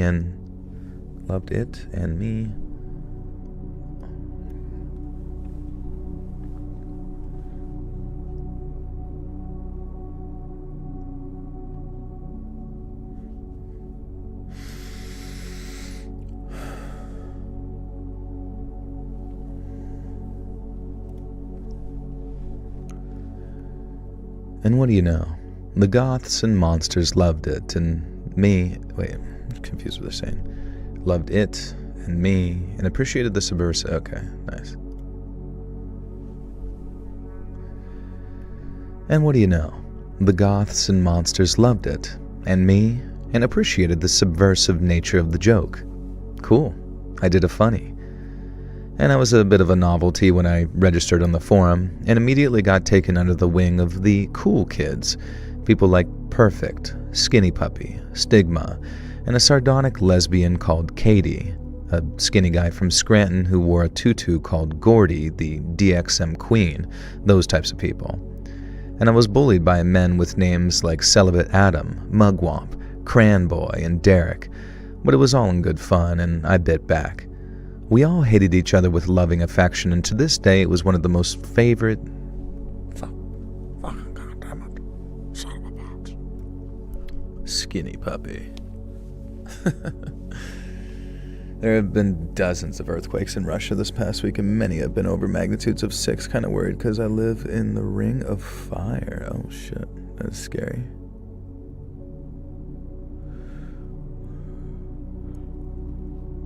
I was a little bit concerned. I didn't really understand what was the reasoning.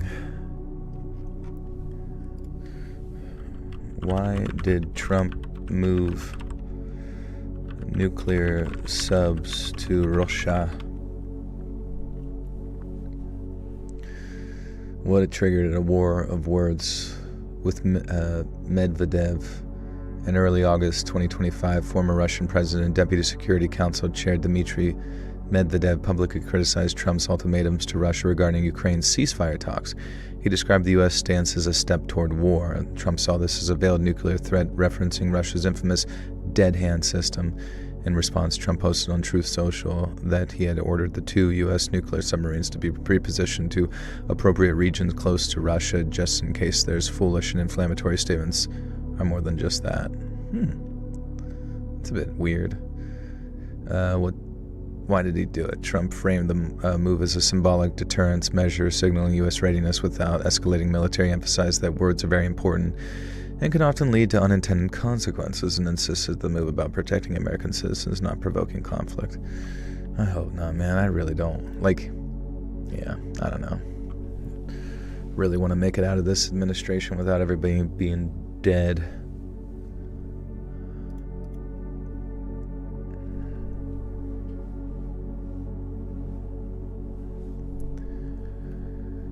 We all hated each other with loving affection, and to this day it was one of my favorite communities I've ever been a part of.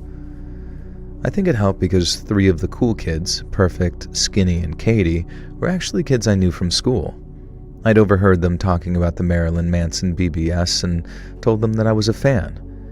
They didn't believe me because I was a cheerleader and theater kid, so I signed up and demonstrated my knowledge and showed that I was down for the lulz, and that's how we became friends. We didn't really hang out IRL, but it was nice to know that some of my online friends were also my school pals if I ever did need to chill with them. One member of the Manson forum was called Geordie Dark.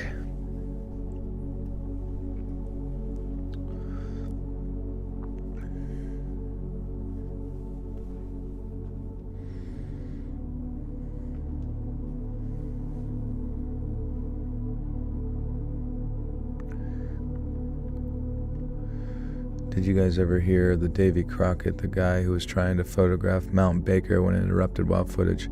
Oh yeah, I think I did that on videos, like pictures with scary backstories or whatever type video. Or maybe that was someone else. I can't keep track of it all.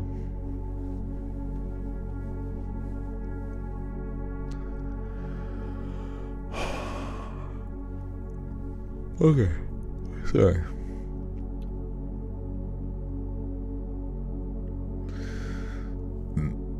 I fell asleep until a random Zoomy started.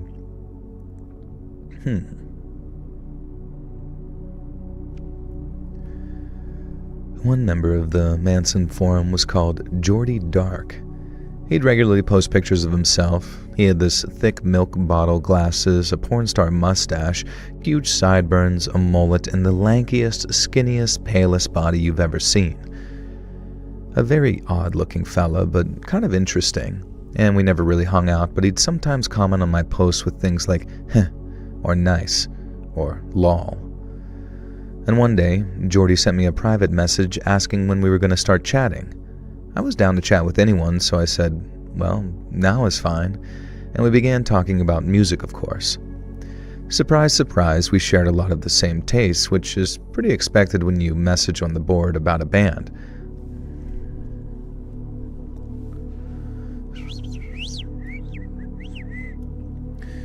Sounds about right, says I'm not caught up in your archive. Wait, what sounds about right? Sorry.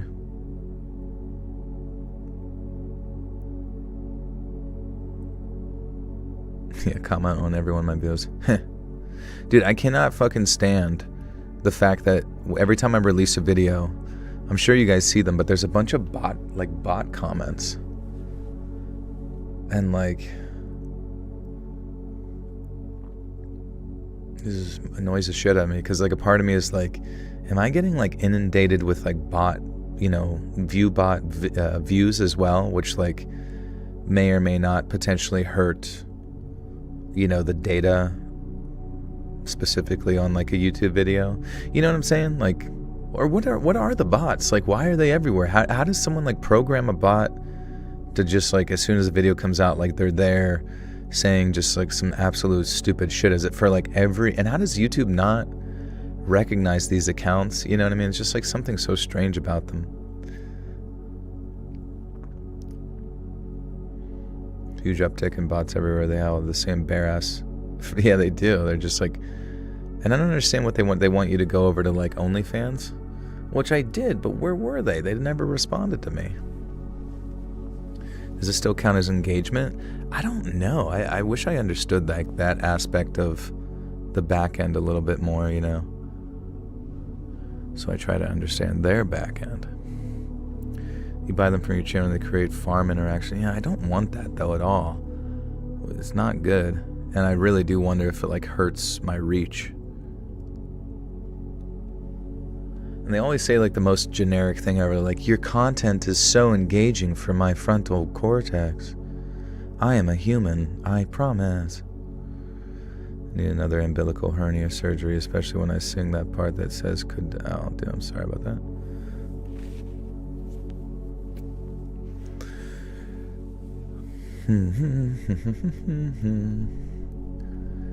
And surprise, surprise, we shared a lot of the same tastes, which is pretty expected when you meet on the message board of a band. There were about 4 things we talked about: the Blair Witch Project, Marilyn Manson, Hole, the band, and the X-Files. We were both big fans of all of these things, that for alternative kids was very main. I have a beautiful voice, thank you. Thank you.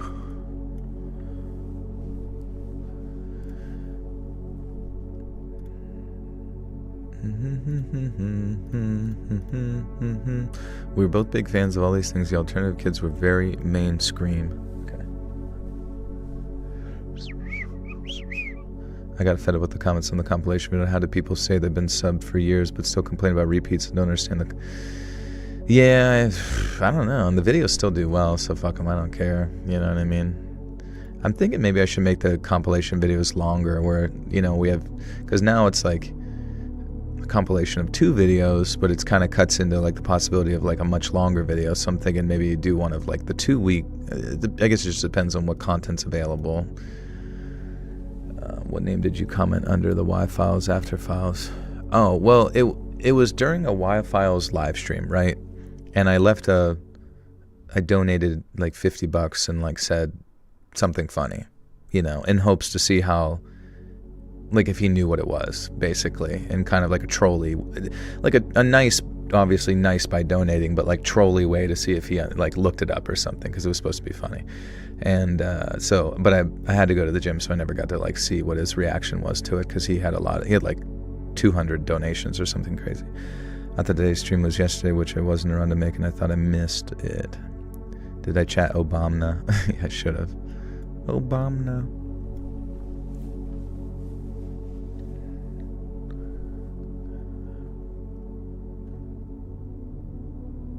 "45 minutes from the end." Oh my god, I gotta hear this. So it's under the... I gotta show you this, guys. I'm actually curious how... It's so stupid, but it's funny. All right, After Files live stream. Let's see.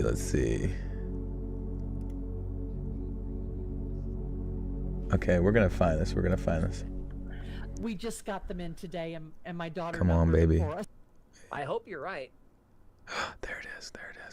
Not research. Stick their head up and gets it chopped off, because you don't want competitors in your neighborhood. If someone else's technology is accelerating, you run the risk that they love his glasses. Accelerate, catch up to you, and maybe exceed yours. They need resources. They know you're there. Like, let's say you have a planet full of liquid water that has a very consistent climate. Oh, wait. That has a very circular... I have to go back a little bit. Voice. All right. Fish does his own voice. Sorry, I'm skipping ahead. Can you guys hear his voice? Wait. I have not researched sonic inflation, but I'm intrigued by it. Sonic inflation. Oh my god, that was my donation.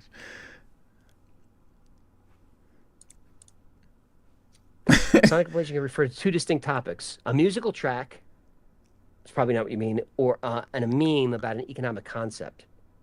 Oh no. The meme originated from a post on Reddit. Oh boy, here we go. The meme refers to a fictional economic concept, which means what? It's real. Often linked to the idea of a controversial, uncensored topic. Oh, here we go. The meme suggests that the elite are hiding their economic mismanagement through the concept of sonic inflation. It's often associated with terms like the Food of Sonic Inflation Rule 34, which likely references a specific online community's interpretation of the meme. Holy shit. The meme also humorously points to the idea that the Federal Unemployment Tax Association, FUTA, created a new law about it. Oh my god, I don't please know watch if this is a video. Wi-Fi's topic, but I'm interested in it. Plenty of people on Reddit are. Oh my god. I believe that's the hedgehog. I'm gonna look in. I'm gonna go down a rabbit hole. Oh my god! Which I sometimes do on the After Files when someone recommends something interesting. Oh my god! I realize suddenly that I've been reading for like 90 seconds straight without saying anything because it's such an interesting topic. So I'm gonna look into that. Praise God! That's so funny. Oh, but that's $99. I didn't even notice that. I appreciate it. That's very generous. Kenny Martin for 100 Canadian. Oh my god! I thought it was gonna hit him, but well, I guess he'll be doing some deep research. We'll see what he arrives at there. Oh my god, that's so good. Oh shit! I closed it. What was the timestamp? Let me see this. It was at like his latest live stream, which was After Files live stream, Busegi time capsule. It's at 2:26:54. That's so good. Oh shitskis, that's funny. I love that guy though. His videos are like probably my favorite thing on YouTube as of now.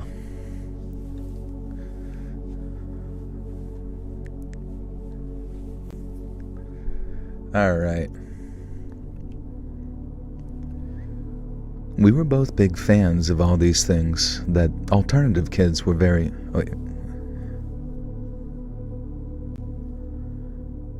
We were both big fans of all of these things that alternative kids were very...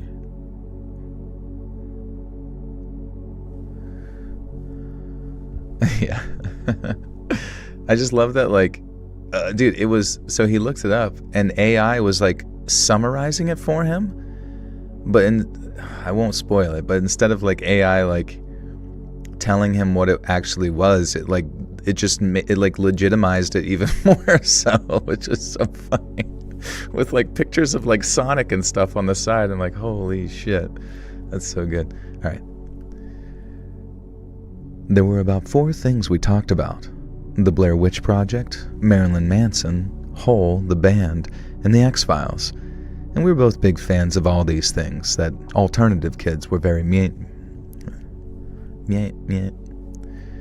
We were both big fans of all of these things that, for alternative kids, were very mainstream. Jesus. We were both big fans of all of these things that, for alternative kids, was very mainstream.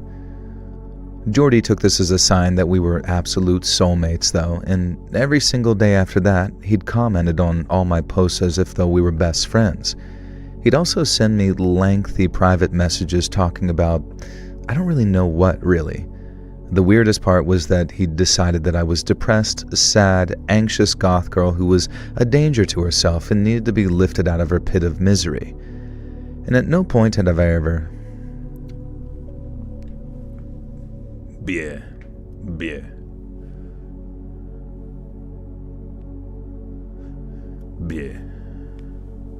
I play games. I play some games.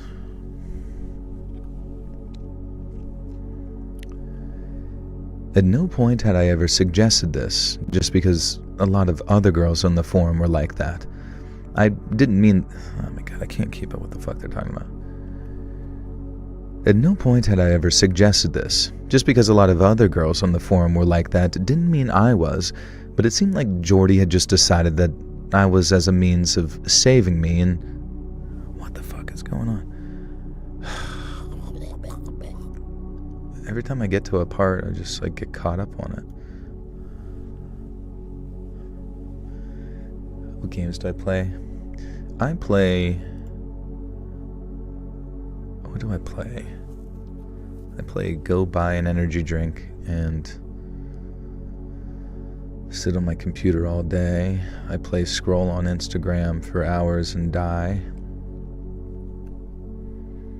At no point had I ever suggested this. Just because a lot of other girls on the forum were like that didn't mean I was. But it seemed like Jordy had just decided that I was as a means of saving me and didn't even care that it wasn't real.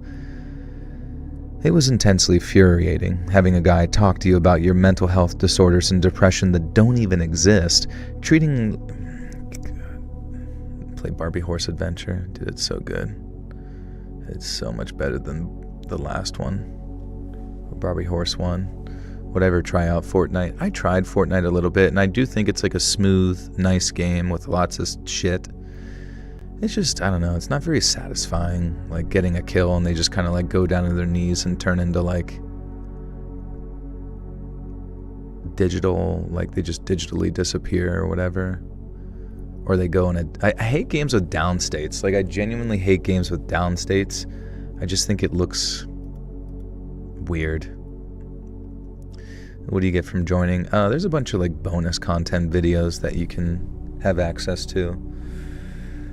And if you want, you could just like join for 1 month and then like cancel it after you've been binged watched everything and come back another year later and do it. It was intensely infuriating. I can't read, dude. It was intensely infuriating having a guy talk to you about your mental health disorders and depression that don't even exist, treating you like a patient who he can... Dude, I don't know. I don't know what happened, man. I'm just like checked out on this fucking one.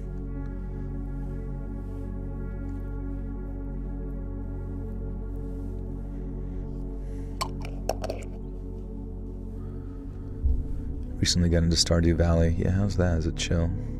It's just like farm simulator. It was intensely infuriating having a guy talk to you about your mental health disorders and depression that don't even exist, treating you like a patient who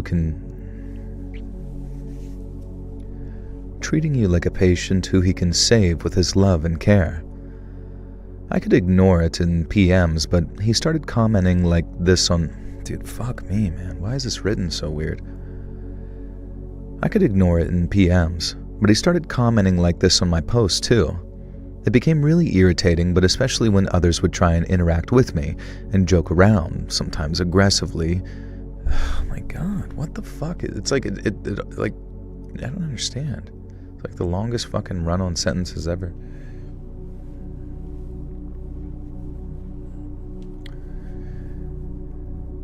It became really irritating, but especially when others would try and interact with me and joke around, sometimes aggressively, sure, because that was how...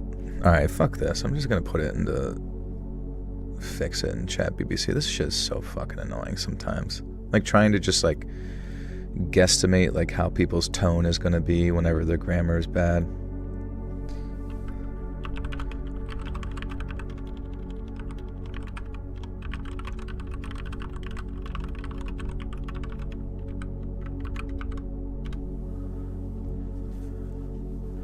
It's written by a goth girl, yeah.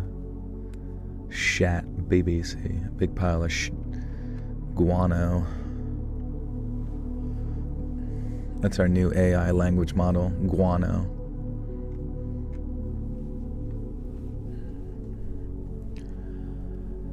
I could ignore it in PMs, but he started commenting like this on my posts too. It became really irritating, especially when others would try and interact with me and joke around, sometimes aggressively, sure, because that was how we interacted in fun. But he would rush to my defense. He'd warn people to leave me alone, threaten them if they insulted me, and it started making me look bad too. I didn't want some creep defending me like this, especially from people I consider friends. I tried to tell Jordy a bunch of times that I didn't want this, and he flat out told me that I simply didn't know what was best for me due to my mental illness. And he said that I was numb because of the medication. I'm like, bro, I don't even take aspirin. And I started to ignore Jordy after this. Oh my god.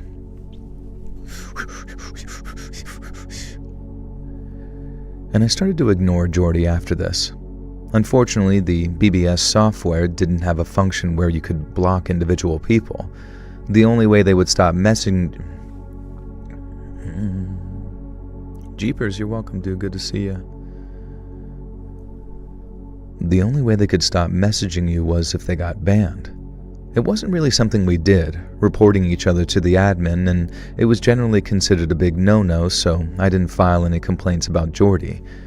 We encouraged mob justice, which meant that me and my friends would clown on Jordy. We'd call him a loser, creep, and weirdo whenever he'd posted a strange... Loser, creeps, and weirdos. That's funny. Oh man, I'm checked out, bro. This is tough. We'd call him a loser, creep, and weirdo whenever he posted strange crap about me. Jordy didn't care, though. He'd just reply with a heh and continue posting his strange, poorly lit photos of himself where he looked like a 70s serial killer. In one of the last private messages Jordy sent me, he told me he forgave me for how my friends treated him. He said that they wouldn't let it get to... He said that they wouldn't let it... Dude, fucking Christ. He said that he wouldn't let it get... Okay. He said that he wouldn't let it get in the way of our life together and that one day he'd come and rescue me from these creeps. Like I said, I was in high school at this point, in my junior year. Perfect, Skinny, and Katie also went to my school and they were in their senior year, which is another reason that we didn't hang out in school, really. One day I was in class and got a message from the office that my dad had arrived to take me out of school due to a family emergency. Weird, since my dad walked out when I was 3. Oh. So wait, why would the office not know that?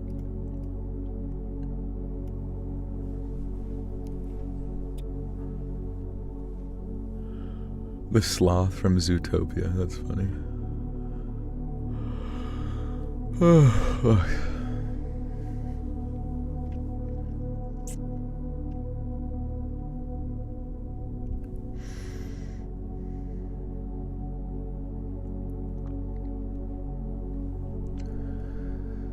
One day I was in class and got a message from the office that my dad had arrived to take me out of school due to a family emergency. Weird, since my dad walked out when I was 3. I have a stepdad though, but it was unusual that he'd introduce himself as my dad. We got along great, but he was Leon, not Dad, and that was fine. Maybe the office just screwed up though. I got a pass, left class, and headed to the office. Even down the hall, I couldn't see Leon or anyone. The secretary said that my dad was out in the parking lot and that she was sorry to hear about my aunt. I did have a crazy wine aunt living in another state, my mom's sister, so my heart flip-flopped as I rushed into the parking lot. Once there, I froze in my tracks. There was a filthy-looking camper van parked up across the 3.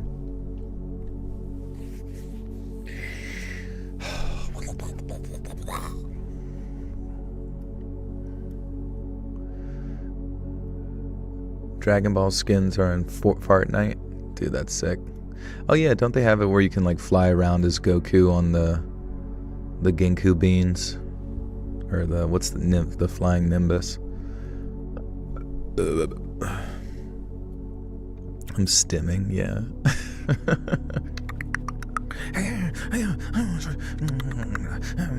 I'm just chewing on fucking nuts, like storing, filling my cheeks with like little things for the winter.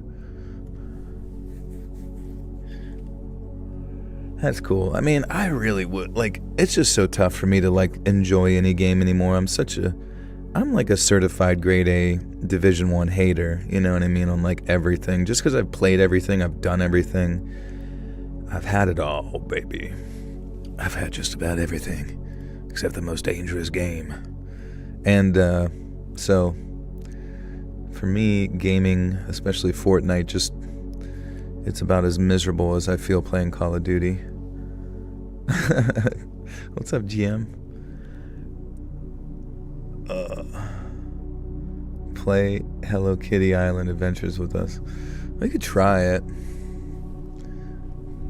Does Hello Kitty get different, like, knee-length high socks and skirt? Just curious, because it's kind of my style. What's up, GGB? My wife told me to stop reading her comments, guys. I'm in trouble. Oh, she's done so, bro. Play Witchwood, I dare you. It's silly and fun. What's Witchwood? Is that the one where there's like a couple like werewolves and some people aren't werewolves? It's so Jover. There was a filthy-looking camper van parked up across the 3 spots. It was covered in faded flower power graffiti and some lewd imagery of women. Leaning against the camper van was a guy I both recognized and didn't. It was Jordy from the Marilyn Manson forums, but it wasn't exactly him. Remember I said that in his photos he looked like a serial killer from the 70s? That's because those photos likely were taken in the 70s. The guy who stood... What's up, Nova? The guy who stood lounging against the camper smoking a cigarette looked like Jordy but aged 30 years or more. His long hippie hair was gray, and so was his mustache, and his face was a map of wrinkles and lines that suggested hard living and hard drugs. He wore filthy bell-bottom jeans and a cowskin vest, open over his bare pigeon chest, and I kid you not, he looked like a hippie who hadn't changed his clothes or washed since 1969. I stopped short, but elderly Jordy caught sight of me across the parking lot. His deranged face split into a frantic grin, and he began striding toward me. He called out my forum username, and that's when I knew that it was definitely him. He began ranting about how he'd finally come to save me and take me away from the filth. And I began to back away and told him to F off. But he came over to me and grabbed my wrist, hard. I yelled at him to get off of me, and by now some other students and faculty were beginning to pay attention. I saw a friend I recognized and yelled that this dude was some random guy off the internet who was trying to kidnap me, and please go get the principal.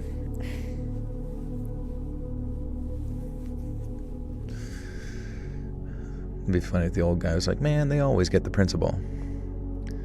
I saw a friend regularly. Oh, this is trying to save me, kidnap me. Okay. Can't count how many times you helped me sleep. I got you, dude. No worries. A closet brony. That'd be so sick if Jordy was. Would you guys hate me if I was a brony? Would you still watch my videos?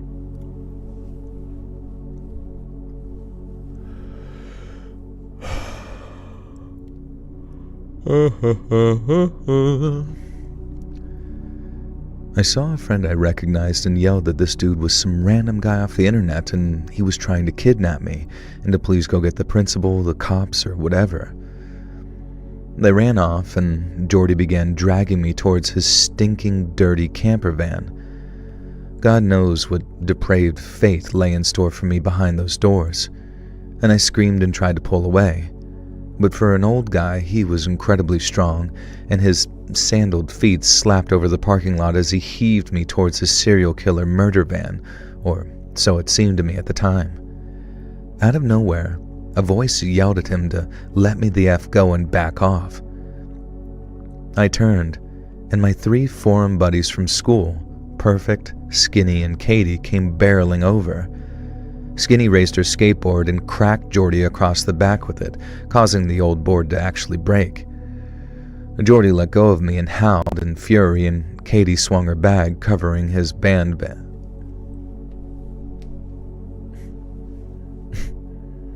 It's like anime, like, hey, lay your hands off her, buddy. Yeah, you're not going to be fucking with her anymore. It's us, the group of autistic kids that are mainly online. We're here to fuck you up. Goofball. Jordy let go of me and howled in fury. Katie swung her bag, covered in band badges and patches, and battered Jordy in the head, sending him back further. And then Perfect, the guy who was this tiny, short goth kid, displayed surprising strength by pinning hippie Jordy's arms behind his back and rushing him forward across the parking lot, slamming him against the minivan. Jordy then crumples to the ground, and Perfect pinned him down, yelling for security or really anyone. Katie and Skinny guided me away and checked that I was okay. I told them I was, and then mentioned how wild it was that Jordy had literally tracked me down from the forums and arrived here. They were floored. They had no idea who they'd been fighting. They'd just seen some old guy dragging me across the parking lot and ran to my aid. They hadn't even paid attention to who it was, but as soon as I told them, they realized I was right. It was him. The cops came and he was taken away, and the 4 of us got to go home for the rest of the day. The first thing we did was talk online, and finally we did report this to the forum admins, who banned Jordy immediately. The others really wanted to post this epic tale to the forums, but we realized that it probably wasn't a good idea since it was an ongoing investigation and it probably would show where we're from. And to this day, I have no idea how Jordy actually found the town that I live in and the school that I go to. He insisted I told him, and also claimed that I'd asked him to come collect me from the school that day. It was my word against his, ultimately, and as much as I hated having to let things drop, there was a talk of him trying to push assault charges on my friends if I didn't. Ultimately, I had to let this potential predator go free, and my mom and stepdad were absolutely furious about all of it. It kinda sucks knowing that Jordy didn't face any real repercussions for his actions, and I have to really hope that it was enough to snap him out of whatever kind of weird stupor he was in, and make sure he left teenage girls alone.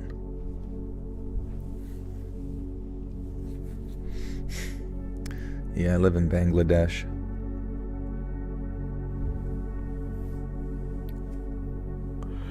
It's quite tense over here right now.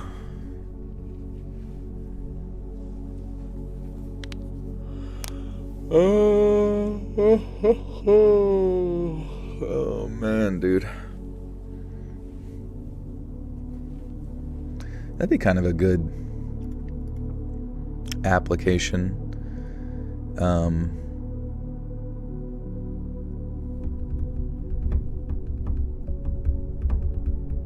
Would you ever do a meet and greet in the UK?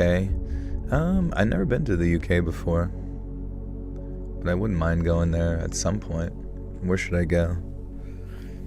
Where's least dangerous? Why is background disabled for members exclusive videos? I don't know. YouTube does it. You think that they would just maintain it, but for some reason, like, you can't turn off your phone when you're listening to bonus content. It's just kind of stupid. Like, if you have the, like, if you have that, that by itself, it should just like work fine. All right, guys, we got one more story left. There's another Joel who is a storyteller with very risque Insta photos. Who is this? What's his name? I'm gonna look him up. It's gay Joel. Joel narrator. It's poop time. Instagram. Oh shit. Joel Leslie Frumpkin. It's him. It's James Charles. There he is in a dress. He's a beautiful Disney princess. Alright, I'm gonna go take my smag smezium, and we'll be back to read this last story, guys. Chat amongst yourselves, and I'll be right back.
Also wondering if the AI community is collapsing as Anthropic revoked access to OpenAI to their Claude model, i.e. the AI companies are infighting now.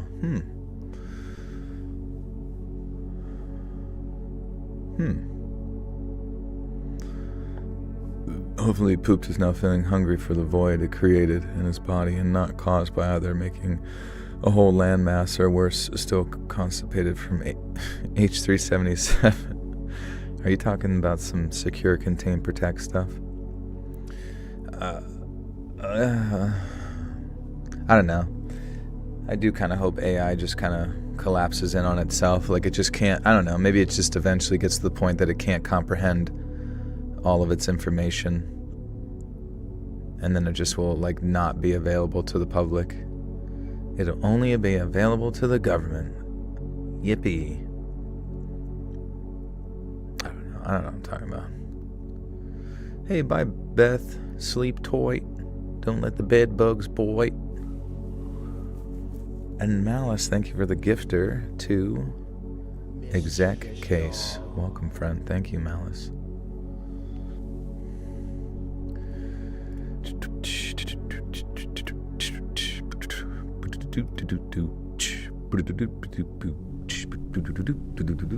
Tell you about my bowels. I didn't have to go to the bathroom. I was just getting my magnesium, and then what I do? I was scrolling on the gram, catching up on my brain rot. Last story here, though. I'm from Old Blighty, and I've got a proper corker of a yarn to share with you today, old chap.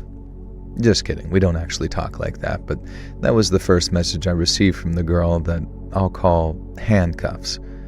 She said that she'd seen my MySpace and liked my photography and thought it was funny that I came from Old Blighty. She was fascinated by British slang and British culture and kept making weird British jokes to me, calling me old chap and that kind of stuff. And I found it pretty enduring that a hot alternative Californian chick was impressed by my Britishness. And I figured the rumor was true, that American chicks dig British guys despite our awful teeth and love of bland cuisine. And I was even more impressed when Handcuffs told me the site that she'd worked for.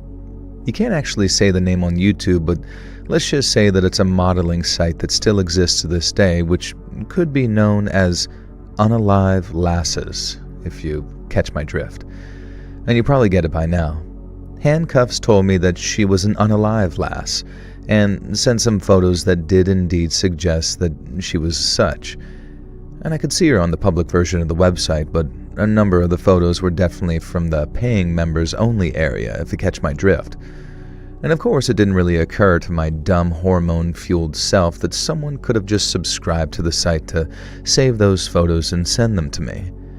The inclusion of some candid personal photos sealed the deal for me, and again, stupid as I am, I didn't really consider that whoever Handcuffs really was, they could have just found other photos of this unalive lass who was a public figure. Me and Handcuffs talked for a while, and then she confessed her love for me. And I believed this, obviously, because I was an arrogant little sod who thought that I was a great catch for a Californian glamour model. And I started getting more suspicious, however, when she became dead set on flying me out to Cali to meet her. And that seemed too good to be true, but hey, what's the worst that could happen? A free trip to California? And then she got fucking naked, yeah, dude. Sorry, I got freaking pretty hair stuck in my nose. Dude, it's so funny, I came out from my little hut here, pulled open the curtain whenever I went up during break. And it was just so funny, the face that Pradeep made when I opened it. He's in his normal spot. He always knows that I'm here. But just the face that he made when I came out, it was like his eyes got real wide, like, it's you. And he got really excited to see me. You know, like whenever a dog hasn't seen someone when they've been home or been away. It was just kind of funny. He really is the most dog cat. I have some heartbreaking news that's been happening in my life. Hopefully you see this. I had to put my cat's baby down on July 17th, man. So I'm sorry about that too, Mika. That's really sad. Especially a cat's baby, man. It's tough. Does the cat act like sad about it or anything like that?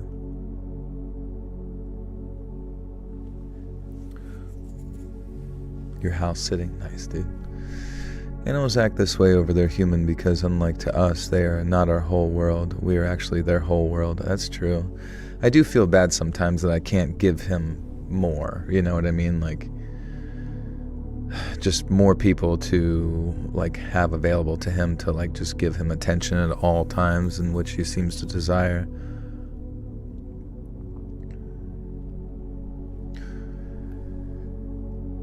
Then she said that because of the way the exchange rate works, she could only buy a ticket from the UK to California using GBP, and her bank account didn't allow her to exchange dollars for pounds.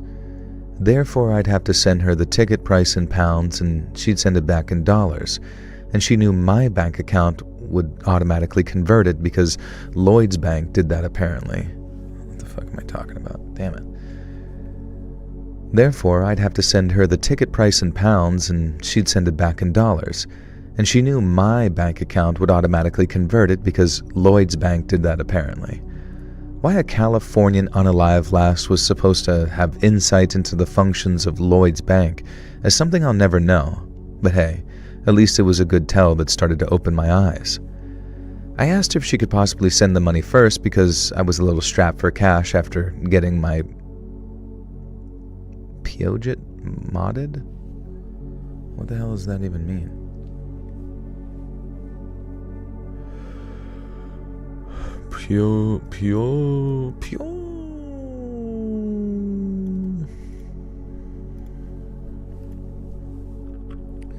What is Peugeot modded?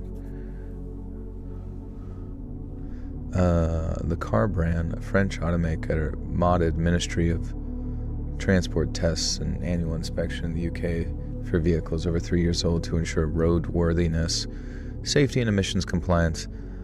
Modded is informal slang meaning that the car has a valid MOT certificate. Oh, okay.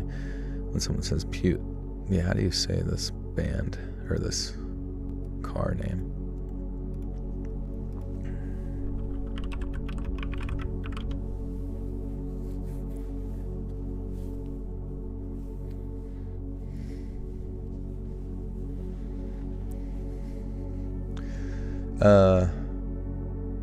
Wait. Oh, you know, fuck, I'll just look at my Forvo.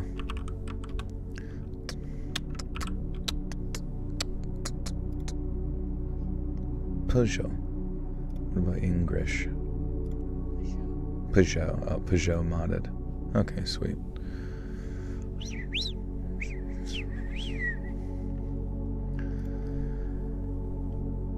I asked her if she could possibly send the money first because I was a little strapped for cash after getting my Peugeot modded. Fuck me, I slowed down there. That was bad. Peugeot. Fuck.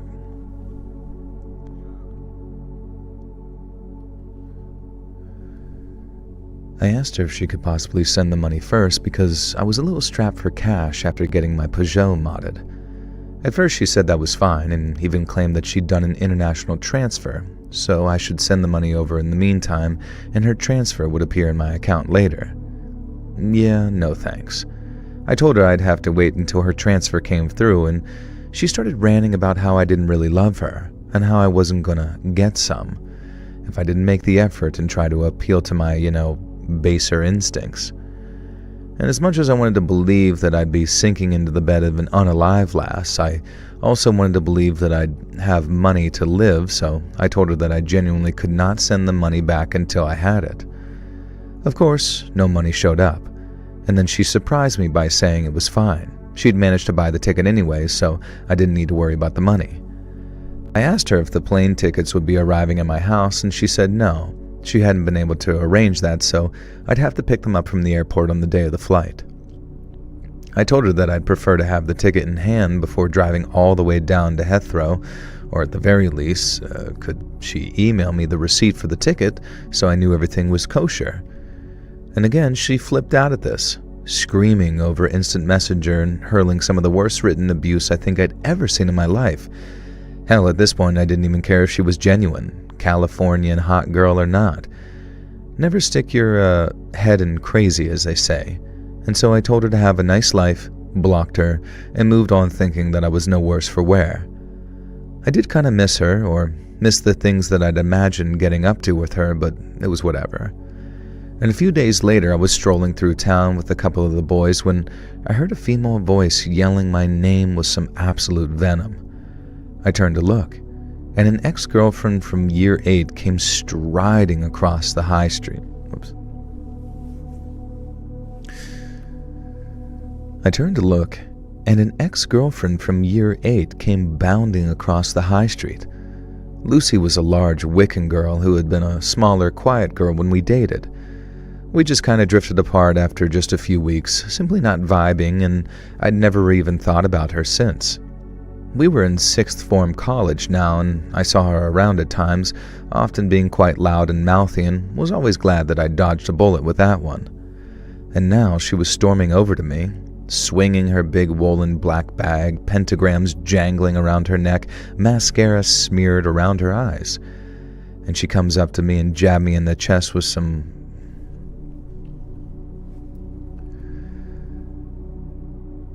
And she came up to me and jabbed me in the chest with a porky finger, hollering at me that I had no idea what I'd missed out on, and that I'd regret not paying her what I owed her for the heartbreak.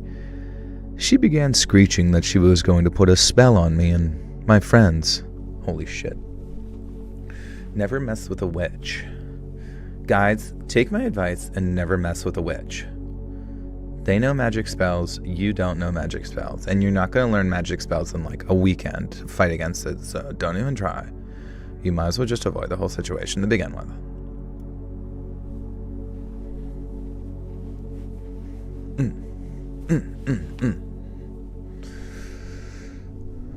That'd be really salami. I don't know, I saw that word salami and I was just thinking like witches always need something for their like various potions and spells. It'd just be really funny if like for some reason witches just needed a bunch of like Italian snack food like salami and gabagool and various other cured meats. Like, I'm probably gonna need a couple more pounds of diced turkey.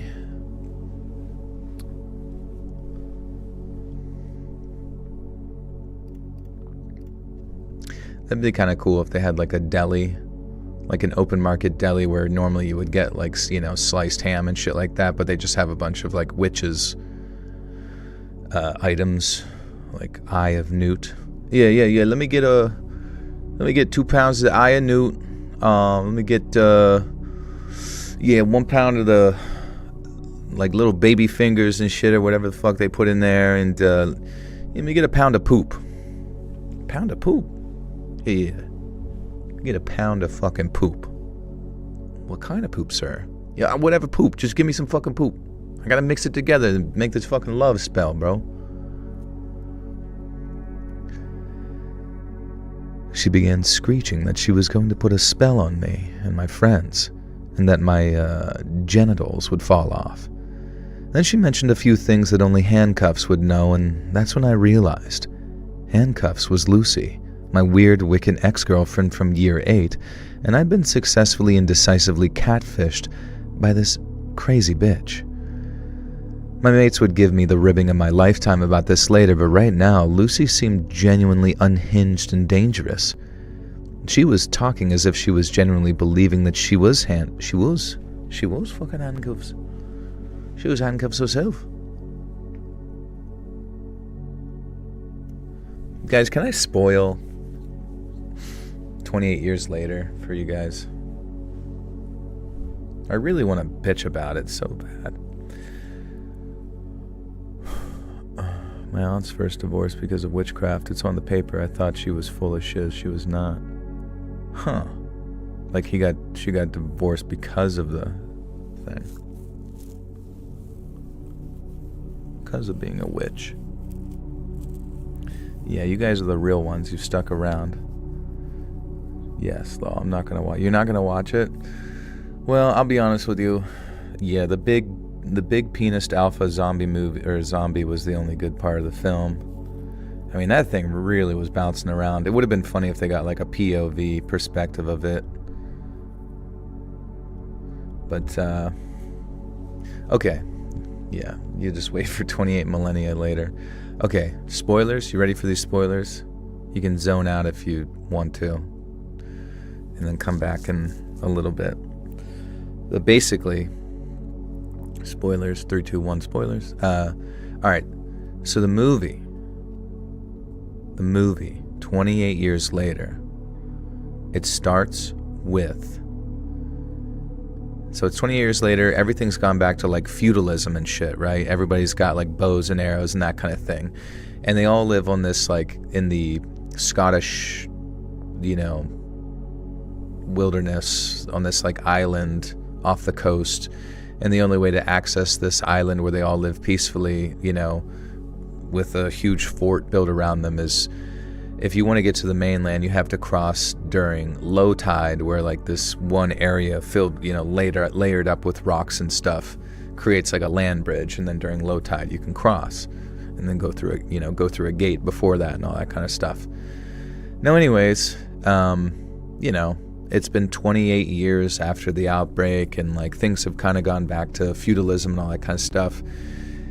And it's a 13-year-old boy, his dad, who's probably like 30, and then his mom, who's about his age as well, but she has like this debilitating like head trauma disease or whatever. And so like she's like forgetful, and she's sick in bed, and you don't really know what's wrong with her, but she's just like completely fucking out of it. And who knows how long that's been going on for. The dad has basically, since he was like 15, he grew up with the outbreak and, you know, the side colony they've existed on. And he's essentially, since he was 15, now that he's like 30 at this point, been just a person that goes out and scouts the area of the mainland, getting like random shit, you know, killing zombies. Like, he's just like super, super cool under pressure. Now, I know she has cancer. I'm just trying. I didn't want to fucking spoil it for you, even though that's what I'm doing right now. Yeah, she has head cancer. Glaucoma. She got glaucoma. Yes, I know. Anyways, so like, this dad wants to take his son out a little bit earlier than, you know, they would advise. So he wants to take his son out at like 13 years old to go be a, you know, get his first kill, you know, just basically get a lay of the land, build up his confidence, all this kind of stuff. Is basically a rite of passage for people in this village. And they clearly have been doing it here for the last like 3 decades at this point, and it's kind of just become a part of their process. And it's cool because it genuinely makes me feel like you're in like a video game for an old feudalism sort of Minecraft world or whatever, where everybody goes out and, you know, you slay zombies and shit that exists in the countryside and monsters and all that kind of stuff. Anyways, they go out, take the land bridge, begin their scouting process, and then, you know, he gets his first kill. There's many times throughout the whole process of being out there with his father in which the son is terrified. You know, he's terrified of these, scary monsters that some of them move fast, some of them don't. And some of them, you know, are coming at him, and he just is not keeping his cool. And the dad's literally allowing him to like get, his experience in, while also being really supportive. Like when the kid's like terrified, he's like, "It's all right, son, you're doing good." Like it's actually a pretty moving and touching sort of experience, from the sense that the dad is like this experienced hunter killer. He's basically like the Navy SEAL of using a bow, and he's really supportive of his son and just wants him to do well. Now, long story short, they've been out in like the woods, they've been chased by these monsters. They stay in this like, at one point they stay in a place that they find. It's just like a shitty house or whatever. They're up in the attic and they're hiding from zombies and stuff. And they're waiting for, you know, time to go on. There's a lot of cool cinematography, you know, throughout it or whatever. But at one point they see a fire in the distance. He's like, what's that? And he's like, it's a fucking mad, it's a mad doctor. It's a legitimate, like, mad doctor that lives out there. And I remember 15 years ago, I saw him, and he had, like, hundreds of bodies laid out that, you know, we don't know what he does, but he was trying to usher us down to him, and it was fucking weird. And he's like, don't go there. And he's like, okay, whatever. And so anyways, they make their way back home, and on their way back home, there's, like, these new form of, like, zombies called alphas, and they're super tall, and they're run fast, and they order the other zombies around, and they have big wieners and all this kind of stuff. And then on their way back, there's, like, probably the most intense scene in the entire movie is them being chased along this, like, land bridge on, like, semi high tide, like it's only just starting to, like, go to low tide, and they think they're in the clear, but then this massive, like, alpha zombie comes, like, sprinting through, and it's like a moonlit night, and then right at the end they get to the wall, and then the defenses, they shoot some trebuchet or some shit, like a giant arrow through the thing's chest, and take it out. And then it's just like, I don't know, it was just fun. It was like, this is tense, this is cool. It's like a growing experience with father, son, and then they go back to the village, and then it's like this sort of celebration scene, you know what I mean, of like the typical Lord of the Rings, like UK fucking tavern vibe, and everybody's just like going nuts and dancing and do, you know, and they're like, this guy, he's a giant slayer. It's like, I didn't kill the giant, Dad. And he's like, yes, you did. And they're all like, hey, hip hip hooray. And, you know, in my mind, even though he's embellishing, obviously, the success of his son, he's trying to build up his confidence. Yeah, like, they should have brought back the giant's cock, honestly. They should have chopped it off and pinned it to the wall. They didn't, but it's like, you know, they're there, they're drinking, it's like, this is life, you know, they live a village-esque life, and they go out and slay monsters, and that's just like, it's kind of like people going off to war or some shit like that, and coming back and celebrating that they've survived. And of course the father is going to be, like, proud of his son and all that kind of stuff. Now, in his, like, drunken stupor, the dad foolishly goes off and hooks up with one of the other, you know, wenches in the village or whatever, and, like, you know, the son is drunk, and he, like, you know, sees it, and he's like, what the fuck, you know, my dad's fucking cheating on, you know. And then then the son in his frustration goes back to his house, and his grandfather's there, and the grandfather goes on to tell, like, very irresponsibly tell his grandson that the fires that he saw out there was actually from a guy who was a doctor, and he was a doctor in the past, and he knows all sorts about, like, curing things and all that kind of stuff. It's like, okay, you know, you're telling this about him, and you're basically giving him hope that maybe he, you know, could, I don't know, have some benefit there of going out and, like, interacting with this doctor or whatever. And then as he goes to bed, he, like, lays with his mom, who's, like, clearly, like, still out of it with the brain cancer, and just, like, suffering, like, terrible headaches and confusion and, like, fever and all that kind of stuff. And in the morning, the dad comes back, and he's like, oh, that was a crazy party. I spent a night in the field or whatever. And, you know, then the son is, like, mad at him, and whenever they go outside, he's like, were you with Rosie last night or something? He's like, what the fuck did you just say or something? He's like, and you don't want to go to that doctor because the doctor could heal mom, and then you can go off and be with Rosie. And he's like, you know, and in the defense of the dad, I thought that character of the dad was probably the most, I genuinely thought that character of the dad was, like, the most realistic representation of, like, I don't know, just, you know what I mean? Like, he clearly wasn't a perfect character, but he had interesting aspects about him in the sense that he, like, cared about his son. He wanted his son to be confident, to be just like him or whatever. And because of the whole brain cancer thing, most likely, you know, his intimacy life or whatever was not what it used to be. And it's pretty common, you know, a pretty common thing that dads will, not necessarily just dads, but, like, the husbands or the spouse in general will go off and, like, cheat with somebody else whenever a spouse or whatever has cancer because of the state that they're in. It's a sad reality, but it's, like, pretty common, you know what I mean? And so I felt like his character was the most realistic. Like, he was very human. Like, you really can't expect like all characters in all movies to just be perfect all the time. These like Mary Sue characters that just make no mistakes and never give you a reason to like dislike them. And I felt like that was very realistic. But it used that mistake of his infidelity to then justify probably a series of the dumbest fucking decisions I've ever seen made in a movie ever. Probably. So of course, in this argument that he had with his father, the boy plots this plan, right? And he goes and lights like some shed on fire or whatever, and then he goes and grabs his confused and demented mother. He goes and grabs his confused and demented, brain cancered mother, and after lighting a big fire and distracting the guards and stuff, he leaves the compound. They go over the land bridge, and then they begin this like journey to like venturing to find this like doctor in the southwest or wherever the fuck they were supposed to go.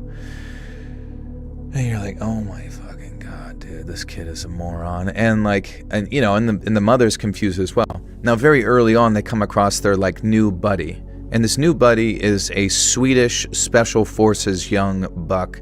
And he and these other Swedes who are in special forces were on a boat. They do patrols around the island. I guess in the rest of the world, this virus has been contained and life goes on as normal. And for some reason, instead of like, I don't know, sending over like technology or something to like monitor the people that may be savable, or dropping off like, you know what I mean, like supplies or some shit like that in various areas, they just sort of like, I don't know, do boat patrols around the island to keep track of things, but then their boat crashes and then only he survives and is there with like a weapon, so he's kind of like protecting them or whatever. And then they go along, and then at some point the mother hears crying. She hears crying coming from some train in some distance, so she runs to the train. Now, by all logical means, the Swedish guy, the son, would just be like, hey, mom who has brain cancer and gets confused at almost all times all the time, hey, don't go towards that screaming where there's literal monsters everywhere. And even whenever they left the compound, the mom was like, what the fuck are we doing out here? There's monsters out here. So like there was a brief period of time where she was like the most logical one, being like, what the fuck are you doing, son? We're literally in like an area where if any blood gets onto our skin or our eye or whatever, we'll turn into a beast. And anyway, she goes to the screaming on the train. Come to find out that there's a pregnant zombie. There's a pregnant zombie in the train. Just the dumbest shit you would have ever expected within the realm of like 28 years later. But at the same time, you know, they're evolving, so you kind of respect it. Now, what does the mother do? She's not like terrified under the interpretation that most likely this pregnant zombie will be a raging lunatic, monster like everybody else has been to this point. She goes up to the pregnant zombie while she's attempting to like give birth standing up or whatever, screaming, reaches her hand out and like interlaces her fingers with that zombie in a form of solidarity with her to like assist with her delivering her baby. And it's just like, what the fuck are you doing? And then they ask that, the son, the Swedish guy, like, what the fuck are you doing? He's like, she's giving birth. And it's like, I don't know what the fuck the writing was attempting to convey to the audience when the previous two movies have shown just these like bloodthirsty monsters in all facets of, in all forms. Like as soon as you like a little bit of blood, it doesn't matter if it's your family, it doesn't matter if they're going through something, like these things will beat the shit out of you and gouge your eyeballs out because they're just like so sadistically monstrous. And for some reason we're just supposed to like be on board with her like making a strange abstract connection with this zombie, and like somehow anybody who disagrees with it is bad. But anyways, she gives birth, and then, you know, presumably the baby, after being given a vaginal birth, would be covered in like blood. There's literally a part where they cut the umbilical cord, so presumably the umbilical cord is transferring whatever blood disease possible as well. And then the mother's just like holding it while it's covered in all of the other thing's blood, And as she's like, it's fine. She's not infected. She's not infected. And you're like, okay, I'm supposed to suspend all previous expectations from the last movies. That sounds great, I guess. And then that zombie that was her friend for like 1 second immediately screeches and like, implies that she's going to come at her. I don't know if she was saying like thank you in zombie talk or something. I don't think that was the case. And then the Swedish guy with the gun shoots that zombie in the face. And then they act like he's a bad guy. Like, why would you do that? And he's like, put the fucking baby down. We're going to shoot it. It's a monster. It's probably infected. You're not in your right mind. We're going to kill it. And instead it continues to imply that he's the bad guy in this scenario. And that why would you ever want to hurt a baby? Essentially like creating some sort of like typical soldier trope where soldiers kill babies and blah, blah, blah, blah, just stupid shit. And it's like, and then all of a sudden the alpha with the big old fucking dick comes down through the train, grabs the guy, takes his head off with his spine, fucking Mortal Kombat fatality style, and then, throws his head down or whatever. And for some reason, I think they pick his head up and run off with it. I don't really know why. But anyways, that's when you get a really good look at his big old prosthetic wiener that they applied to his body that he's like chasing after these guys. They're sprinting through the train to get away. The mother, the baby that's not crying, and then the kid. And somehow this alpha male is like, there was a few continuity errors that pissed me off where like he could have got them and almost did right at certain seconds, but then it would cut back to like him being a substantial distance away from them, unable to like get him. I don't know. It didn't make any sense. Now, anyways, they get out of the train, they get to a new area, and then this is where they introduce the witch doctor, who they've been looking for this whole time. And he is covered in iodine for some reason because they don't like that. I don't know why. I'm not exactly sure what that's referencing. And he shoots some sort of like anesthetic dart into this like zombie's neck, which like makes him just like tranquilized and like chilling. And he's like, we got to get out of here. And then they get out of there, right? They walk away. But they walk like 15 feet, and then now they're at his like base camp. But his base camp is comprised of all the bodies that he organized that the dad saw him psychotically organizing out in the field like 15 years ago. He's taken all of those bones, completely cleaned them down to the point that they're like, chalk white. And he's just made like effigy after effigy of just like huge bone structures for like no reason outside of the fact that he hopes that it's a nice art project that people recognize that all of these zombies and humans have a purpose and are a story to tell, and that they will be faced with like memento mori, death will come for you nonsense. You know what I mean? It's like whatever. But the weirdest part is like the giant freaking, twin tower size like skull stack that he has, where it's just a bunch of skulls stacked to the point of like probably 4 stories high. Oh my god, it's so ridiculously stupid. And then like the witch doctor, he's like we've come, they're like, we've come to find you, and we heard that you're a doctor. And he's like, I was a doctor at one point in my life 30 fucking years ago. And the doctor looks at the mom and it's like, can I touch your boobs and underneath your armpits? And which is trying to imply that he's looking at like the lymph nodes or some shit, right? And somehow from just like groping her briefly and feeling underneath her stinky armpits, like he was able to determine that one, she has cancer, and that the kid needs to come to terms with the fact that his mother has cancer, brain cancer, inoperable. I mean, they wouldn't be able to do surgery anyways, but that it's never going to get better, and that the kid has to come to terms with that she's going to die. And it's like, okay, cool. They came out all that way for essentially to find out what they already knew, is that she has some sort of terminal illness. And then for some reason, like through like some abstract sort of emotional music video-esque vibe, they were like, the mom goes off with him at night and just sort of implies, not from him saying anything to her, but it's just sort of like body language implied that you can kill me, I guess.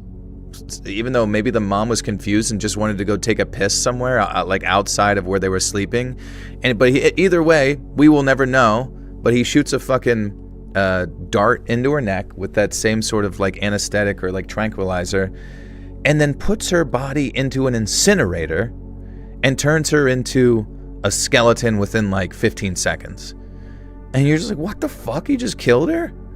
And for some reason, that's like sort of like a direct commentary on the fact that like you should, you know, assisted suicide, some shit. You know what I mean? Like that she had the right to like kill herself because she was gonna die anyways. And I'm just thinking, like, did she even want to do that? Is that what she asked for? She seemed like she was doing really good walking around and shit with the sun up until that point with like limited headaches. Maybe she just needed to get some fucking fresh air till she eventually passed away from a seizure or something. You know what I mean? It was just like all of these just sort of like jumps in logic that made no fucking sense. And then he comes back and just has his mother's skull available to, you know, Spike is the kid's name. And then Spike's like, I love you, Mom. It's like he was like, he also just knew that he was like, that she was dead. And then he also wasn't just like, what the fuck, did you just kill my mom and light her on fire? You know? And then, yeah. And meanwhile, the father back, you don't ever even get to see the father back at base camp, like wondering what the fuck is going on, even though he's the most complex and normal aspect of this whole movie. He literally, oh my God, dude, the father was the only one trying to protect the son from going out to this witch doctor that just ended up killing her mom anyways. And like, it just, none of it made any fucking sense. And then, so anyways, at that point, he takes the skull, puts it on the big stack, and he's like, I love you, Mom, see ya. And then, oh yeah, now he's responsible for this like baby. And this baby has had no lines this whole movie, not even a goo goo gaga, screechy screechy cry or anything of that sense at all. Empathetic narcissist. Dude, I don't know. I'm sure there's some fucking TikTok explanation of the psychological profile of the dad being the evil one in the movie, but my fucking God, whoever wrote the movie was the evil one. Hey, Audrey, what's up? So the kid now has a baby to like traverse somehow with like these zombies that usually if they hear anybody even like let out a fart, completely break down your Minecraft house like instantaneously. But he makes it back, is able to traverse across the, you know, bridge. And then, but he leaves a note. The son leaves a note. Instead of the son going back and having to explain to his dad, hey, sorry, I didn't listen to any of your advice at all, and I actually just got Mom killed, and now we brought back a baby that may or may not be a carrier, because they did establish that carriers do exist in this universe in the second movie that we just kind of retcon most of that story anyways, doesn't fucking matter. Like, he just drops the baby off and leaves a note saying, Dad, I'm going somewhere else, I guess. And that's literally what he does. He drops the baby off, knocks on the door, and then heads out elsewhere, like as if, but there's no explanation. Like, if you're a 12-year-old kid and you just made the world's biggest fucking mistake in your life, I guess I kind of understand why he wouldn't want to face his dad after literally fucking everything up completely. But then he just like goes off and is about to get killed by zombies at one point, and he runs into like these like Jimmy Savile like lookalikes who do these weird karate moves to kill zombies, and they were like the kids from the very beginning of the movie when the outbreak broke out or something. Now they're adults and they do karate to kill zombies, and it's really cringy and weird. And now that he's going to join their band of, you know, merry fellows or something like that. It's all very strange. But whenever like the kid brought the baby to the thing, the dad came running out, like, you know, wondering where his son was, like ready to freak out. Because I mean, it's a logical move. It's like, where did my son and wife like leave?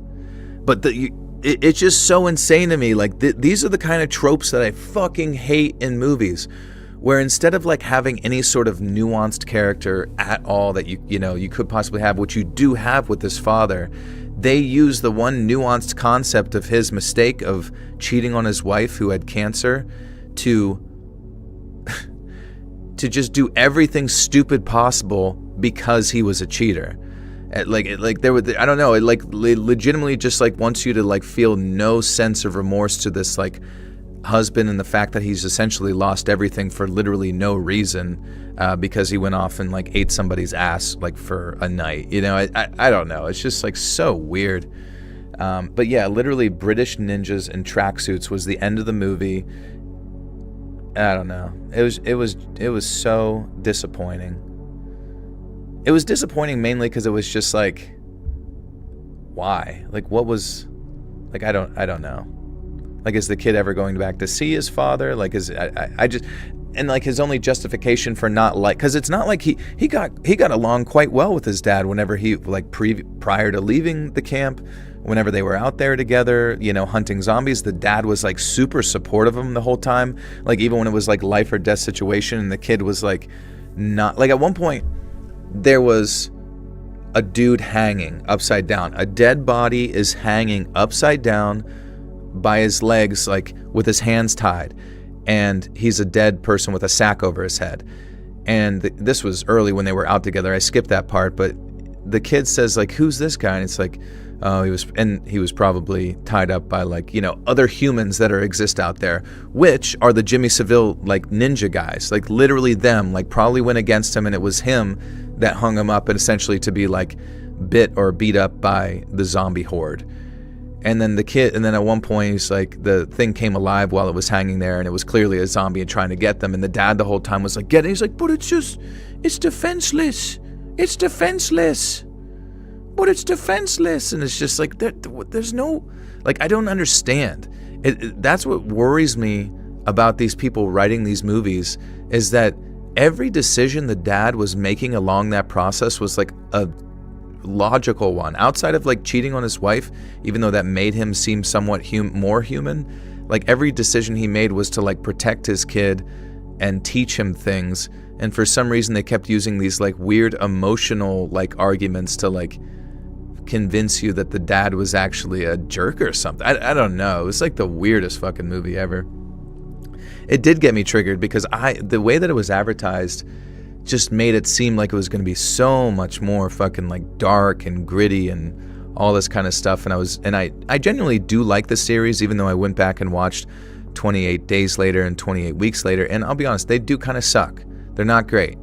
The beginnings of them are a lot more captivating than the endings, 100%. But I guess they followed that trend going into the third one, which is now going to be a trilogy, I guess.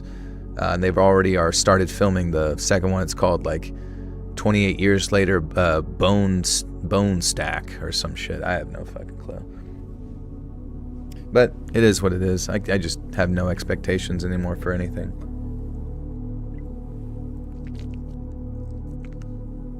You don't get the thing about the blonde boy at the end and start. Yeah, so the way the movie starts exactly is that there's a group of like blonde, like 6-year-old kids, like siblings and stuff, in a house, and then the zombies break out. They're watching like Teletubbies or some shit. And then as the kids scatter, once the zombies break into their home and you see their family getting messed up, the main kid, whose name is Jimmy from Mr. Beast, he's like running through the streets, going to his dad's church because his dad's like a priest or something. But for some reason, in like a cult-like way, the dad's in the church, the outbreak just happened, and then the dad's having one of those like weird, creepy cult leader like sayings like, this is good, this is good. We are about to be delivered to higher whatever the fuck. You know, it's like, first off, if he's Catholic, why is he talking like that? Second, did he know this virus was coming? I thought the virus breaking out kind of surprised everyone, but he acted like he's been anticipating through some sort of cult-like means, like this coming. But then he gives him the cross and tells him to hang on it forever, it will protect him. And then the kid runs off, and his dad gets like beat up by the zombies and killed. And then the end of the movie is literally those kids now grown up, but they're like living on their own and they do ninja tricks, you know what I mean? I don't know. I don't know. Nothing makes any fucking sense anymore. I swear to God, everybody who like writes stories in Hollywood is like probably as good as like a creepypasta writer at this point.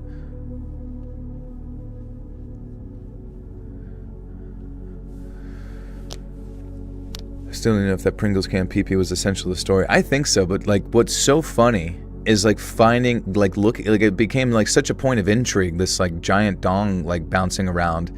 The fact that you like have to like look up to find out that it was a prosthetic penis, because I guess there's like something where you can't, you know, work with certain actors or whatever unless like the private parts are prosthetic, which is just even weirder to me. I don't fucking know. I mean, it makes sense, but at the same time it makes no sense, because it's like in the same way of changing like suicide to like unalive. It's like you can have a penis bouncing around, but you gotta make sure that it's like made of fucking goopity plastic or something.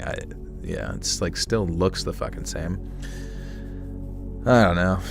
Fucking shows. The whole thing sucks.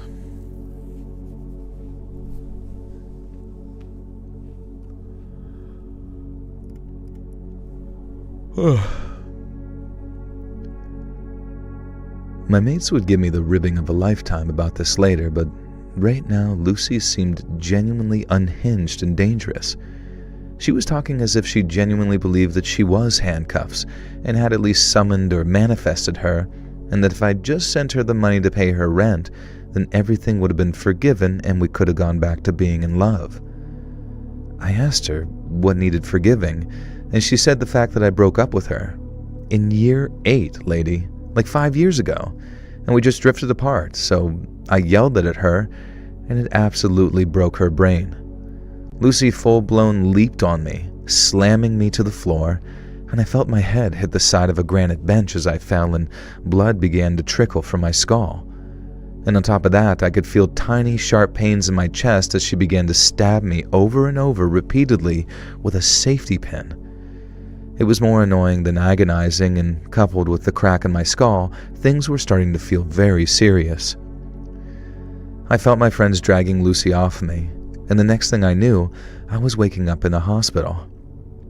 Lucy had accidentally fractured my damn skull when she'd pushed me, and I had a massive bleed on my brain. My chest was also really sore from being stabbed by a damn safety pin, and my parents told me that Lucy was absolutely mortified about nearly killing me. Lucy's parents were insisting that she went into a voluntary rehab stint.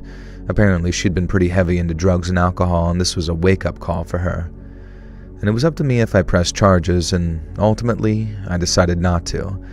But that is the story of how I got catfished, stalked, and almost killed by a fake unalive lass who almost unalived me. And for a bit of a happy ending, Lucy went through that stint at rehab and did get better. We're not close or anything, but she's a mother of a two. Oh my god. Jesus Christ.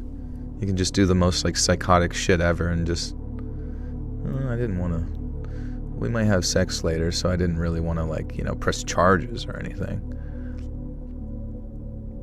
Watch some movies and rant about them on here. I guess I could. I'm just... Everybody always gets mad when I like spoil it. Maybe I'll wait till the end of like the streams to spoil stuff. What do you think, if anything, about Alien Earth? Is that new? Is that a new movie?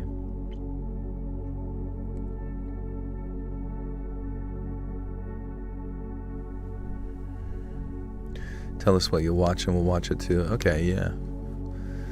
I guess definitely could. I was talking about wanting to see 28 Years Later for quite a while, so I feel like maybe somebody had watched it in conjunction. Like with Longlegs. Yeah, Longlegs sucked. Every movie sucks. Like, I just don't understand. Maybe it's this like sort of thing where it goes through way too many passes before it eventually makes it to a script that's usable. Alien Earth is the Xenomorph Alien as a TV series. Okay. I don't know, dude. I really don't think Alien and the Xenomorphs really need a TV series. Like, at this point, we fucking get it. They infect things, burst out of people's chests, and then they kill things. Like, and I mean, I did like the idea of like the ancient Egyptians using them for rituals in the past, but that they already kind of covered that lore so long ago that now it's just like not really exciting at all. But they are introducing more aliens like carnivorous plant type and an eyeball replacing octopus like aliens. Yeah, it'd be interesting, I suppose. What's your opinion on the horror film Pumpkinhead? Oh man, I used to see that. I feel like at the movie, I never seen it though. Really, I thought that got ignored from Geiger's designs. I swear there was one where it was like in Antarctica and they had, or somewhere, maybe it wasn't Egyptians, but it was in one of the more older movies, not older movies, but more older recent movies, where it took place in some sort of pyramid thing. And yeah, I don't know. Should watch Something Wicked This Way Comes, 1984. I think I'm reading the book and it's spooky. Interesting. Got the impression there was an alien species that could survive the chest bursting, so it was more like fostering them rather than dedicating their death to the birth. Oh wait, wasn't it specifically for the predators? Not the the predators. Alien versus predators. That's right. Yeah, they would put them in the humans, who the humans were kind of like sacrifices for these things to be born, and then they would hunt them. Something like that. I thought that was a cool idea. It was like a really great way to like mix interesting lore with like actual film. There's something similar to aliens in Geiger's mechanoids that are just an arm and leg joined together running off from the torso. Yeah, Geiger was crazy.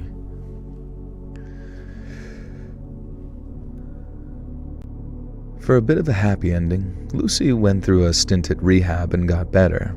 We're not close or anything, but she's a mother of 2 and a fitness instructor now and living her best life.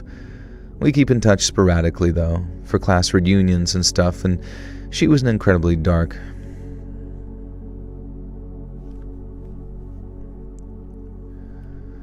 We keep in touch sporadically, though, for class reunions and stuff, and she has an incredibly dark sense of humor like I do, so we're able to joke about her almost killing me. In fact, it was her idea that I write this up, and she proofread and signed off on it. Some of the more damning descriptions of her were added by her, and she said that I should send it to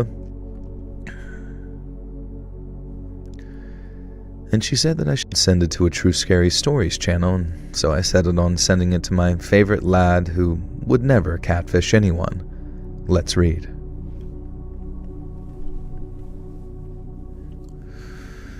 Oh man, oh man, oh man, oh man.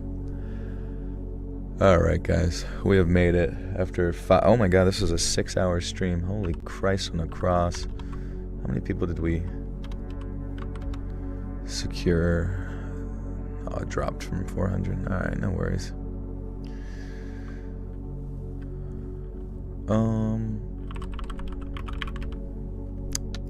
Let's read this outro.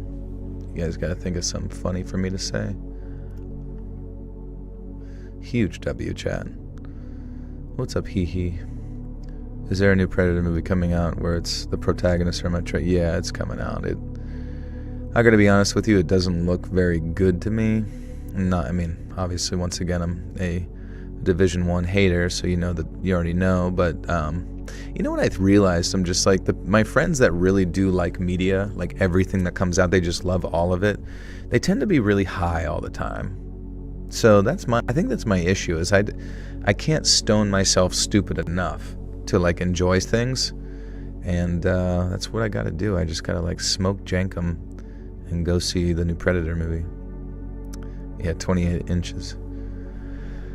Okay, think of something funny for me to say. Hey friends, thanks for listening. Click that notification bell to be alerted of all future narrations. I release new videos every Monday and Thursday at 9 p.m. EST, and there are super fun live streams every Sunday and Wednesday night. If you got a story, be sure to submit them over at my email, letsreadsubmissions@gmail.com, and you might even hear your story featured on the next video. And if you want to support me even more, grab early access to all future narrations and bonus content over on Patreon, or click that big join button to hear about the extra perks for members of the channel. And check out the Let's Read podcast, where you can hear all of these stories in big compilations located anywhere you listen to podcasts. And I also have a true crime channel called Saturn Soul. All links in the description below. Thanks so much, friends, and I'll see you again soon.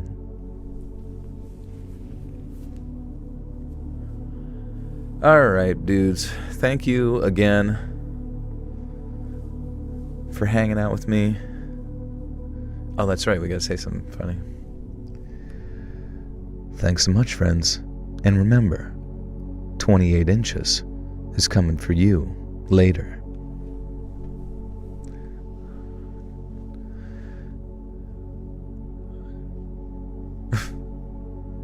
Wait, yeah, something like that, right? Thanks so much for remember. Wait till you see 28 inches late. Oh, yeah. Thanks so much, friends. And remember, wait till you see 28 inches later. All right. Love you guys. Appreciate you. I will see you on the next stream, which will be Wednesday night, probably. And otherwise, I'm going to go to bed. And, yeah. I'll get this up and edited over on Patreon. It's only $1 a month over there for early access. I am on the newest episode of the No Sleep podcast as well, season 23, episode 5. So check that out. Follow my Instagram at letsread.official. Check out the new history podcast with Ballin Studios. All sorts of fun stuff working on here. Saturn Soul, all that good stuff. All right, guys. Love you. Appreciate you. Have a great rest of your wherever you are on Earth. And I'll see you again soon. Bye-bye, bye-bye, bye-bye.